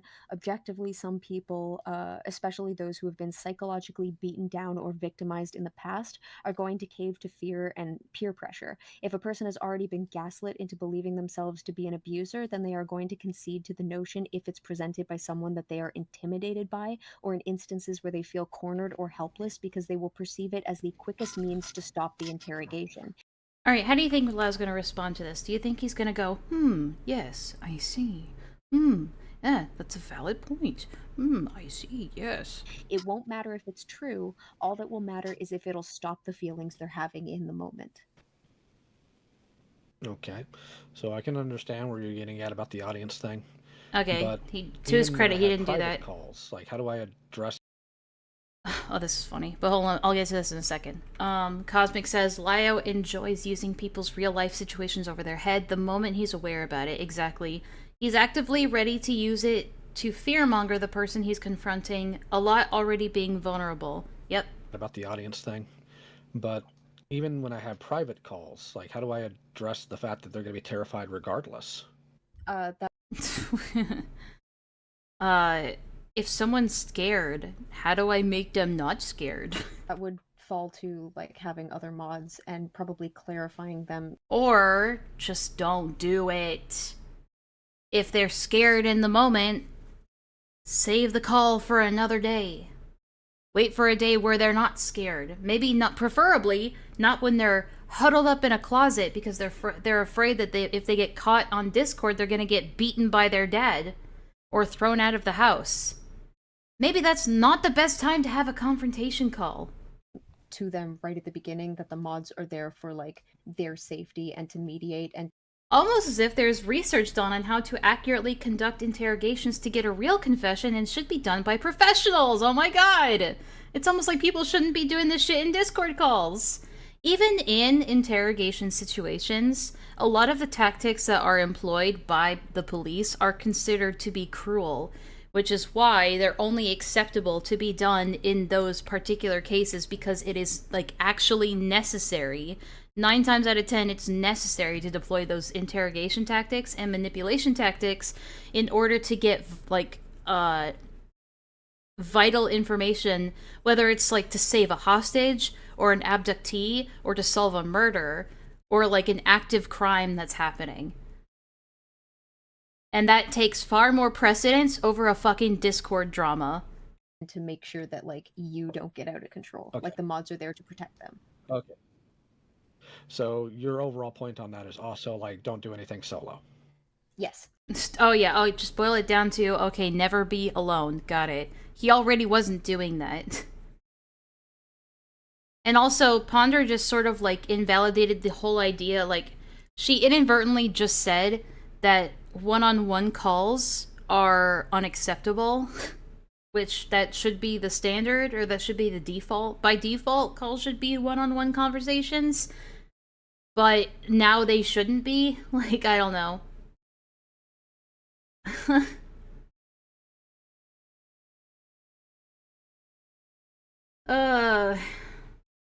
Or when your power goes out and have to use a McDonald's and a Walmart. Yeah, it's like, maybe you gotta just reschedule at that point.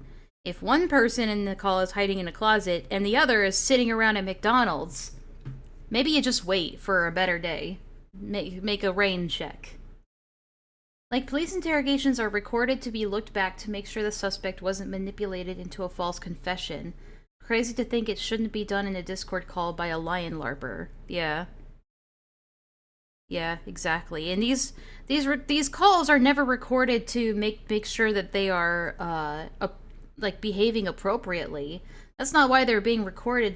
They're being recorded because they want to make a spectacle out of it. They want to make content out of it.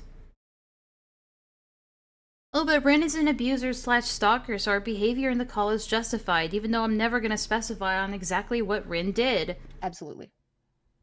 Okay. And make sure okay, that thank you for the clarifying. person you have coming in has someone in their corner. Yep. Yes, that's actually I a, think a that's fair. good one. It's like I actually brought this up to you a couple weeks ago. Is that when you have someone in and you have like a person there to mediate, you have to have a mediator on both sides. Yeah, that was a valid point. I think I said that to you when that was brought up, because it really is. I guess my only concern with that is if their +1 is belligerent or actively interfering with where we're going, because we've had that happen before. So Oh my god, we've had an issue where the people brought in to mediate, and like it interrupts my power scaling fantasies, and my power trips, and that's really an issue for me when they interfere with my ego tripping. I guess at that point we reschedule and tell them to find another friend. Yes. At that point, we reschedule and tell them to stop being friends with that person. Yeah, totally. Okay. Or just find somebody I think else. that's fair. So, The thing is, I don't trust Lio to be able to distinctly say what is and isn't belligerent at this point. So, is that really his call to make? Like, can he be trusted to make a judgment call like that? I don't think so. Because hopefully the things we are dealing with aren't always going to be, this has to be handled right now. Mhm. And that's not even saying if the server goes on with what it's doing now. I mean, just in general, there's always going to be some sort of conflict or thing that needs to be fixed. Because Everybody has Go ahead. conflict, guys. It's that just is actually humans. the We're last all question that I human. have, and completely unrelated. Mally. Okay, I think I covered everything I wanted to off the top of my head. Are we still at 1.5? No, we're at normal speed. I don't know when it stopped. Give me just 1 second. Oh, I was just going to ask you a question real quick. Oh, But like I said, yeah. completely unrelated. No, hit me. If someone were to convey your persona in a pose that accurately... Because I'm trying to keep just someone here. And also, you have in the past said to people, I'm thinking of written this because it was the most recent, but I've heard you say it to others. You've told people to get offline when they have either done something terrible, in your opinion, or they are quote-unquote not acting right. I would argue you have done both of those things, but you're not holding yourself to the same standard of getting offline that you would hold them to. Stop it, Lio. That's so annoying. Shut up. Just shut up and listen. Shut up and listen. So those are Okay, those are I'll essentially address two both of those. criticisms. Okay, go ahead. Okay. First of all, it depends on the individual. The people who are currently my detractors, I'm not going to sit here and play pretend like they have some super magical valid points. If they do, or if there are valid points, they can be conveyed by people who are decent, like the one I'm talking to right now. I'm not going to... Oh, so Mally's perfectly decent in this call. And he thinks so highly of Mally during this call. He's willing to compliment, like, even this far into the call, like, they're completely respectable and have valid points, but all of a sudden later they're a bully and trying to victimize and isolate him. That's so weird. sit here and take somebody who had zoo porn and tells women they should be raped as though they are a genuine point of criticism, nor am I going to take somebody who sits there and threatens to rape other people and flashes pictures of my wife up as though he has genuine criticism. That's not... I mean, deflection aside, does Mally do any of those things? What's your excuse for not listening to Mally all of a sudden? Happening. Okay, Actually, I'm going to... Yeah, go ahead, Wanda. I was just going to specify, inherently, even if the criticism is valid, sometimes it's more difficult to recognize the validity of it if it's coming from somebody that you... Oh, here's a good one. Here's a good one. He's like, so Lio's like, whatever my detractors have to say, they're not true because I decided that they're not good people. Based on arbitrary things that I have yet to prove. Respect the opinion of. Some people can have criticism levied to them from two different parties, and they are usually... Yeah, I've done neither of those things, so why am I dismissed? Oh, right, duh, because of the ketchup thing, right. And even before that, oh, well, I have no idea. More receptive to it if it is conveyed to them by someone whose opinion they respect.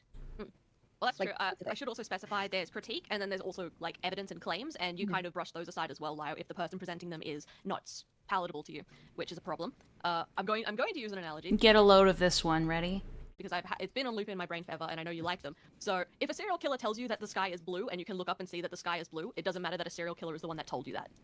Does that make sense? You're right, but the guard next to him can also tell me that. There was no guard. Guard gate. There was no guard. Lio. The guard has been dead for 20 years. You have to let it go. They're basically saying, I don't have to listen to the serial killer. Because I could just listen to somebody else. Okay, but there's no guard. There is no guard. Okay. that doesn't change the fact that the serial That's my killer is point. correct in what they're saying. Like, it's maybe I'm it's a matter under of no obligation statistics. to listen to the serial killer. He just said that if a serial killer told him the sky is blue, he is not obligated to believe the serial killer. And instead has to get a second opinion from the guard beside him. He just can't concede. He is physically unable to concede on that point. He is quadrupling down on this point so fucking hard right now. When was there a guard? Exactly. He made up the guard so he didn't have to concede on the point, on the analogy. Alright. I can't change it. Alright.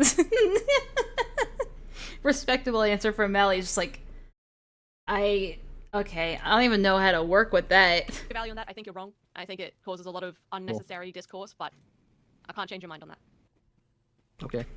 And if we're going to appeal to hypocrisy, I think that is the worst possible case you can make here, but we can't even get into What do you mean appeal to hypocrisy? What? Where did the wait, now we're deflecting to hypocrisy? that because we're here to talk about me. So let's go ahead and move on. What's your next thing? You were going to respond to both the points I brought up. The not I acting just- right. I and did. No, the second one. The not Yeah, acting right. Yeah, Oh, the is second that one what is, you... the second, yeah, that's the Oh, so hypocrisy you're... concept. Okay, I mean... Yeah, so the other complaint, we might have missed it, is the fact that Lyo tends to default to telling his detractors or people he's arguing, no matter who it is, that you are not right, you are unstable, you are unhinged. Like, just kind of defaulting to gaslighting, essentially. Which, again, should be another red flag for these people, but I guess not. Obviously, I believe you're a hypocrite based on what you've done and said in private and in public, but, I mean, do you not want to address why the advice that you give, sometimes demand of other people online, doesn't apply to you? No. You don't want to? Nope. I don't...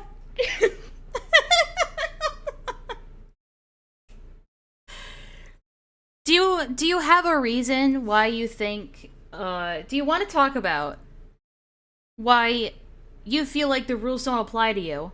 Nope. No comment. I don't want to talk about that. Nope. He just pulled a nope. That's wild. That's fucking wild. Let's hear it again. No, the second one. The not Yeah. acting right. Yeah, Oh, the is second that one what is, you... the second, yeah, that's the Oh, so hypocrisy you're... concept. Okay, I mean, obviously I believe you're a hypocrite based on what you've done and said in private and in public, but, I mean, do you not want to address why the advice that you give, sometimes demand of other people online, doesn't apply to you? So do you want to address the reason why, like, the way that you give demands to other people that for some reason don't apply to you? No. No, I'm not going to answer that. No. No. No. Argumentum and stop yelling at me. Okay. Alright, that's fine. Okay then. Anything else? I mean, that was the question to you. Did you pose a question to me? He asked if you had anything else. Why? Oh, sorry. No, I'm done. I don't see anything more productive I can say. What do you even say? What do you even say to that? Speak up now or forever hold your peace. I would just like a summary, if that's Okay, I feel like... Are we done? Does Mally go into any other things in this call? We'll see. On, like a clinical, or I currently does on things quantify Oh. and understand on my own. So like I don't even have mental health knowledge on like a clinical or a collegiate perspective. Yeah, you don't, Ponder, so why are you acting like you're an authority on this? It's literally just like things that I've researched. It's just a matter of like, I think if these things are going to be brought up, the main person behind the server needs to have more knowledge than he currently does on these topics. is anybody of the staff required to be of this? At least in your ideals. It would be helpful if people knew something about psychology, but that Okay, also we've already gone over that. doesn't cite specific individuals. Might be, but inherently, let's use the Lumicall for example. Why do you find that so distasteful? You mean wait, no, they don't even have an online presence? Okay, yeah, okay, we'll go to this then. So we're skipping ahead a little bit. Okay, yeah, I mean, I can talk about that. So the difference in that regard would be A, it's just a personal experience story. B, no one knows who that person is. That, as far as I know, they don't even have an online presence. And C, it wasn't airing out beef. It's like, hey, this is something that happened in my childhood. Not, hey, here's a drama that's happening right now, and the person I'm mad at. Have a So, I remember this. So Lyo says, like, what's the difference between making an accountability video on somebody, like a call-out video, and a story time? Why do story time YouTubers get to do it, but I don't? And she's saying, well, typically, like, story times are anonymous and aren't targeting anyone specifically. And these accountability videos and confrontation videos are. Video talking about how shit they are. I don't think those two things are that you can correlate those. Well, I guess it's because the underlying thing is like the emotion and the experience behind it, whereas you're seeing it from a different disconnected point of view. That's probably where the disconnect here Yeah, you're the disconnected person in this case. might be. But inherently, let's use the Lumicall for example. Why do you find that so distasteful? You mean the idea of you making a video out of the Lumicall? If I were to say, hey, I've talked about Lumi in the past video, here's the context to what they did and why, and here's my last conversation with them, why would that, in your opinion, be distasteful? Well, already you're talking about a different thing. You're talking about, here is this person, naming this person who has been an online figure, here is my beef with them, and sharing a call that you had with them. I assume a private call, I don't fucking know. It's a very different beast. Like, we're kind of talking about apples and pears here. Yeah, so I think Mally brought up, like, why are you beefing with somebody, like, on a public platform? Or are you beefing with somebody and airing out grievances with somebody that has no platform? And, like, basically airing it out to thousands of people. And I think she uses a different example, but then he's like, okay, so why do you have a problem with Lumi then? But it's like, she didn't. That was an entirely different thing. Like, and he does this a lot, where he's like, it's the so you hate waffles argument, basically. I'm not asking in comparison to the story time. I'm asking, I apologize, that was not communicated well. Again, I sometimes really struggle with conveying what I mean to people. And Yeah, see, he got argumentative, and then he got called out for being argumentative. And, like, the fallacy got called out. And he falls back on, oh, I'm just trying to understand. I just don't get it. Like, I'm really trying to understand here. Like, my questions are completely innocent. Sometimes I can just shoot off. I have correlate. Oh, sorry. I have problems. I'm so sorry. I'm just such an old boomer. Or I have, like, connective thought processes. I have weird connective thought process issues. Sorry. From one thing to one thing to one thing, and then I'm like 5 steps disconnected. So, go ahead. I could maybe offer a example of the difference. So you're aware of like the person who approached me at VidCon and like how we thought that was inappropriate, right? Yes. Yeah. Okay, so in my VidCon video, I talk about the fact that I was approached by somebody at VidCon. At no point do I specify who this person is. The big difference would be if in my video I said flat Chair fucking out check their username, and I approached, I just presented all the other information the same. Okay. And if I may take this a step further, a bit closer to what you're talking about, Lio, if that same person, if I came out with a call-out video on the shit they did and said to me, that would be more similar to what you're talking about with Lumi. Do you not think that would be distasteful? Well, your value has always been apparently that you don't do call-out videos. No, not inherently. I mean, we've had people in the server, people have done call-out videos on. Okay, so you're just so I'm kind of again nail hammer. If I made a video tomorrow with that calling that person out with that call in the video, would that be okay? I don't see the problem with it. Oh my god, Mally, we have the green light. No, I'm sorry, I would not do that. Oh, no, I can promise you, my DMs would be lit up the next morning, but no, I don't inherently think there's a problem. I don't know what Ponder's talking about. Yeah, that's a good reference point. So it's like, that's your value on it. We don't share that value. Well, I'm trying, that's it. I know we don't share that, but I'm trying to understand why you... I'm so sick of hearing the word value from these people. That's your value, not mine. My value is this. My value is mine. Value, value, value, value. I don't give a... I'm so sick of hearing values in place of that's your opinion. Well, that's your value, not mine. At this point, it's just white noise to me. It's a buzzword to me at this point. I'm sick of hearing it. Have that value. That's what I'm trying to understand. Okay. I think it's unnecessary drama. I think it provokes problems where there doesn't need to be. I think it's weaponizing my audience to fight my battles for me, painting pictures of others that might not be fair. Like, there's kind of a myriad of reasons I don't do that kind of thing. Okay, we're not talking about what you personally do, because you say, like, it paints a picture of them. Well, if that's what they've done... Well, Sorry, I thought you wanted my value on it. I want your value, but I'm trying... Again, this is me trying to understand it, so I apologize. I want your value, but not your opinion. Not your perspective. Again, I'm going to screw up my wording, okay? Sorry, guys, my wording is just so bad. Value has lost its meaning because of him, yeah. To weaponize your audience, and that it would be unfair to paint them in that light due to your personal experience with them. Yeah, I also think it's unnecessary drama. Like, I hate you, so I'm going to make this a public spectacle and drag you through the mud because I hate you. At what point then does it go from a personal drama to this person has done something really horrific to me, and I want to warn people about their behavior? See, and that comes back to the idea that Lio does not understand that just because somebody wrongs him personally, that does not make it everybody else's problem. And that's a common thing, again, with narcissists, where they conflate it to, it's my problem, therefore it's everybody's problem. Everybody should care about this the way I do, because I was wronged. Well, it would kind of probably predicate on like the expectation that they would do it to other people. Yeah. Well, it's like I guess I can kind of use an example of this because I very nearly did make a call-out video at one point. It was kind of going to be a joke, but it would have still been a call-out video about some age-old fucking Tumblr fanfiction drama, and it was very much this person upset me, and they are a bastard online, and they very well might be a bastard online to other people. But then I sat back and I looked at it, I'm like, well, this is petty and unnecessary, and realistically, like, no one's really going to be warned of this behavior so much as they're just going to be mad at this person. You've got to, every situation is different, I think, and our line is not the same. I'm gonna keep going with the example I'm giving because again, I'm genuinely trying to. I think if there is a pattern of behavior, if they're doing it to multiple people, if there is like very clear damage that is being done, it also depends on the severity.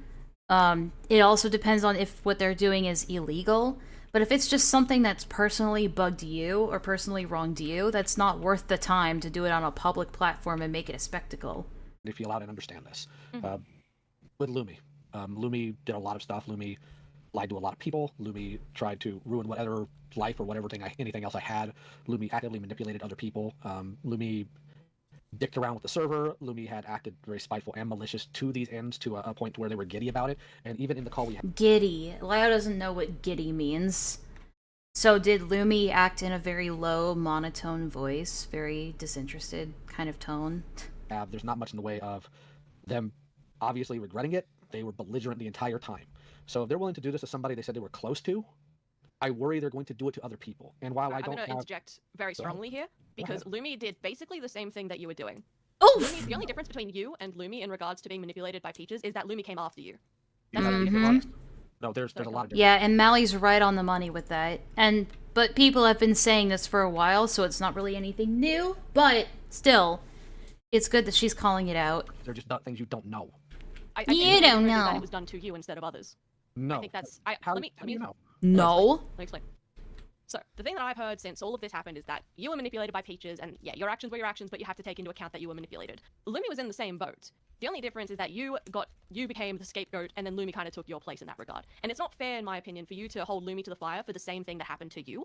But I understand that you hate Lumi, and that you feel some kind of personal way about it, because Lumi did that to you. But from a general perspective, it's, again, it's hypocrisy. You're essentially holding Lumi to the fire for things that you have done.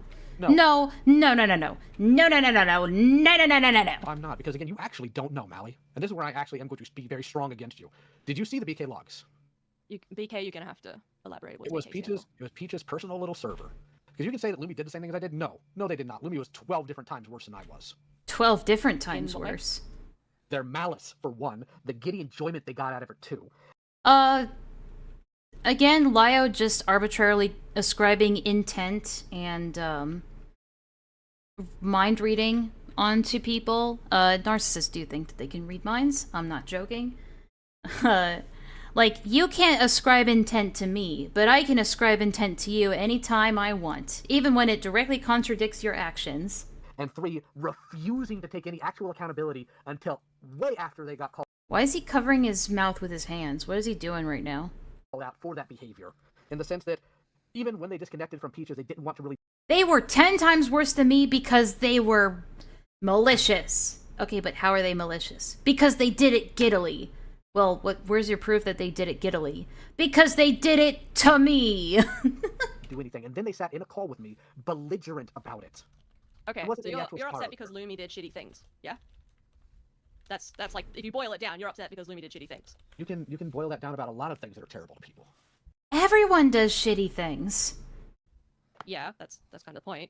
You also did shitty things. Why does Lumi get this energy and you don't? Are those equal in this case? Yes. Hard to say, in the sense that I feel like it depends on who you're asking. Like, if Lumi did something specifically shitty to someone else, then they're gonna have a different reaction to it. That's pretty normal. But I would say that you have both done equally bad things, yeah. Yeah, like, he listed out, like, lying about people, lying to people, treating people poorly, and manipulating people, which are all things that he did, but he's refusing to acknowledge that. I wonder why, because it makes him look bad. You say that without full knowledge of what Lumi's done. Okay. I mean, can you give me, off top of your head, the worst thing Lumi has done? I could try to, but Mally, I think you're cemented in this, and I'm not going to push you any further. That's your business, not mine. I think I mentioned this. Where did I mentioned this? Oh, that's right. When I was watching this the first time. It's interesting that he says that, because he basically says You don't know what Lumi did. Okay, tell me what Lumi did. Well, it's not gonna change your mind, so I'm not going to.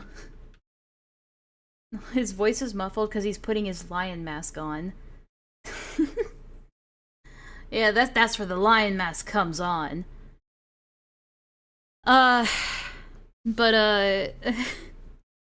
Fucking hell. Which, ironically, is the same thing that Ponder and Darkness Stone got on Madame for doing back in 2020. When Madame was like, I could show you guys proof that I'm not lying, but I know that it wouldn't change your mind, so I'm not gonna show you any proof. They had like an entire hour complaining about that excuse and why that excuse doesn't work and why it's dumb. But Lio can do it here and that's no problem. That's not gonna get called out.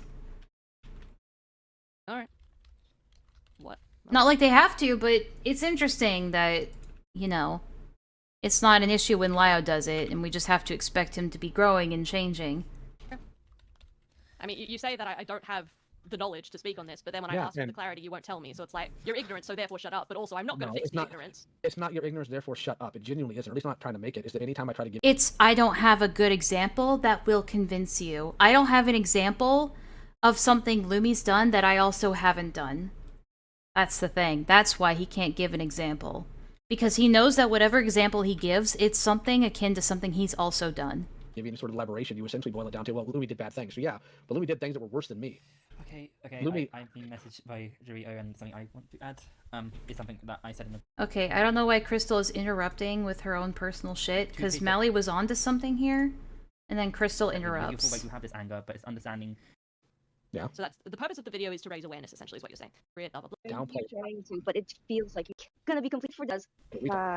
Talk to Lumi in a way like. Oh shit, hold on, sorry. I have flatly told like Lumi to their face, hey, I don't like you, right? I flatly told Lumi to their face like how I felt about them at the time. I don't know right? who this is. And you're completely right for disliking Lumi, for not trusting them, for thinking they're a mess. Oh, it's Dorito, right. I can't word myself correctly. I don't really you were lying to you and stuff, but it's still you had the evidence. You know, like just reading like the screenshots, it wasn't right, and you're like 38 years old, dude. Like, I mean, basically what Dorito is saying here is that, like, even if the excuse is that I was manipulated by Peaches, the manipulation only goes so far. The manipulation can only go so far. Like, at some point, you have to start thinking for yourself, or else you're just a fucking idiot. Like, at best, you're an idiot. At worst, you are willfully, like, ignorant. And you were, more than happy to go along with this, which I think is the case. I think he was more than happy to be Peach's pawn up until it wasn't convenient for Peaches anymore. He was a useful idiot, and he was fine with that so long as he got the companionship that I guess he wanted from her. it feels like you're I'm not downplaying trying- what you did. Not, I know I'm you're not trying to downplay. You're trying to, but it feels like you are. That's Can I it. try and summarize this? It's essentially what Go we're ahead. saying is that you're expecting or given grace that you don't provide to Lumi, or in this case, others in general. Now, I do kind of need to loop it back because we got a little lost in the weeds about is Lumi bad, is Lio bad, which isn't actually the point. The point was talking about if you made a video about Lumi and if that would be appropriate, blah blah blah.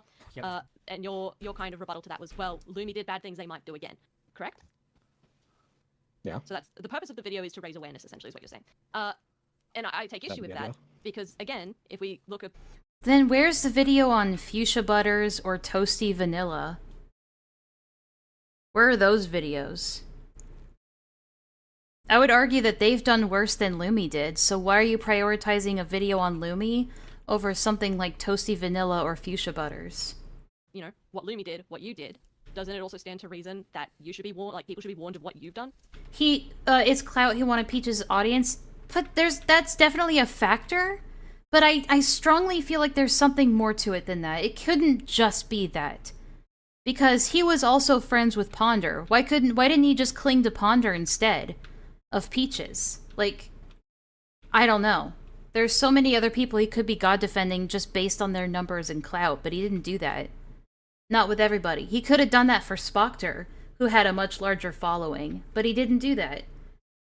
The only reason he went after Spocter is because Spocter went after Peaches, or just dared to criticize her. Yeah, or ZZ. Yeah, Lumi isn't a porn addict grooming children. Like, is that not They a value already you hold for are. yourself? They already are. Okay, so you're okay with the videos about you from, like, you know, Akumu, Leah, those people? Because they're warning others about your behavior? So that's a good question for Mally. Like, if it's okay to make a video on somebody because you're warning them about you're warning people about their bad behavior, then are you fine with the videos that Akumu, Leia, and etc. have made? I'm not okay with dishonest people, but if they are being honest about it and they genuinely feel that, that's another matter. You don't want to talk about Leia with me. That's going to end very poorly. You're right. That sounds like a threat. You don't want to talk about Leia with me. That's going to end very poorly. Lio, that sounds like a threat towards Mally. If you talk about this person with me, that's going to be a problem for you. Streamline, I don't know if you're still here, but yeah, if you guys want an example of Lio threatening Mally, well, you got one, because that's definitely a threat. I don't want to talk about Leia with you. I'm just using them as a reference point. If I could offer I think you need to... Sorry? Sure.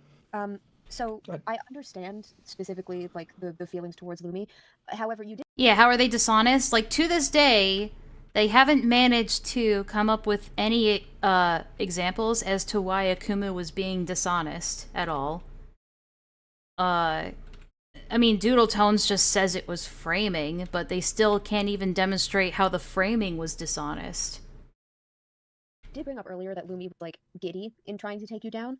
I would like to point out that if Lumi believed what Peaches was saying, that you were an abuser, it may have been that Lumi was giddy about taking you down because Lumi thought that they were taking down an abuser. And also, if your mindset is that you don't like dishonest individuals who are, like, potentially willing to portray information dishonestly, it can't be discounted that your own feelings on a matter can make it more difficult for you to recognize, like, the truth of the situation or give someone the benefit of the doubt if you feel personally slighted. So your video could come off as dishonest to some people because they don't have the context of, like, this is driven by your own feelings. And that may make it difficult for you to, like, recognize Lumi's, like, where Lumi's coming from. And keep in mind, if the idea is to warn people of others' behavior, that would imply that they're going to do this again.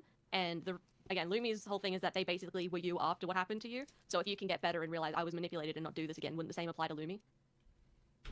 I guess the disconnect here is, and I'll use Crystal for this since Crystal keeps hopping in.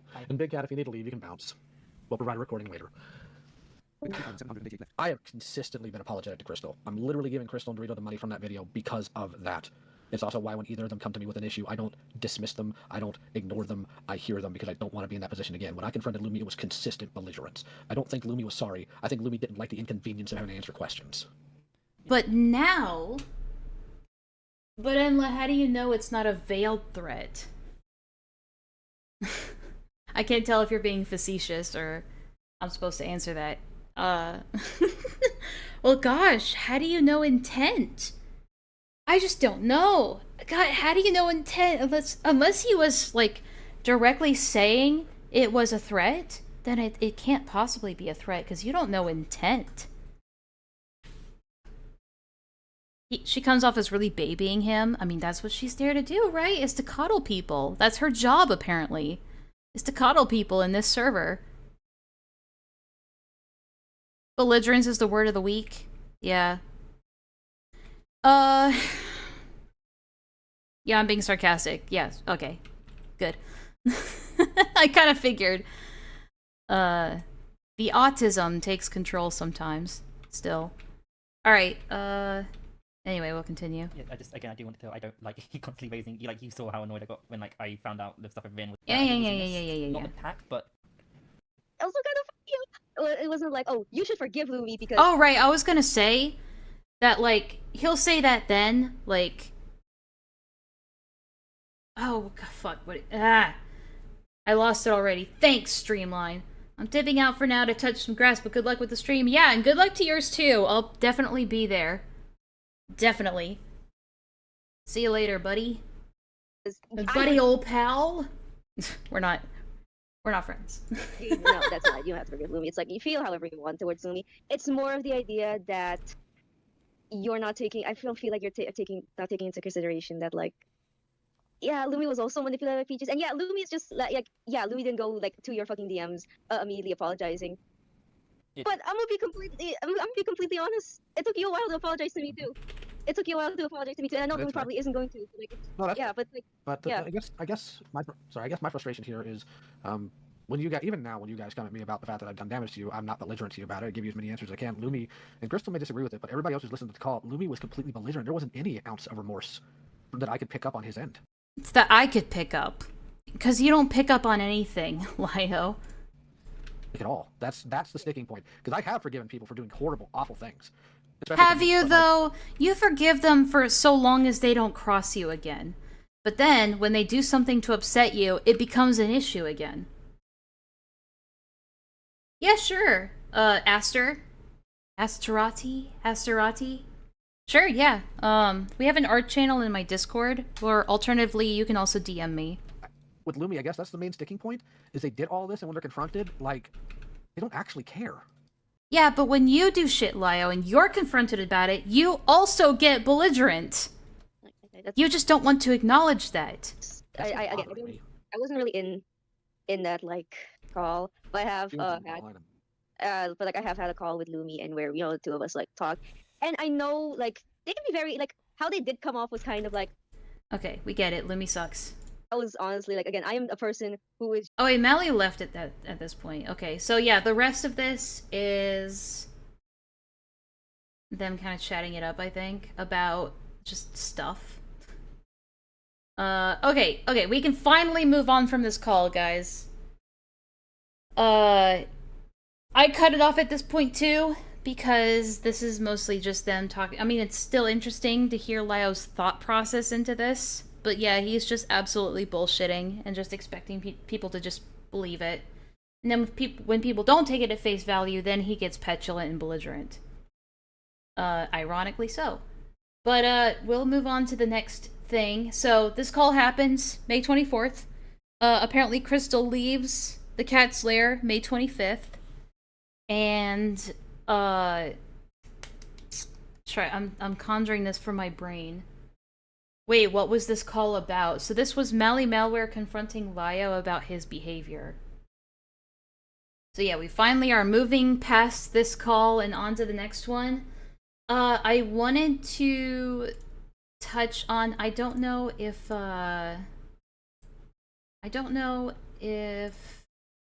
did somebody,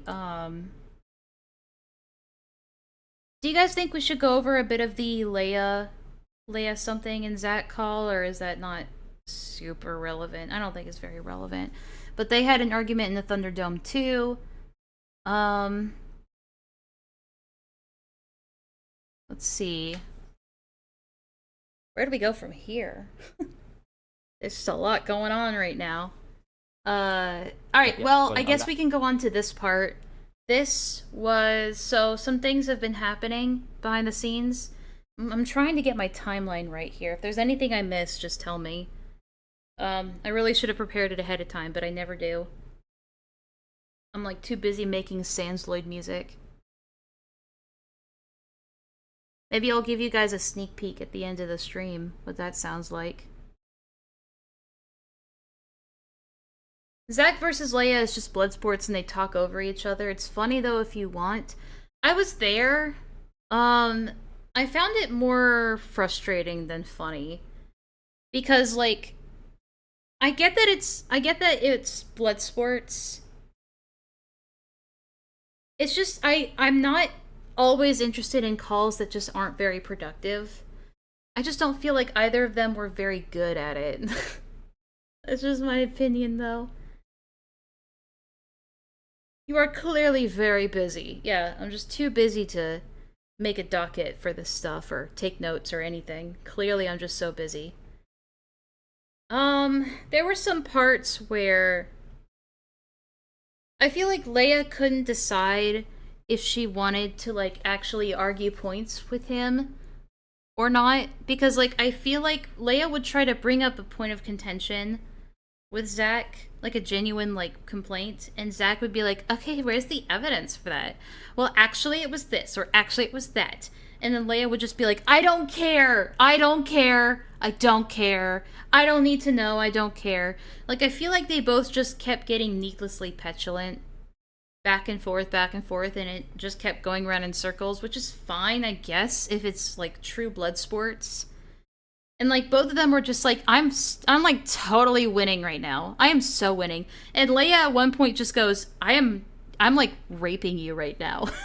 Which is like, I get that it's blood sports, but like you gotta, when you say something like that, you gotta really say it with your chest, you know? I didn't quite hear the conviction. I feel like she faltered on that one. Sounds lame, skip it. Yeah. Yeah. Do you have screenshots? Like, I thought the funniest part of that was Zach trying to say that because Rin never said, like, verbatim, that Lio was definitely abusive or abused them, then that means Lio was not abusive. That's definitively proof that Lio was not abusing Rin. True, and Beckett won with all the super chats. True, though. True. Speaking of super chats, for those who aren't aware yet, I am finally monetized, so you can give super chats now, if you're so inclined. And the Ko-Fi is also available, or at least should be. So yeah, we're finally up and running, guys. That's excitement. That's excitement in my voice. He's my daddy. He's my daddy, Lio. He's my daddy. Citation needed. Evidence required. But, okay. Trying to get my timeline right here. Because what happened with Crystal? Oh, yeah, the Sasu call comes out. And everybody's mad at both Ponder and Crystal for even, like, facilitating that to even happen, which is extremely fair because they did. They were both useful idiots in that scenario. Sometimes I feel like Ponder's like on the verge of being a willful idiot. You know what I mean? But okay, let me think. But yeah, people started calling out Crystal, and Crystal immediately went to, oh, Distression, thanks for the 2. Have a super chat. Thank you, Distression. Greatly appreciated. But yeah, she immediately went into self-preservation, clearing her name, trying to basically do damage control, and I think she recognizes that. And she, oh yeah, this was because she released the Mally Ugh! God damn it. I need to change that. I need to change that sound effect. That is, why does it always make me jump?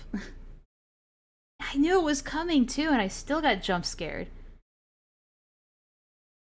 Nah, fuck his super chats. But yeah, so the call that we just heard is something that Crystal released like a day early. I still don't know why exactly they all took such an issue with it. I do know that, they had a conversation, and they, were basically confronting Crystal about it in this call, and this happened yesterday. Well, yesterday to Crystal, but like to me it was like 2 days ago. So to me it was 2 days ago. And Beckett was asking Crystal some questions about, okay, why did you release this? Why is some of it edited out? But the part that we're going to focus on is the part where Lio jumps in and is, definitely has some differing opinions from how he felt in the previous call that we just heard. Oh, it's like on my channel too. I should note that Crystal's audio balancing here is really bad. Apparently she was recording with the noise gate set too high, so that's why Crystal's volume or that's why Crystal's voice tends to pop in and out. But it's not just about your channel. It's about like what you're saying in other places. The fact that you're a modding cat. I mean, I suppose the question is this: like, you said that your alt's been banned from the Senate, but I'm pretty sure, could be misquoting you. I'd have to go back and listen. In the Mally mod call, you're like, "Well, I'm done. I left because I've got everything I need." So again, why does it matter that your alt's banned? It's little things like this, right? It's more idea of it. Oh yeah, I should point out that Lio is like driving around during this call too, which is wildly irresponsible as a person with a driver's license. But yeah, which is kind of a risk to be doing. That's usually not good practice to be driving while in Discord calls and shit. That's usually not good behavior. Just saying. Felt petty. Again, I forgot my main. It was my main was in. I forgot even. It felt petty. Just like, okay, I've made the Malicool public. Now I've suddenly be banned. Huh. That's just how I saw it. Like, okay, so I've actually been transparent without like going to people about it. Annoyed me. That's that I've said from the beginning. I haven't. Well, yeah, I suppose the thing is this, and it's like again, it comes down to the Let's see. like that or no. Too light. Like again, Oh, here we go. With these like sentiment of Mali. I'm gonna have my nerd server, and I'm gonna. Oh, never mind. Beckett, Lio keeps doing this weird thing where Lio keeps trying to like be buddy with Beckett a little too much, where it's like too obvious. Like he's trying to soften Beckett to be on his side. Like, I'm just being upfront with you. All layers of respect. You're not charming, very dude. sorry. I'm not. I agree with the Sasu thing, but I'm confused on how it was like how it would begin. Like literally day after, I told you this. Well, you're not stupid. Release that. Like, Hang on, I'm just I said this is part of the issue there. Here we go. How this all happened. They're not Finally, sorry. I was in there. I'm making it public because I still even today I have not heard the spin call. I've only heard the segment where I was in. Well, the part of the issue there, Crystal, even with that, you're inconsistent. I'll actually slow it down. We'll slow it back down to normal speed. Ah, shit. Come on. Here we go. Did you disavow the written call? Okay. Why did you disavow? Why did this? Hey, it's Cosmic, thanks for the 5. The amount of dishonesty that comes out of this man's mouth is maddening. I'm not salty, you are. Heart emoji. Hypocrisy at its finest. Enjoy the dineros, Enlaa. Thank you so much, Cosmic. I appreciate it. It's about even same reasons I brought to you privately. It was the veiled threat. It was the mentioning of family. It was that it was meant to be a one-on-one call. It was the idea that you brought a troubled person who had issues with their family and risked them being in a dangerous position. I've made this clear to you. We're going to get into all of that. We're going to get into all that again because now you're not dealing with somebody who's completely exhausted and beaten down. Why is it doubled? Okay, hold on. We'll go back. Because, in a dangerous position. I've made this clear to you. We're going to get into all of that. We're going to get into all that again because now you're not dealing with somebody who's completely exhausted and beaten down. Oh, yeah, guys, now you're not dealing with a victim. Now the claws are on. The mask is on, the claws are sharpened, and he's ready to fight back. He's done being a victim, guys. He's done letting people abuse his kindness. Now the real Lio's gonna come out now. Yeah. You've awoken the dragon, Crystal. Because 90% of what you just rattled off is absolute garbage. And I'm getting really sick and tired of somebody being an absolute open scumbag to people and then getting their hand held when they get consequence. Yeah, he's trying to imply that the only reason he was conceding is because he was just so broken and beaten down by people abusing him. But now he's fully rested and he's toughened up and he's realized, wait a minute, I didn't do anything wrong. Everybody else is wrong, not me. So now he's put on his big boy pants. And now he's gonna lay it down like it is. He's going into his shadow form. He's Shadow Lio. I didn't do a veiled threat to Ren. Your buddy Streamline sure did to me, though. And now Monsters has the DM. So yeah, about that. So he's referring... So first of all, he's also just tripling down on the Rin call. Says, I didn't make a single veiled threat. Even though he had to literally have not just Crystal, but Ponder sit him down like a baby and explain to him what a veiled threat was and how it was a veiled threat. And him being like, I didn't know that. But now that things aren't going his way still, and people still just aren't cutting him any slack, now he's gonna go on the attack. Because the first strategy of being a victim didn't work. So now he's going back to being a perpetrator. And the flip-flopping cycle continues. So, what he's saying here about Streamline, he's like, I didn't make any veiled threats, but Streamline certainly did. Yeah, Streamline... Okay, so what he's referring to... Monster said that the veiled threat was the fact that Streamline basically said in Lio's DMs, like, if you try pulling people with larger numbers into this, you're probably gonna get burned. I don't want to have drama with you, but, like, if you're gonna go down this road, it's probably not gonna end well for you. going up against larger content creators, right? I consider that to be a warning, for sure. And they were talking about how that could be perceived as a veiled threat, and Streamline came into Beckett's stream chat to say, hey, for clarification, it wasn't a veiled threat, it was a threat, which, based. Very based. I can respect that.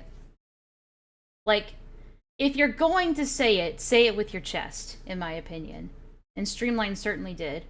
There's a couple. And yeah, Monstrous is okay. Can I just get this out of the way?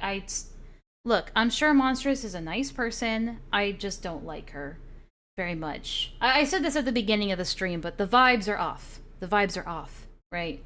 But there's just something about Monstrous, like, at every turn, she takes the opportunity to, like, defend Lyo still. Or to, like, be against all of Lyo's detractors. That's goofy. People aren't allowed to fight back when Lyo tries to punch at people. That's just goofy. Yeah, but having a Discord server dedicated to, like, blood sports is not goofy at all, I guess. Yeah, that's not cringe. Look, Monstrous clearly wants the old Lyo back. She wants the real Lyo back. But what she doesn't realize is that this is the real Lyo. She's pining for the good old days that were never real. Sorry to break it to you, Monstrous. It's just not real. The old Lyo, the good Lyo, is still just the incompetent fucking buffoon he's always been.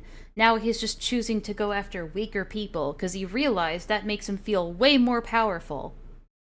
He doesn't want to be just your friend. He doesn't want to be that. He wants to be better than you. He wants to be superior to you. Not just you, but to everybody. And being in this Discord server, doing these accountability calls with people that are far weaker than him makes him feel powerful. And he doesn't feel that when he's around you. Because you call him out on stuff. You treat it like it is. Apparently.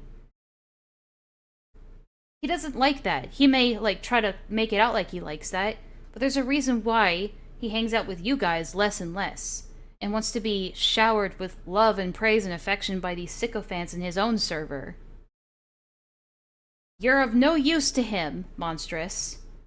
You're pining for old days that are never gonna come back. You need to wake the fuck up, and find something better to do with your time, in all honesty. It can be hard to, I mean, yeah, no, absolutely. I've been through that too, where it's like, you're just stuck longing for the old days, you know? You just want so badly for things to be back to the way they used to be. I had a friend like that, where I just couldn't accept that things were different now, that times have changed, that we've changed as people, and that it was time to move on. I just couldn't accept that. And I kept trying and trying and trying to, like, make things the way they were before. But you just waste time doing that. Find something else to do. She had found something better and new people, like Beckett. Yeah, Beckett is the perfect replacement. He's just as dumb.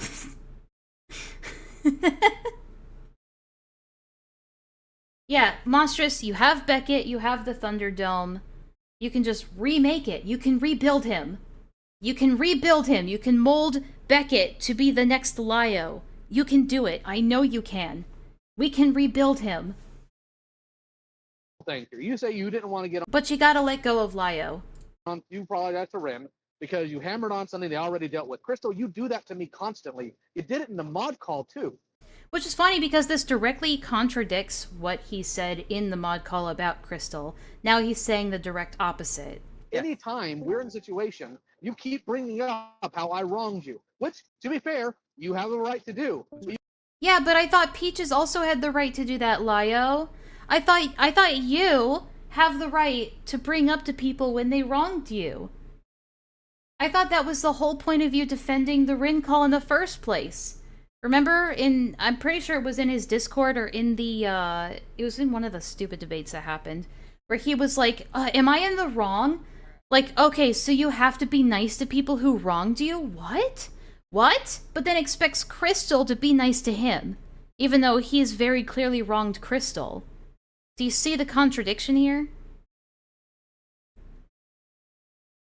Also, I didn't hear anywhere in that call where Mally was trying to convince people to disassociate with him and stop being his friends. I didn't hear that in the call anywhere, so I don't know what he's projecting right now. Hey, Joe. You can't sit there and simultaneously say Grooming Beckett for lol cowdom. Nice. you don't like hammering on the I'm invoking his name. He will hear about this. same topic when you do it to me constantly. Yes, the reason I do it to you constantly. So Lyo's allowed to bring up other people's wrongdoings constantly, but other people aren't allowed to do it to him. I understand that's a tactic you use with other people. Now, Crystal's reasoning here is not very good. She basically makes the argument that I do it to you because you do it to other people, which doesn't make a lot of sense. If that's the only reason why you're doing something, then maybe you should find something else to do. Disavowed my own actions in that call. I did it to Finn. I don't like doing it. The reason I do it to you is because that's the tactic you do but to you other do people. If you're going to do it to other people consistently, I need to do it the same. I need to do it the same. Not I choose to do it the same, or I want to do the same to you, or I want to give you a taste of your own medicine. No, I need to. I need to do the same to you. It's my moral obligation to do the same thing to you you do to other people. Yeah, there's definitely a flaw in that logic. Like, I'll take me and Kumo, for example. Like, Kumo was done wrong by Peaches, and he talks about it constantly, all the time. Not that it's a bad thing, but it's just what he does, right?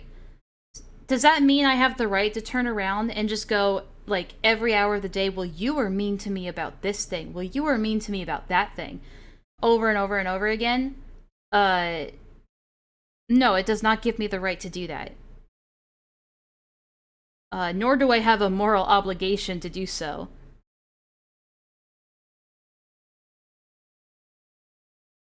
Alright, anyway. Swing and a miss from Crystal? Yeah, a little bit. Way, because if that's fair ground for you to do, I will hold you to your own standard. Who do I do it to, Crystal? Finn. Now that was a swing and a hit, for sure. Because I like that she says that you do that to people. His response was like... God, it was like, the reason why this started is because, like, I have an issue with the Rin call. Why? Because you're constantly bringing up Rin's faults and wrongdoings and how they wronged you as a way to weaponize it against them. And Lyo says, but you do that too. You do that to me constantly. Crystal says, yeah, I do it because you do it to other people. Who did I do it to? Rin! It's like, now we're in another loop. Lyo's really good at creating loops, man. Prime example, right now. Okay, hold on. Rin, the person who ran around claiming I'm an abuser? And then he proceeds to deflect, like, Rin? You think it's wrong to do it to Rin? He's not denying that he does it, by the way. He just deflects to being like, well, I think they're a bad person, therefore I'm justified. Rin, who ran around getting upset over things that they had no business in? Rin, who weaponized the... So, let's just keep track of this. So far, the crimes that Rin has committed was they believed Jordan when Jordan called Lyo an abuser. They, quote-unquote, got involved in things that they had no business getting involved in. And what else? Platform for victims for their own selfish gain. They used their platform to talk about victims for their own selfish gain. Not like you would ever do that, Lyo. Rin, who is still to this day constantly lying about things that happened. Lying about things that happened, even though he won't specify on what things that Rin's lying about. Rin, who stalked someone for 4 years and still has to be the victim? No. Who stalked someone for 4 years, but I have no proof of that, nor am I going to show proof of it, and I'm not going to elaborate, so fuck you. Crystal, those aren't the same things. You want the difference is I own what I do. No, you don't, because you double back on it and double down constantly.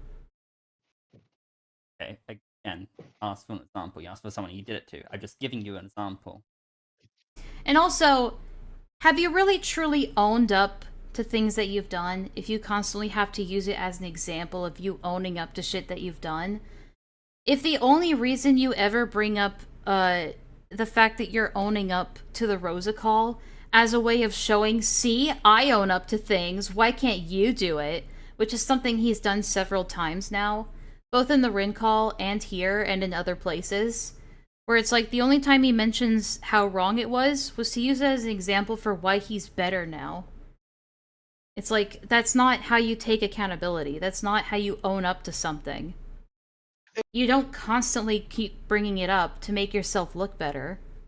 It's not. And, you know, to his credit, Crystal actually does do that too. Where I've noticed that Crystal will bring up something they did as a flaw, but then immediately say, like, but yeah, I owned up to it. I owned up to it 100%. So they kind of both do the same thing, in fairness. Not an example, Crystal, because it doesn't meet the criteria. And people have been asking, what criteria is he talking about? It doesn't meet the criteria for what? For... I can't even begin to, like, speculate. As for example, you hold accountable for actions they've done in the past. That's an Oh my example. God, Crystal, you said that you don't do that to people, but you do it to people. You specifically say you do it to me because I do it. You've said that you don't do that to people, but you've also said that you do that to people. To other people. Yes. Which, if you're using Rin, you were doing it to me well before we talked to Rin. Pick a lane, Crystal. Yeah, but you've done... Rin is just one example. He asked for an example. Crystal says, well, you did it to Rin recently. And he's like, yeah, well, you were doing that to me before Rin, so therefore you're wrong. That's like, that's just one example. And on top of that, I'm going to go ahead, because I only got 10 minutes here. So I'm going to go ahead and go on a little bit more. Oh, yeah, I missed it, but when Lyle first came into this call, he said something like, I'm not gonna be here long because I have stuff to do today and I have places to be. Something along those lines, right? Just keep that in mind. Number one, you, rightfully, and I grant you this, got upset when I did not monitor and properly moderate the comments in my video on you, where people were saying, oh, this is such a non-argument, because who the fuck gives a shit about moderating comments? Unless they're breaking TOS or are illegal. You shouldn't really give a shit. All sorts of garbage about you to the point to where Zach and I went through and cleaned it up. You have people on that Rin call calling me an abuser. Are you okay with this? Because you are an abuser, Lyo. You've consistently shown to a lot of people, including me, that you are an abuser. You've said yourself in your own video that you have abusive tendencies. Do you think we can find that? I've been wanting to fact check this, because I've been saying this, but I don't know if it's verbatim, so I do need to fact check this. What the fuck? What the fuck? Okay, is he gonna be at the bottom of his own search results again? Yep. How far down do we have to scroll before we get to one of his videos? Let's see.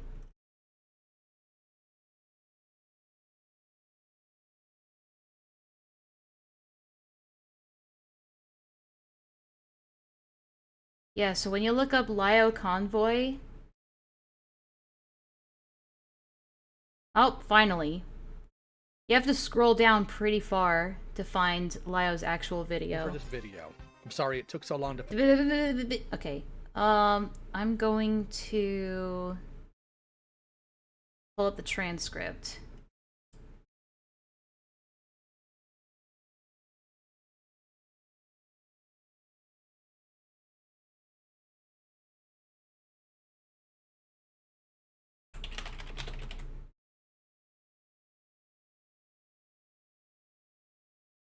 knowing full well this is going to be weaponized against me by the worst of people. When I was a kid, my old man abused me in every way but sexually. As is normal, I picked up some of his habits and traits, and I've been working to alter them. It's where my authoritative tone and general demeanor comes from. So, like most victims of abuse, I always worried about winding up like the person that abused me. That's one of the reasons why I never had kids. The fear that I'd wind up like him. Not that I magically knew I would. These were personal, private concerns. Yeah, so... I want to go comb through this real quick to see if he does mention that exactly.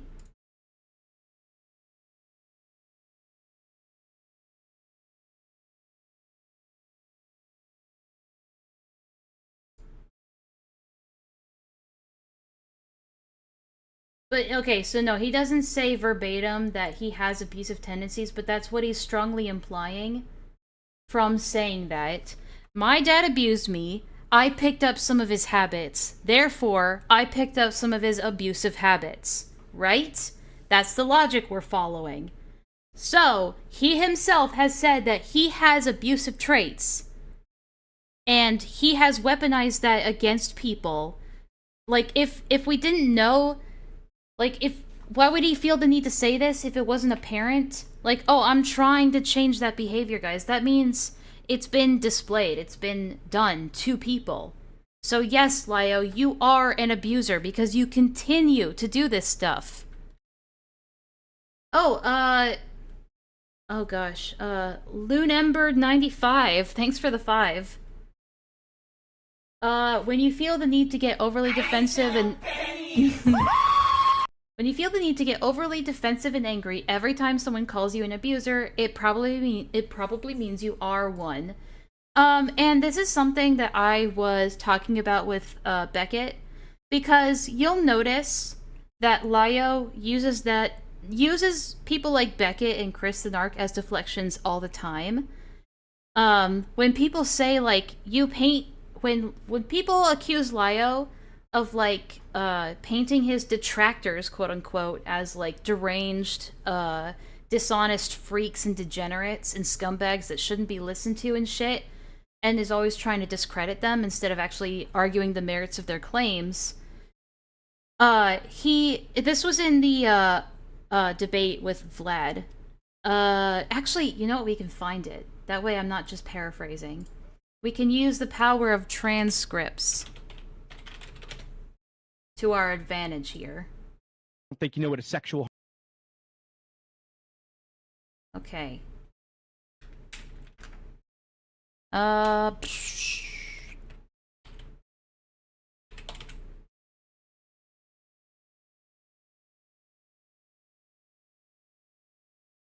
Here we go.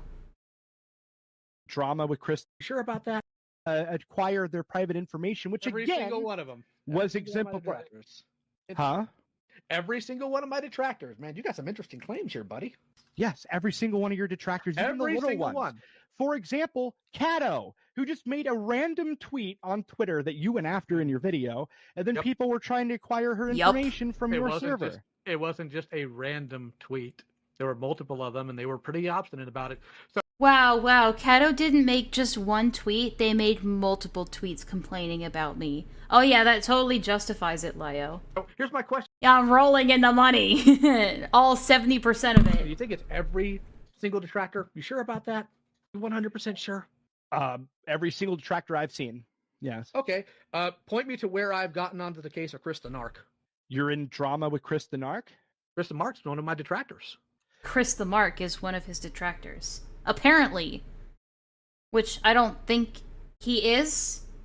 Detractors usually mean people that were with you but are now against you. That's typically what I think. Oh, let me double check my...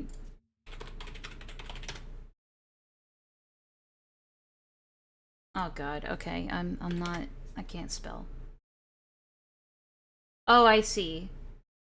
Okay, no, I was wrong. Someone who criticizes something or someone often unfairly. Okay, that's what that means. My bad. Oh, well, I mean, yeah. I said... But yeah, he will... Chris the Mark, yeah. I hate the word detractors too. Like, Chris has even said, like, once you start using detractors to talk about people who criticize you, that's when you've hit lolcout levels. Your legacy. Okay, but here's my point with this. Because he will constantly use this as, like, a thing, a point. Like, being like, oh, well, I don't go after Beckett. I don't go after Chris the Narc. So, obviously, I must not hate all of my detractors. No, he'd be right, but there's a reason for that. And I think it's a pretty good reason.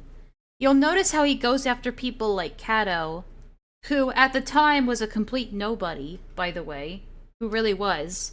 But there's a reason why he got more offended by the things that Kato and I were saying, for instance, rather than something that Chris the Narc says or that Beckett says. Because Chris the Narc has literally, like, made the insinuation that Lyle wanted to fuck Peaches. You know, Chris the Narc holds a lot of the same opinions that Vlad does about Lyo. But there's a very distinct reason that I think why Lyo doesn't go after them, but goes after other people. And I don't think that subcount has much to do with it. I think that might be a factor, for sure. But Beckett, for example, isn't that much bigger than people like Vlad or Kumo in terms of, like, notoriety. And he's gone after bigger people before, like Spoctor, right? I think, and this is just my personal theory crafting, but I think the reason is because he doesn't truly view Beckett or Chris the Narc as a threat. And this is something I've told Beckett before. He doesn't view them or their criticisms as a genuine threat, because Lyo has grown up in the Bloodsports / cringe / 4chan best score rotten.com version of the internet, where everything is edgy and everyone's insulting each other and calling each other stupid. He comes from that culture on the internet. He comes from a blood sports community, for Christ's sake. He comes from the toy drama community, where everyone calls each other stupid idiots and cringe all the time. He is used to shit like that. Lyo doesn't care if certain people think he's a clown. He does not care.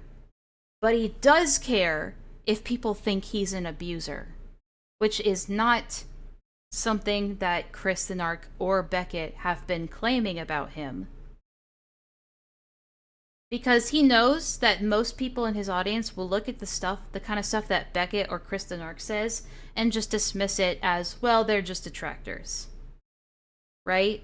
Well, they're just riffing on him. Well, they're just calling him stupid. So where's the harm in that? He's used to being called stupid. What he's not used to is being called abusive or ableist. And he takes that far more to heart, because I think that deep down he knows that it's true. Because he doesn't actually think he's a clown. He takes himself 100% seriously. He doesn't think he's a clown. He doesn't think that he's someone who shouldn't be taken seriously. So if it doesn't apply, let it fly, right?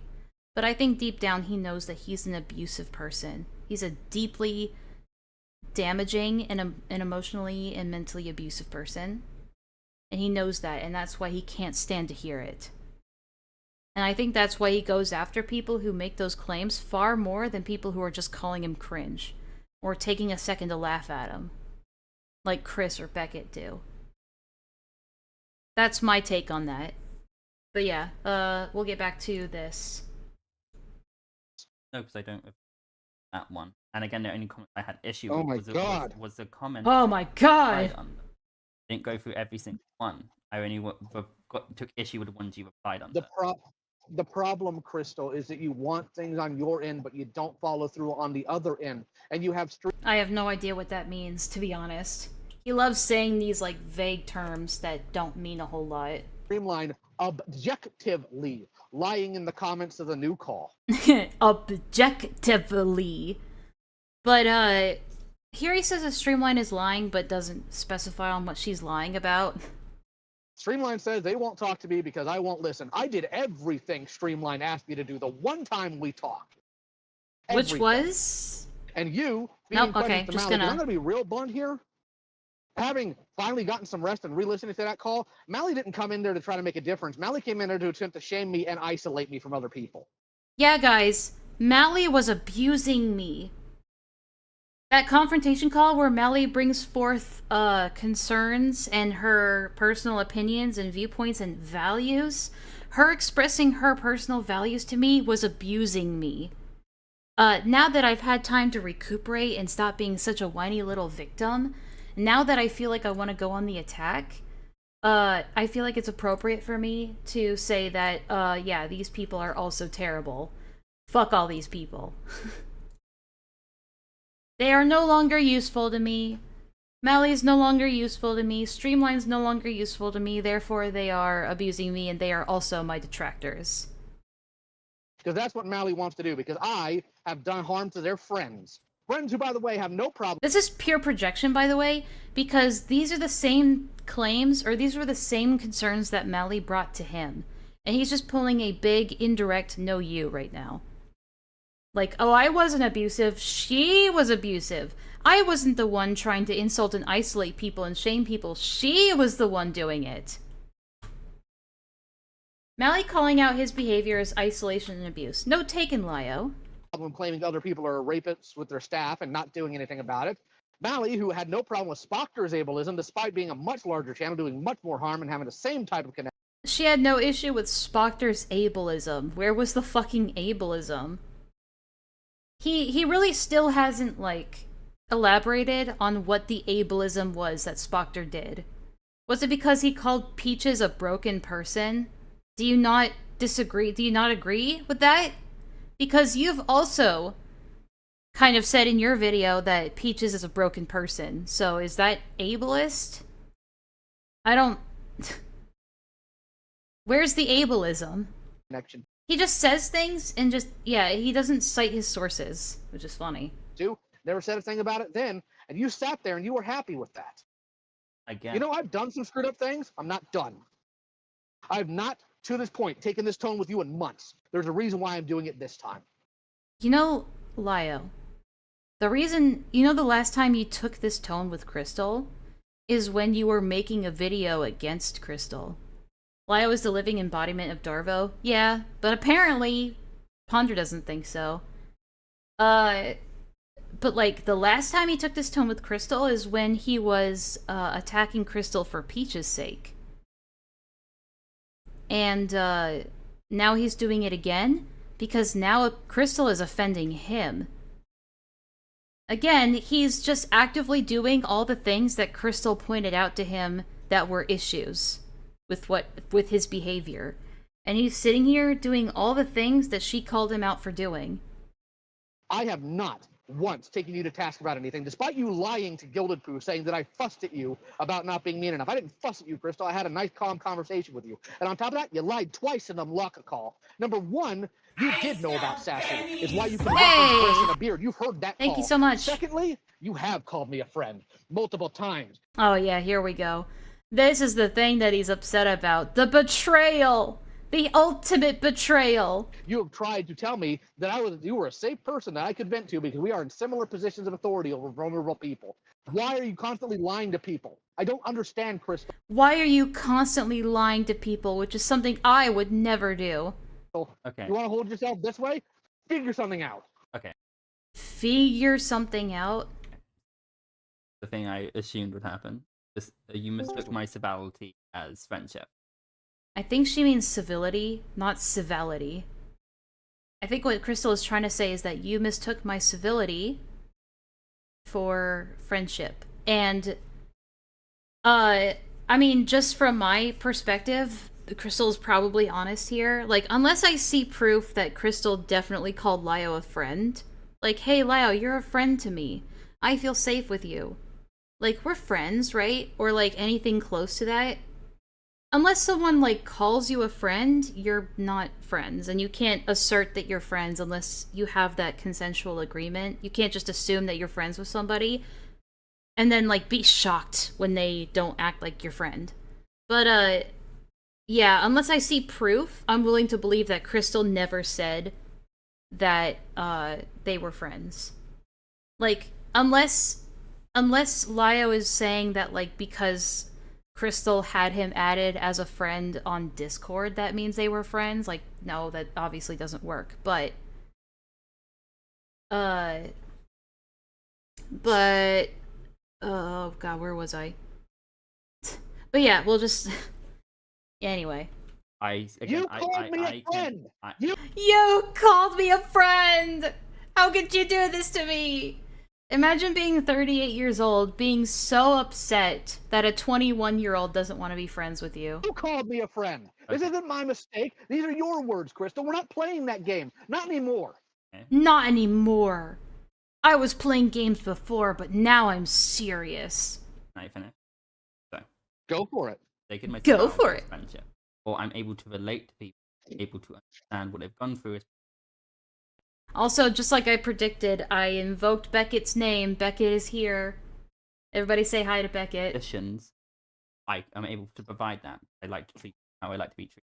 So, again, if you assumed that we were friends. If you I'm call him, sorry he if will I- come. if Wait a I- I didn't minute. assume. You called me one, Crystal. You called me one. You did. I don't remember Sorry, doing he so. will do what now? It's the same thing I did with Doodle Tones, where again I said we're colleagues, we know each other. That's actually something verbatim that Crystal has said to me. I believe she said it on my stream when I was covering the Rin call. Like, we did not consider each other as friends. And she was like, yeah, no, I consider you... I actually said that... Actually, yeah, you guys wanna go, transcript searching again? Why not? Fuck it, we've already done it a couple of times.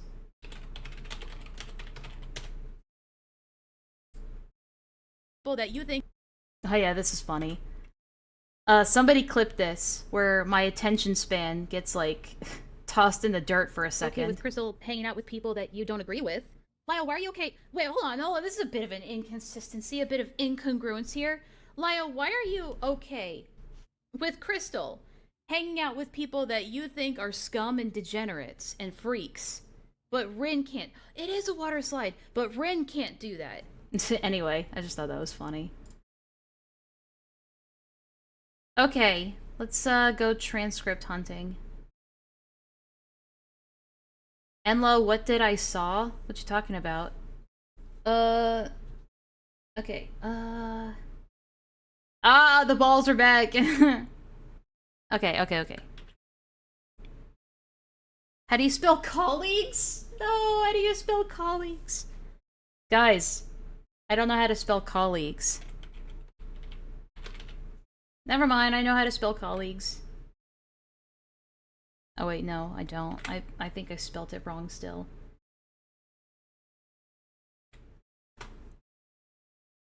One of one. Here we go.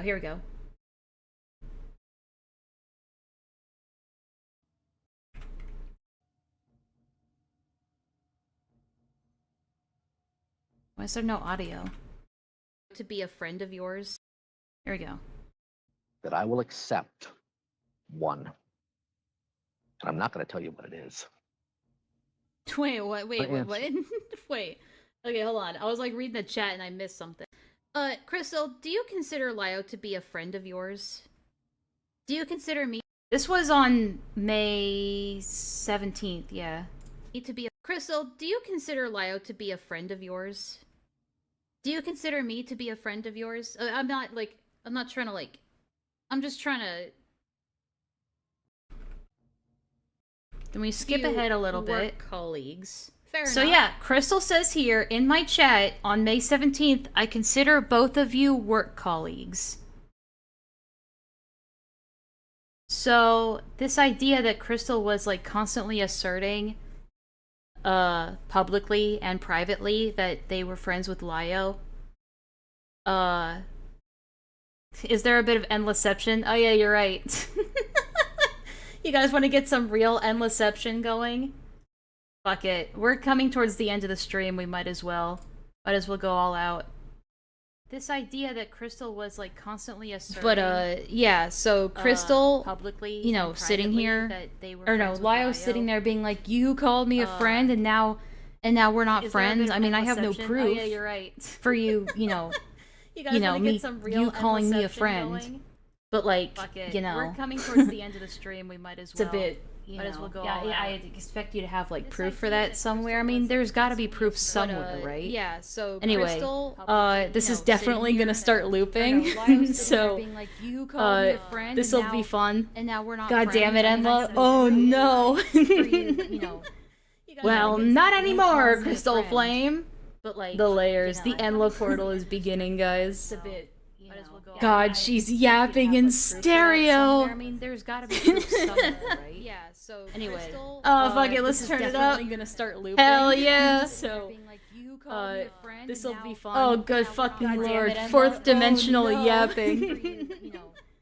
Well, not anymore, Crystal Flame. Yeah. I'm just listening to the chaos now. Beginning, guys. This gonna give me a headache. God, she's yapping in stereo. This is what I feel.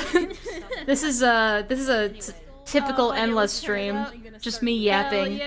I'm gonna have a stroke. Oh, good fucking lord. Fourth Too much. dimensional It's too yapping. much, Enlaa. Make it stop. Well, not anymore, Crystal Flame. Oh, it's I'm so just listening weird. to the chaos now. Guys. It's gonna give me a headache. Hang on, we're gonna turn it up. Turn it up. Turn it This is up. what it feels. This My is ADHD this is some typical typical Enlaa Enlaa stream. stream. Well, I Just think me we can still do yapping. commentary like I'm gonna this. have What a do you guys stroke. think? Oh, good fucking lord. Please, Too fourth much. dimensional It's too much, Enlaa. Make But it come stop. on, we're getting towards the end of the stream. We can have a little bit of fun. But also there's Oh, some it's so delays, so we weird. have to like Chaos wait now. for it to catch up. It's gonna give me a headache. Hang on, we're gonna turn it up. Turn it up. brain Turn feels it up. like, lol. This This is some typical German Enlaa Enlaa stream. 70 plus yapping. AU cells. I'm gonna Oh have my a god, stroke. you're so right. Hey Enlaa, what did I miss? Not much. Too much. Actually, It's too much, Enlaa. We're Make just it stop. kind We're of doing getting the towards same end of shit the we stream. always We do. can have a little bit of fun, but also Oh, there's it's some so delays, so we weird. have to Yeah, like wait basically. for it to catch up. It's gonna give me a That's headache. it. We're gonna turn it up. Turn it up. Turn it up. Stop, please. This is some typical German Enlaa stream. stream. 70 plus AU cells. Oh my god, you're so right. And the voices. Hey Enlaa, what did I miss? Not much. Too much. Actually, It's too much, Enlaa. We're Make just it stop. kind We're of doing getting the towards same end of shit the we stream. always We do. can have a little bit of fun, but also there's some delays. So okay, okay, that's enough.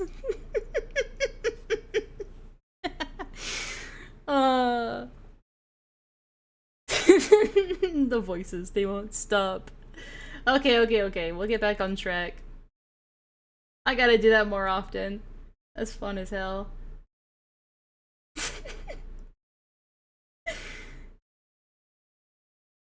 I'm gonna kill myself. Hey, it's Cosmic. Thanks for the 2. I will pay you money to make it stop. Thank you so much. Don't worry. Your donation made it stop. I can assure you. By the way, just gonna remind everybody, I have a Ko-Fi set up now. Please use it. I'll probably start tagging it in the description as well. So, I'll probably actually, no, I could just replace the link that I have in there with that. So, I might as well just go ahead and do that now. They made me do it. The voices. Alright. Let's get back to it. Again, I treated you the same way as I treated Doodle Bones. We were civil with one another, that was it. It was the idea of like... So, like, if anything, it's... Oh, yep, there it is. I'll try to fix the alerts, guys. I know it's a bit wonky right now. Does your Ko-Fi trigger any TTS or anything? Not at the moment, no. I gotta fix that too, but I'll have time to do that. Alright, shit, what was I gonna say? I forgot. Oh yeah, this is proof that, like, Crystal's being consistent here. It's not Crystal's fault if Lio goes out of his way to not look at what other people are saying about him publicly, including Crystal herself. Like, they're gonna treat it like this is some big betrayal, like, oh my god, Crystal was snaking them the whole time, but, like, no, not really. If he was actually smart enough to pay attention, he would know that, like, she's been in our server and in our streams, like, constantly shitting on him. Now, Zach claims that, like, oh, Crystal's been shitting on you in the background too, you know? It's like, okay, I'm gonna have to see proof of that. And I asked Zach for proof, and Zach said, oh, I guess I don't have any in text proof. I guess it was all in voice calls. Yes, conveniently, all in unrecorded voice calls that nobody can find for some reason. Yeah, it's the Enlaaception event. Alright, but anyway, it proves, like, I have more proof for the contrary than Lio has proof that Crystal called him a friend. In the Cat's Lair, we had the same amount of, like, I could help you, you could help me kind of mentality. That's how I was approaching it from the very beginning. Like, I've asked people in Endless server, and You scratch my back, I'll scratch yours. You got it? people also assumed as of such. I'm going to be real blunt here, because then... The other thing you said about... I'm gonna roll a like, blunt Laka. here. Cool. So, you've mistook the timelines. I was aware of everything about Sasu after the Sasu call. I was aware of everything. No, because again, the Sasu call happened. I literally sat there and with then- you. Yes, I literally yes, you sat there sat with there you with me, after you banned Sasu from your chat and ran you through everything and showed you the call.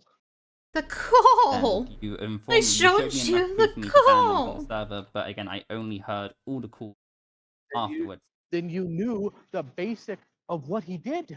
Yes, the basic, again, that's said. I knew the basics of what they did. I didn't know all the nuances. I didn't know the multiple calls. I didn't know there's a call in December, which was the breast and the beard call, which I found. Yeah, so Lio here is trying to argue, well, how can you agree, how can you flip-flop on the Sasu thing if you were okay with it then? Because you knew what Sasu did. You knew the basics of what he's done. And Crystal goes, yeah, but I did not know that you guys had agreed to not contact Sasu anymore. She says if she knew about that agreement, she would have had different feelings on it back then. That's what she's saying here. Found out afterwards, where I found out that was meant to be the last call. I didn't know that was meant to be the last call. If I knew that was meant to be the last call, I would have completely disavowed the Sasu call from the beginning. Because if Or you could have just, calls, not shown up. Yeah, no, I shouldn't have shown up. I completely agree. I shouldn't have been there. I should not have been within that call. I'm not going to deny I shouldn't have been in the Vin call either. Because here's where I'm going to say, and then I have to leave because I have to be at another call. So yeah, hold on to that, because earlier Lio says in this call, like, I don't have time because I have places to be. But now he's saying, oh, I don't have time because I have to be in another Discord call. He's so busy, guys. You want to talk about somebody who's equipped to talk about Peaches, who knows more about it? You're talking to him. It's not you. I will. Oh, yeah. Yeah, we're getting there. I was victimized by Peaches more than you. I let you, and that's fine because Peaches. Oh yeah, that's something Crystal got pissed about, where he says, I let you talk about your experiences with Peaches. I let you share your stories about how you were abused by Peaches. I allowed you to talk about your experiences with Peaches. Did I say Pichu before? Peaches harmed you, but Peaches didn't string you along for 2 years using their life as weapon towards you. I'd rather not victimhood. So what Crystal said there is I'd rather not conflate victimhood. Like, I'd rather not compare and compete. Because that's stupid. Peaches has wronged multiple people. Can't say you. Oh yeah, absolutely. Yeah, Peaches. I'm just saying that I don't think you're the most qualified. You've got the most information. Y'all are gonna love what call he was hurrying to. I actually don't know what call he was hurrying to. Could you enlighten us, Trinket? Because you've been able to use people to get it, and let's make it clear here. That's what you did. You used people to get the information, and if you're honest about it, who cares? The thing is, Lio, she was honest about it in multiple places. Just because she never said it to you doesn't mean she was never honest about it. Why would she be honest to you of, oh, I'm just here to get information about it? But she was saying it publicly in multiple places for months now. It's not Crystal's fault that you're too stupid and brain dead to, like, go and look at those sources and see what Crystal is saying about you in other places. That's on you, buddy. Concern Becky gives me. Well, if you just want to say you're bullying people, go for it. I disagree because that's not what I want to do. No, that's absolutely what you want to do, but you're trying to frame it as you being good because you can't fathom the idea of you being the bad person here. But if you're going to be honest about it, just be honest. Just say, hey, I'm just using people. Instead of running... Wait, that can't be possible because he's driving in this call. So if he's hurrying straight from this call to another call, it couldn't be like one of his story times. Otherwise, he'd be doing that while driving. To Enlaa to ask for clarification or ask for their opinion when Enlaa. That's not what I want to do. But if you're going to be honest about it, just be honest. Just say, hey, I'm just using people. Instead of running to Enlaa to ask for... I feel like he's like even more... He's like exaggerating my name even more now. Enlaa. Clarification or ask for their opinion when Enlaa's entire reason why she's around, she was defending Nyx and Jackie. Which is untrue, and I'm glad that Crystal like immediately counters that. Because this has been a point of contention for both Crystal and I, where it's like, Crystal, I've said this before, but Crystal is the one that reached out to me far before anybody else did from this drama.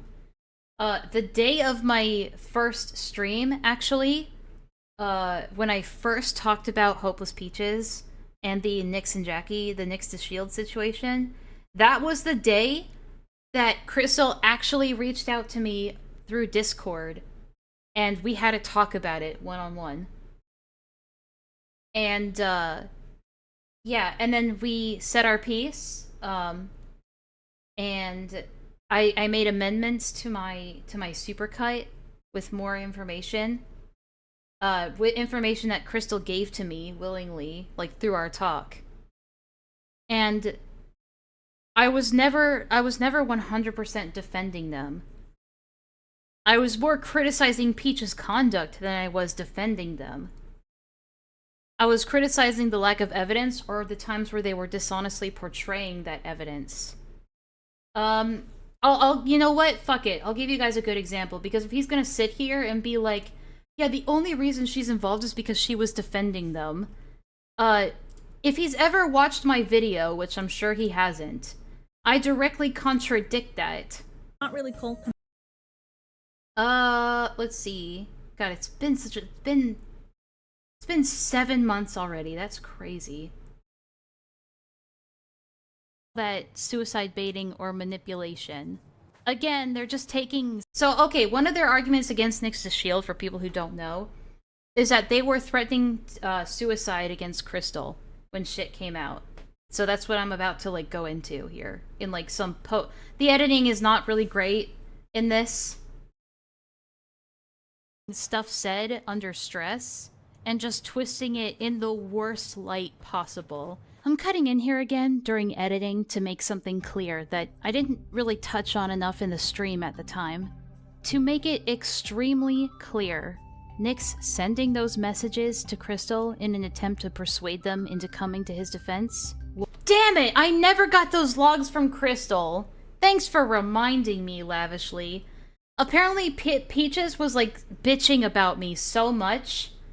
I think in the Senate, after my supercut came out, apparently she was bitching about me a lot. And about my videos. And Crystal was like, oh yeah, I can get those to you. And then I never got them, and now she's gone. Damn it! Maybe someday. Was wrong and quite... Anyway, here's what I say. Make it extremely clear.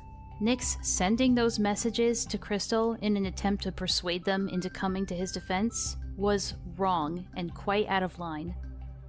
It was wrong of Nyx to put so much emotional pressure on Crystal to stick their neck out for him to help him fix this mess. I'm sure that Nyx and Jackie were both under a lot of stress at the time when this was all unfolding. From their perspective, they made an effort to support a victim of grooming who they felt guilty for not supporting sooner in the past, and in return, their attempts were twisted by drama merchants and the ignorant masses to look like the desperate damage control of two complicit child abusers.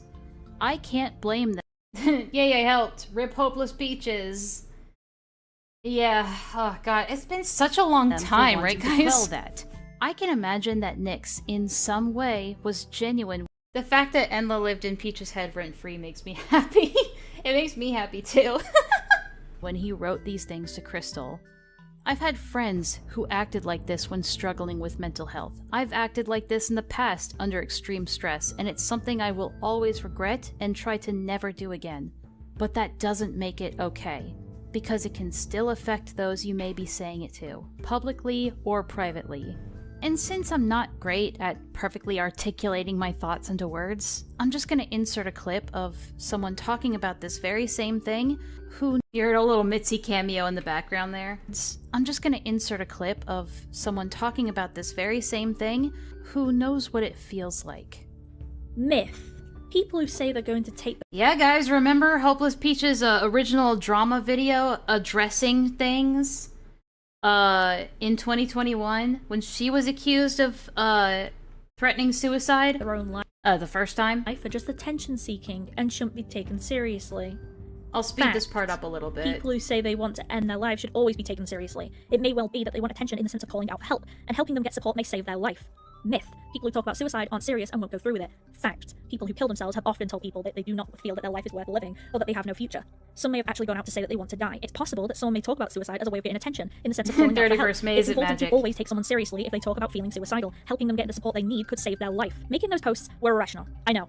but mental health itself can be irrational. And they were my genuine cries for help. Cries for help that got answered, and that answer saved my life. What I'm saying is that mental health issues, when they take over, make us do very irrational things. During a crisis, it is extremely difficult to stop your mental illness controlling your behavior as much as you want to be able to control that. Out of everyone involved in this situation, I would think that you, Peaches, would be the most sympathetic to someone's mental or emotional state when saying something like this. Even Hopeless if it's the absolute reaches. wrong thing to say, and even if it ends up hurting someone, which in this case, it did.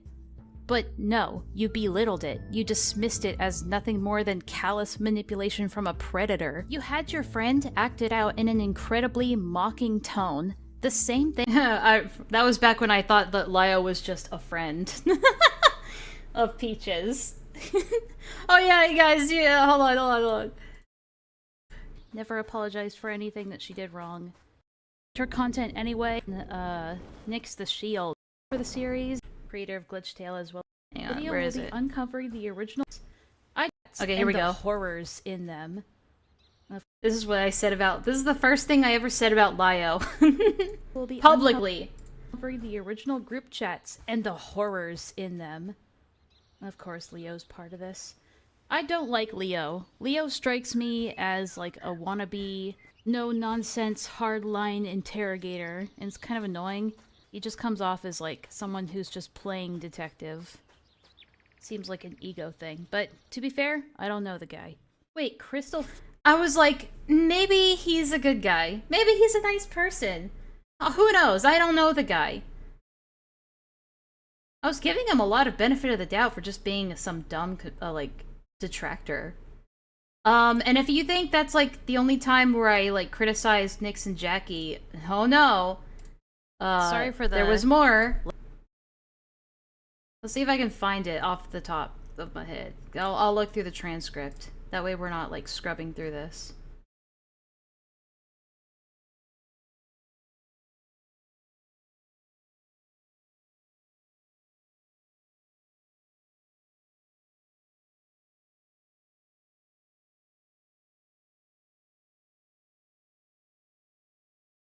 Okay, yeah, here we go. One of Nyx's responses was like to cry racism and be like, you're just criticizing me because you're racist. Really is. I haven't seen a whole lot about that, but if he really is trying to cry racism, I disagree with him on that. I think it's dumb and it deflects from the original criticism. Wow. Yeah, I'm really defending him.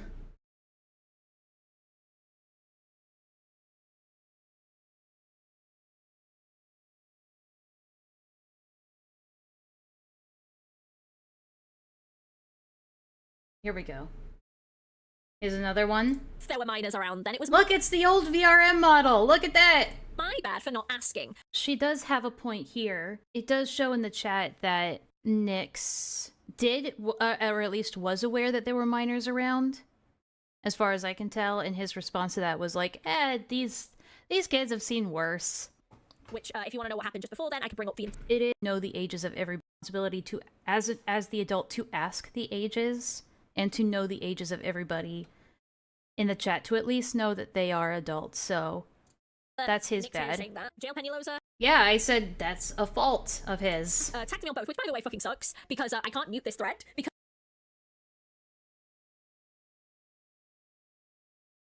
There was like an edit in here that I really, really liked. I actually worked pretty damn hard on editing this video. I'm proud of it. If you guys haven't seen this video, I highly recommend it. Really? I worked hard on I've gone it. out of my way to send threats of harassment and violence. Shitty. Agree with it, right? I love this part. I'd be like, you know what? Maybe they could have done. Some people are absolute cunts. I don't agree with it. We're taking a break to appreciate my old work. Fuck it. Because one, you're dumb. Two, you make Crystal look bad, which is shitty. True. And three, you give these motherfuckers ammunition to make threads like this. We're gonna go through the proof.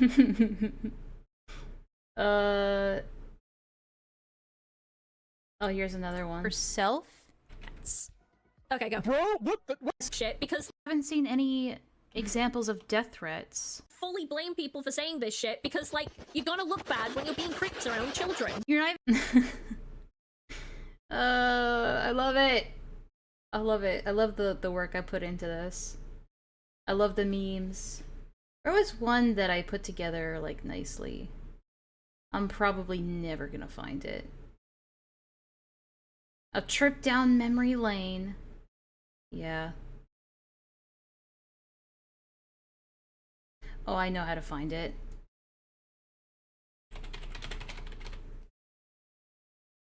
What? Okay. Just put in the bitch then. What?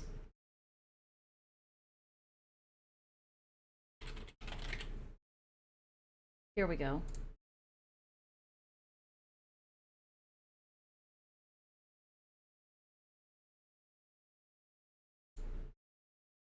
Meanie on that day. She has constantly made fun of my abuse and mental health. Literally where? I mean, true. If she's gonna make that claim, For people here to we stop go. harassing us for things that we have already acknowledged and owned fully. Bitch, where? Literally where? Yeah, sorry. No, I'm just... I like my shit, man. You gotta be proud of your own work. Okay, sorry. We've gone off the beaten path. But yeah, I think I've proven my point. That I wasn't just solely defending Nyx and Jackie. I was pointing out Peach's dishonest behavior, which I think you would think that Lyle would agree with. But, you know, you gotta dig your heels instead of in. running to Enlaa to ask for clarification or ask for their opinion when Enlaa's entire reason why she's around, she was defending Nyx and Jackie. I actually Nyx and Jackie. So I actually reached Those out to evil, Enlaa, evil during people. the stream, when Peaches was disavowing it, and this is the reason I'm actually on quite good terms with Enlaa, because we actually came on to quite a good agreement behind the scenes. Because again, I'd rather not say like, oh, I feel X and Y about people. By the way, I've given all of our old DMs to Crystal, so she has, like, access to them as well. I'd rather talk to them directly, and that's what I did with Enlaa. Enlaa. Is like Enlaa has all the backlogs of all our conversations in relation to that. So we agreed to disagree on some points, but they understood my perspective and they understood how I held myself. Because Peaches was again the one who completely hijacked the Nyx and Jackie situation, completely misframed Jackie and Nyx to the point where they are also victims of What Peaches. is this? Yep. They took my story, ran with it, and now I've had to get in contact with Nyx and Jackie. And I like how Lyle's only response to that is cool. Not gonna concede or like say, okay, it's my bad for assuming then. Nothing? Okay. understand what the fuck actually happened, where do we stand, what's going on next. One more thing there. So just gonna completely brush past that, even though he just tried to delegitimize me and what's the word? I'm blanking out. Defame is not the right word, obviously. But shit. Why am I drawn? It's getting late. But discredit me. After the attempt to discredit me didn't work, he just sort of moves on to the next thing without conceding. Like, he just goes, cool. And then let's talk about something else. Not gonna say, oh, okay, my mistake, I was wrong about that or whatever. No. Nah. Lyle can't roll over and be a victim anymore. He's done being a victim. He's got to stand up for himself. One single more thing then. Do you remember what you told me you would do if Peaches ever came back online? Yes, I do. Now this is an interesting thing that I do have to criticize Crystal for. And this is actually something that I believe we confronted Crystal about this on Kumo's stream, I think. That or it was somebody else's stream.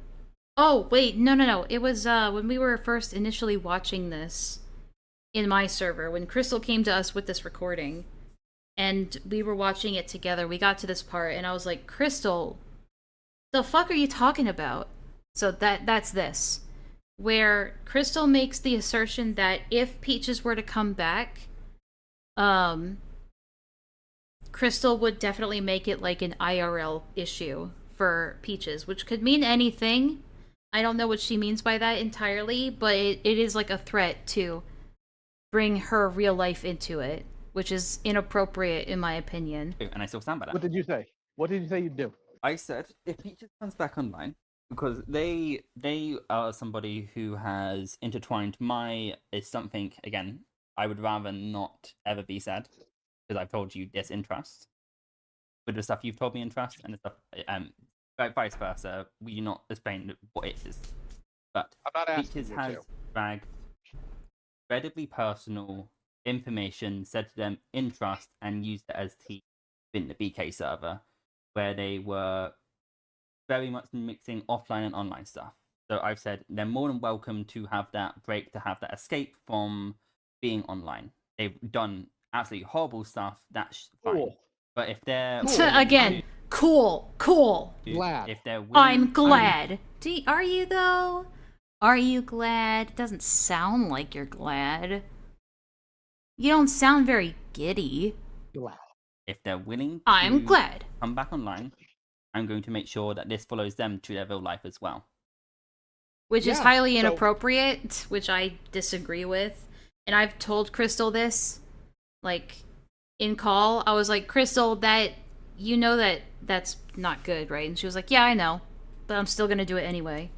Which is her prerogative, if she wants to, I guess. Here's the truth of the matter, Crystal. I don't want to hear dick from you about me bringing up Rin's parents ever again. Rin called me an abuser on a platform. This is where it gets bad.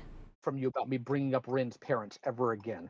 Rin called me an abuser on a platform they knew they had power on that is also directed harassment towards my wife. So I don't want to hear anything from your mouth about how I shouldn't bring up Rin's parents. They're lucky I haven't called somebody at this point. So, I'll break this down in a second, but just listen to it entirely. Want to hear anything from your mouth about how I shouldn't bring up Rin's parents. They're lucky I haven't called somebody at this point, because I'm getting real sick of people saying the Rin call was bad, when the truth of the matter is they don't like the fact that I was angry at an ooh-woo baby person who's more of a snake than any person you've ever met in your life. So let's break that down for a second. He says they, as in Rin, they're lucky I haven't called anyone, referring to people in Rin's real life, or Rin's parents. Oh, that's definitely more than a veiled threat. Yeah, he's sick of pretending. I think he's sick. He's sick of pretending. Is he driving? Yeah, you can hear the... Oh yeah, you can hear that a lot in this. But yeah, he's definitely driving. Yeah, he says, Rin's lucky I haven't called anyone because I'm sick of hearing everyone complaining about the call. So essentially, he's threatening to call Rin's parents, Rin's abusive father, because of other people complaining about the call, not Rin themselves. Which is an interesting take. It's a very interesting threat, that's for sure. Real sick of people saying the Rin call was bad, when the truth of the matter is... You're proving why it was bad. Because you just now established that the not a veiled threat that you made in that, you just entirely done away with that excuse. Because now you can't say, I wasn't threatening Rin. Like, I wasn't threatening Rin, I was just saying that I wouldn't do that. And now you're saying, they're lucky I haven't done it yet. Which is another threat. That's even worse. Let it out, Lio. Let it out. Let out the inner beast within you. Just be your true self. Be the true, raging, Onision narcissist that you were always meant to be. Do we wanna, I wanna see this from Lio. Wow. Wow! I wanna see this narc rage. I wanna see this. Wow. So you guys are so into yourselves, like you are so committed to censoring innocent people that you're just gonna go and try to get my Patreon deleted now. Oh, you have an opinion of me, so you're just gonna try and ruin my entire career. Really? Is that what you're going to do? Oh, I'm sorry, the FBI never showed up. Oh, I'm sorry, the cops are all about Onion Boy because turns out didn't break a single law. So what do? Oh, well, our opinions have been invalidated so many times of him that we're gonna disable his Patreon. Wow. Wow, you would really do that. You would really do that!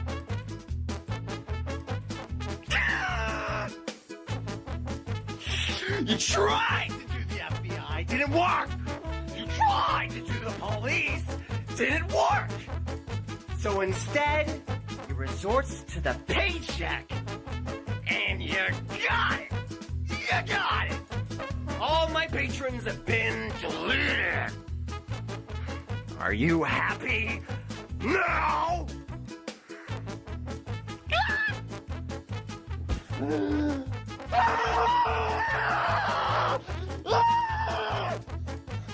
Is this what you want, huh? Is this what you want a total meltdown? You like kombucha? I love kombucha! Woo, woo, woo, woo, woo. Okay, that's enough of that. You need to go mask off, Lio. Just let it out. Be free. Be free. Like, don't you want to be like Onision here? Just be free. They're definitely related. The fuck am I watching? You're watching Onision have a meltdown. That's what you're watching. I remember when this happened. That was an interesting moment. We're getting there. We're getting close. They don't like the fact that I was angry at an ooh-woo baby person who's more of a snake than any person you've ever met in your life. Save the people who preyed on you, and I hope those people die in a horrible fire, and I hope they go to hell for eternity. That'll be consistent. That's another thing I picked up on. Listen to this again. More of a snake than any... They don't like the fact that I was angry at an ooh-woo baby person who's more of a snake than any person you've ever met in your life. Save the people who preyed on you, and I hope those people die in a horrible fire, and I hope they go to hell for eternity. Hang on. People who preyed on you, and So yeah, he says Rin is more of a snake than anyone you've ever met. Oh, wait, okay, hold on.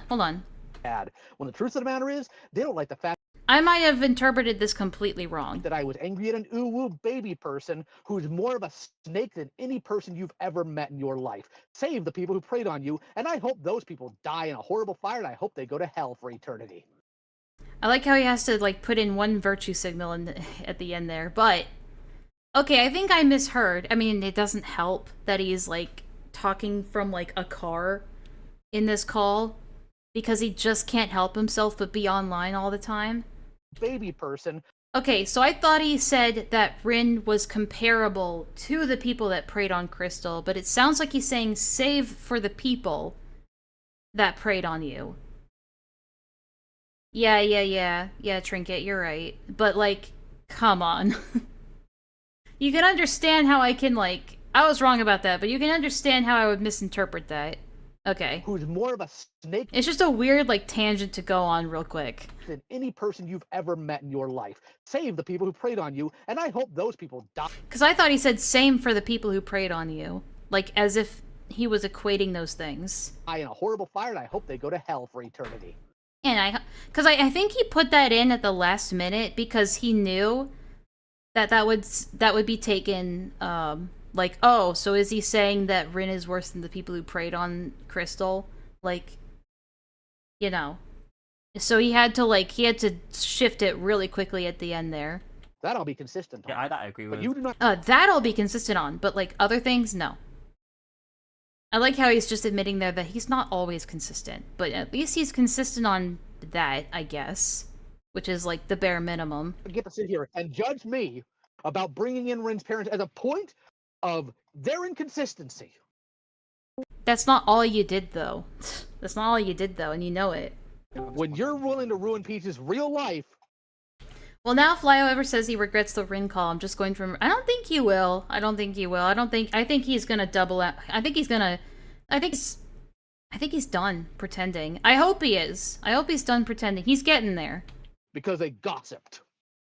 Yes, about... It was wrong. So wait, hold on. Their inconsistency. When you're willing to ruin Peach's real life because they gossiped. So, that's an interesting turn. Because he's minimizing the damage that Peaches has done to Crystal and other people by saying, oh, all Peaches did to you was gossip a little bit. That's not what he said about Crystal gossiping about him. No, that was abuse. But this, nah, it's just a little bit of gossiping. My experiences with Peaches are much worse than yours. Yes, about... It was wrong. You and I are on that. But Yeah, Banksy, well, maybe he shouldn't be driving while on Discord. Agreed. I don't want to hear it. The Rin call was fine. Doggone, I didn't do a veiled threat. Doggone, I didn't do a veiled threat.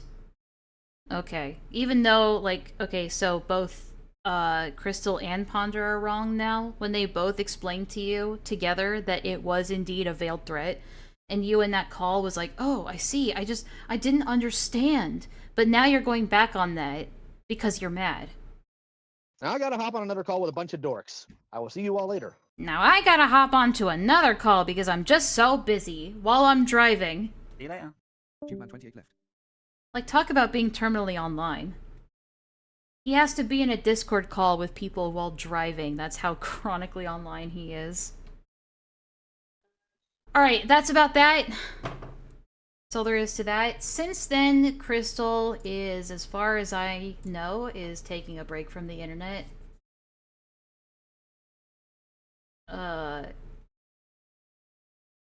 As far as I know.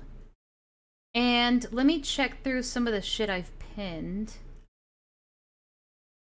Because there are some other things I wanted to cover too, real quick. I wanted to touch on them.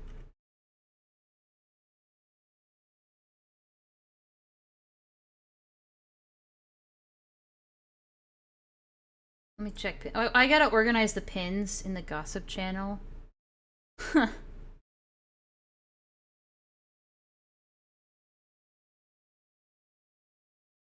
Oh yeah, I forgot about this.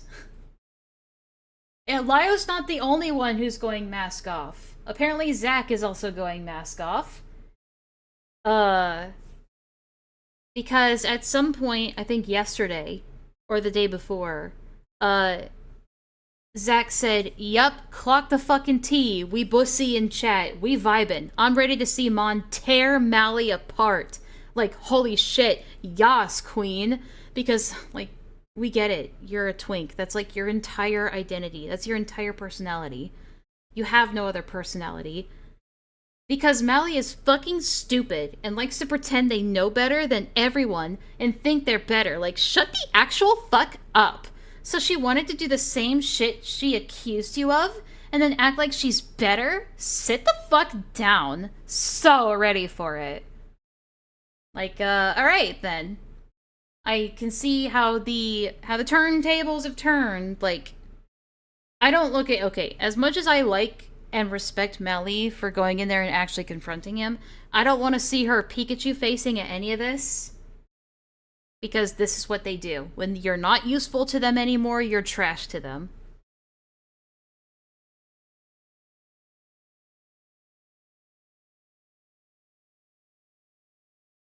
Zach, aka Gay, the personality. I feel like Zach is like the stereotypical gay guy that you would see in an 80s or 90s movie. You're setting us back 30 years. You're setting us back 40 to 30 years, Zach. You gotta get with the times.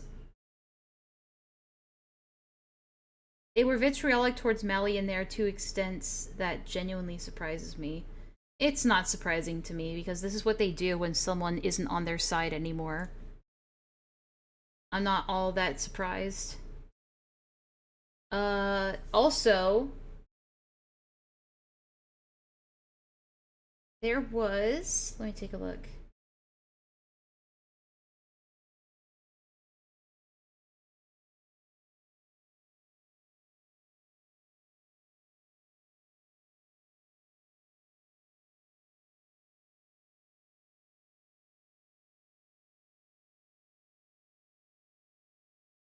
Oh, some of these I can remove, for sure. But yeah, we're gonna be wrapping up soon. Not Zach profiting off of rainbow capitalism. Maybe.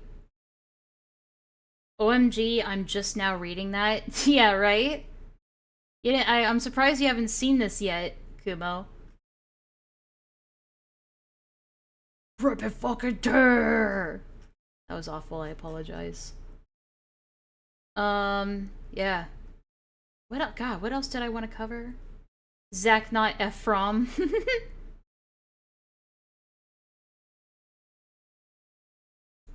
Oh, shit. Okay, yeah. Okay, now that we have confirmation, I want to touch on this real quick. So Kato sent evidence that some of her videos archiving calls from the Senate were copyright striked by Lio, by Thomas Guerrera himself. Which is two videos, the Further Call and the Spar Danger Call. All of them entirely copyright struck and giving Kato a strike on her channel. And there's really no grounds for Lio to make a copyright strike, considering that he has no copyright on these calls, because they are public calls.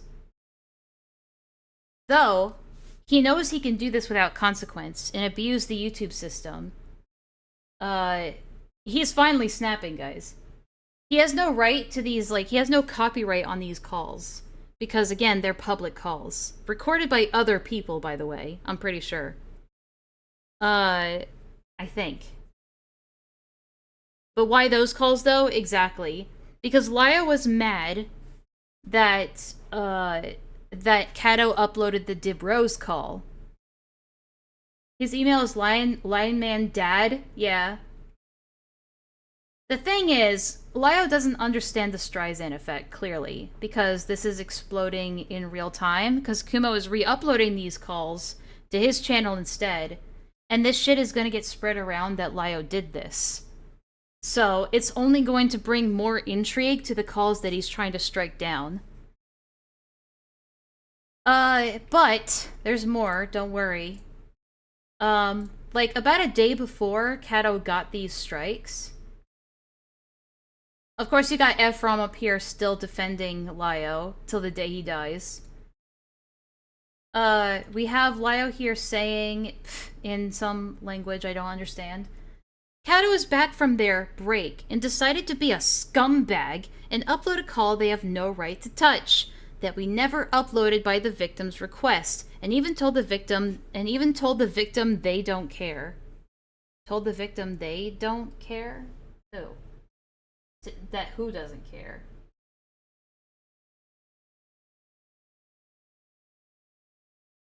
And so he says, okay, Kato, guess we're going to have fun now. So yeah, and then a day later, a copyright strike comes in. But yeah, again, at most you could say, properly he could file like a privacy complaint, but this isn't a copyright. So he's falsely abusing the copyright system to get two unrelated videos taken down, by the way. Videos that have been up for months that he could have taken issue with earlier, but decided not to until conveniently just now. Now, Kato can't directly try to appeal these copyright strikes, because then she would have to give her real name and contact information to Lio, and no one's stupid enough to do that. And Lio knows that. So her only recourse here, because the YouTube copyright system is dog shit, her only recourse is to just allow the strikes to, like, take down these videos. And they're just gonna have to re-upload them somewhere else. But this isn't gonna go away, Lio. You can't just... Like, this is top-tier lolcow behavior. And it's gonna get noticed by people. Oh, but when Zay does it, it's bad. But when Lio does it, it's A-okay. Well, he knows he's being petty. Apparently, Kato got confirmation that, yes, this is Lio Convoy doing it. And, basically admitting, straight up, that he's abusing the copyright system to get what he wants. So, Slug, I assume... Angry Slug? Right? Slug says, at Lio Convoy, dude, did you copyright strike the calls and such? Wanting to ask us, people will weaponize this, and it'll cause a Streisand effect.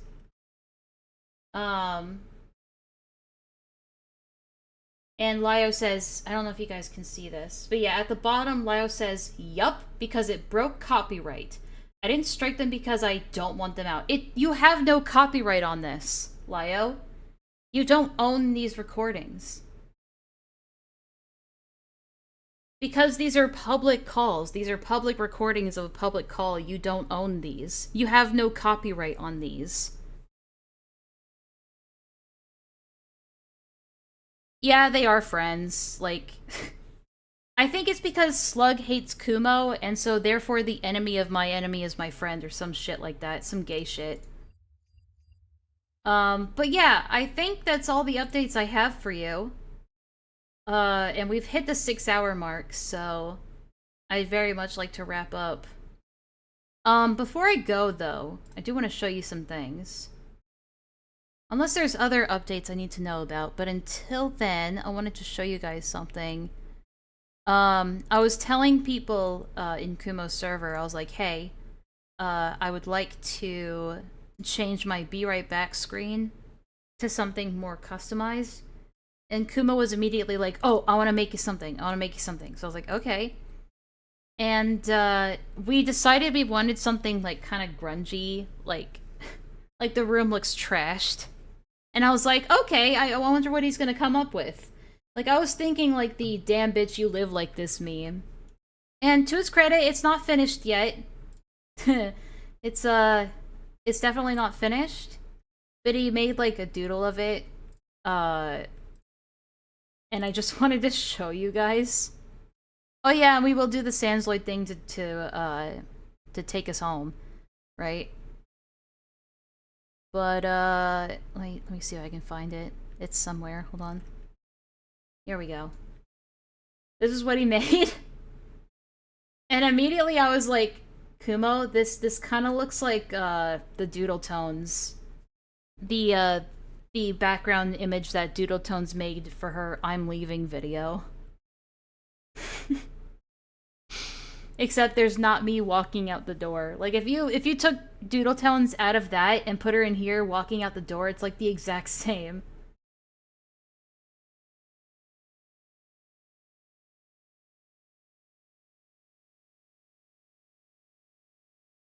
But yeah, I like it, but I think we have to brainstorm it a little bit more. In the meantime, though, I made something else that's, I made something else. Just kind of cobbled together. I had some GIFs on my computer, so I figured I would put those in there instead. I also just realized that the text here is a little bit off-center. Or is it? It's hard to tell.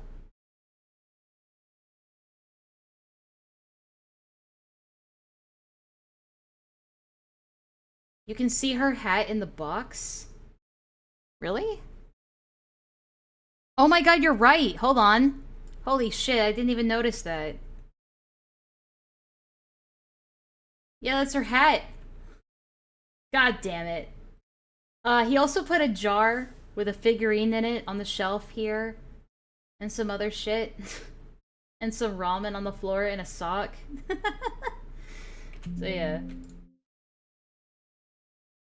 But yeah, this one's just pure temporary shit.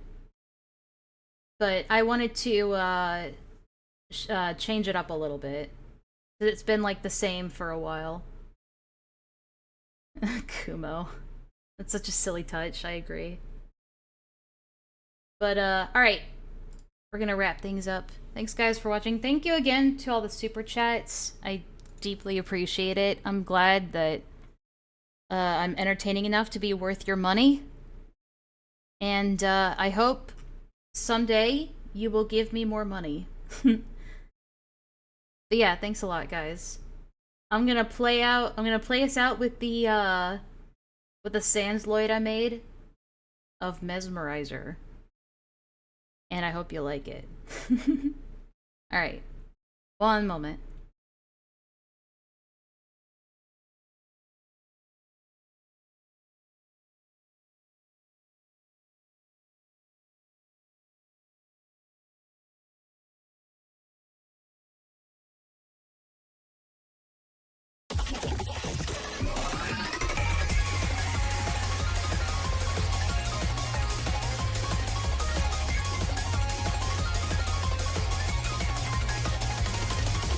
Thank you.